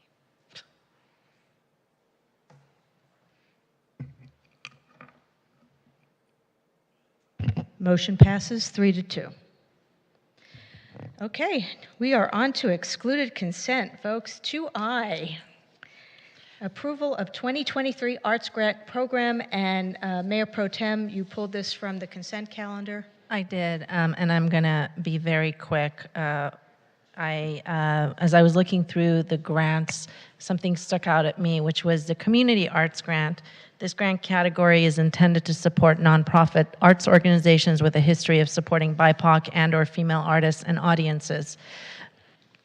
The proposed presentations can include programs celebrating Heritage Month, social justice-centered art presentations, educational and participatory programs, workshops, and/or art projects which engage BIPOC and/or female artists and audiences.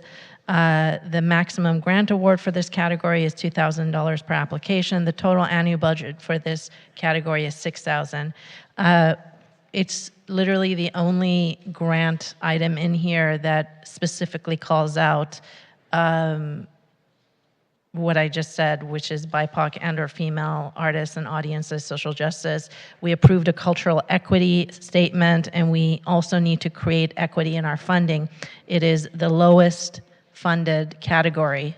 So I would like to make a motion to change the funding for the Community Arts Grant to make it more equitable and aligned with the other grants. And my motion is to change it from $6,000 to $12,000 total, and from $2,000 per organization to $3,000 per organization. You want to make a motion? Does anyone yeah. have any comments? Any questions, comments? Okay. We have a motion to adopt and a second. We can call the question if there are no questions. Okay. And motion passes 5-0. All right, that was easy. And now we are going to go to public comment because we have no legislative. We have Victor Omonchenko and Steve Martin. Victor, you're on.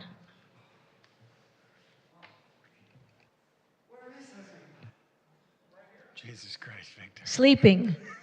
We're getting stronger the longer we stay together, John. You gave me that entree. That was a song by Lolita Holloway.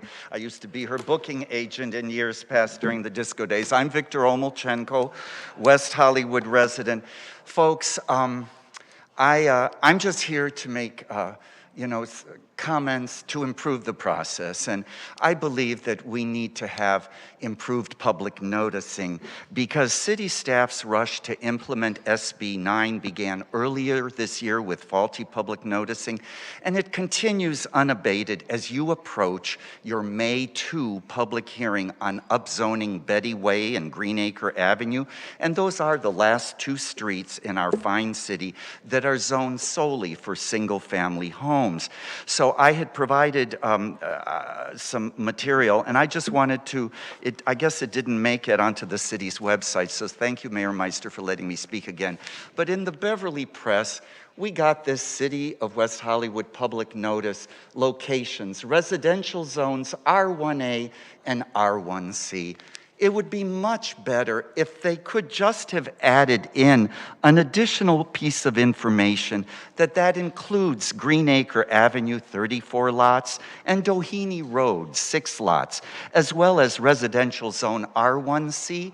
It's Betty Way with its 13 lots. Residents did ultimately receive public notices in the mail for a March 3rd community meeting, but even then, the notices did not identify the affected streets, but just the zones? Why do these notices assume that residents will know what these zones mean? More clarifying information with language written in layman's terms would foster greater public confidence and involvement in local government affairs. Thank you for insisting upon and ensuring better public noticing in the future. Thank you so much. Thank you, Victor. Steve Martin?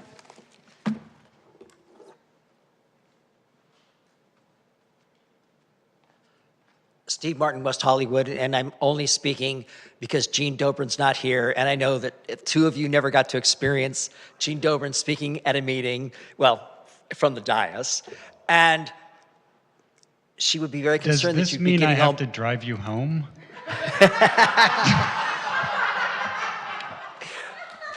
I told my husband I'm walking home. He'd be very suspicious if someone dropped me off.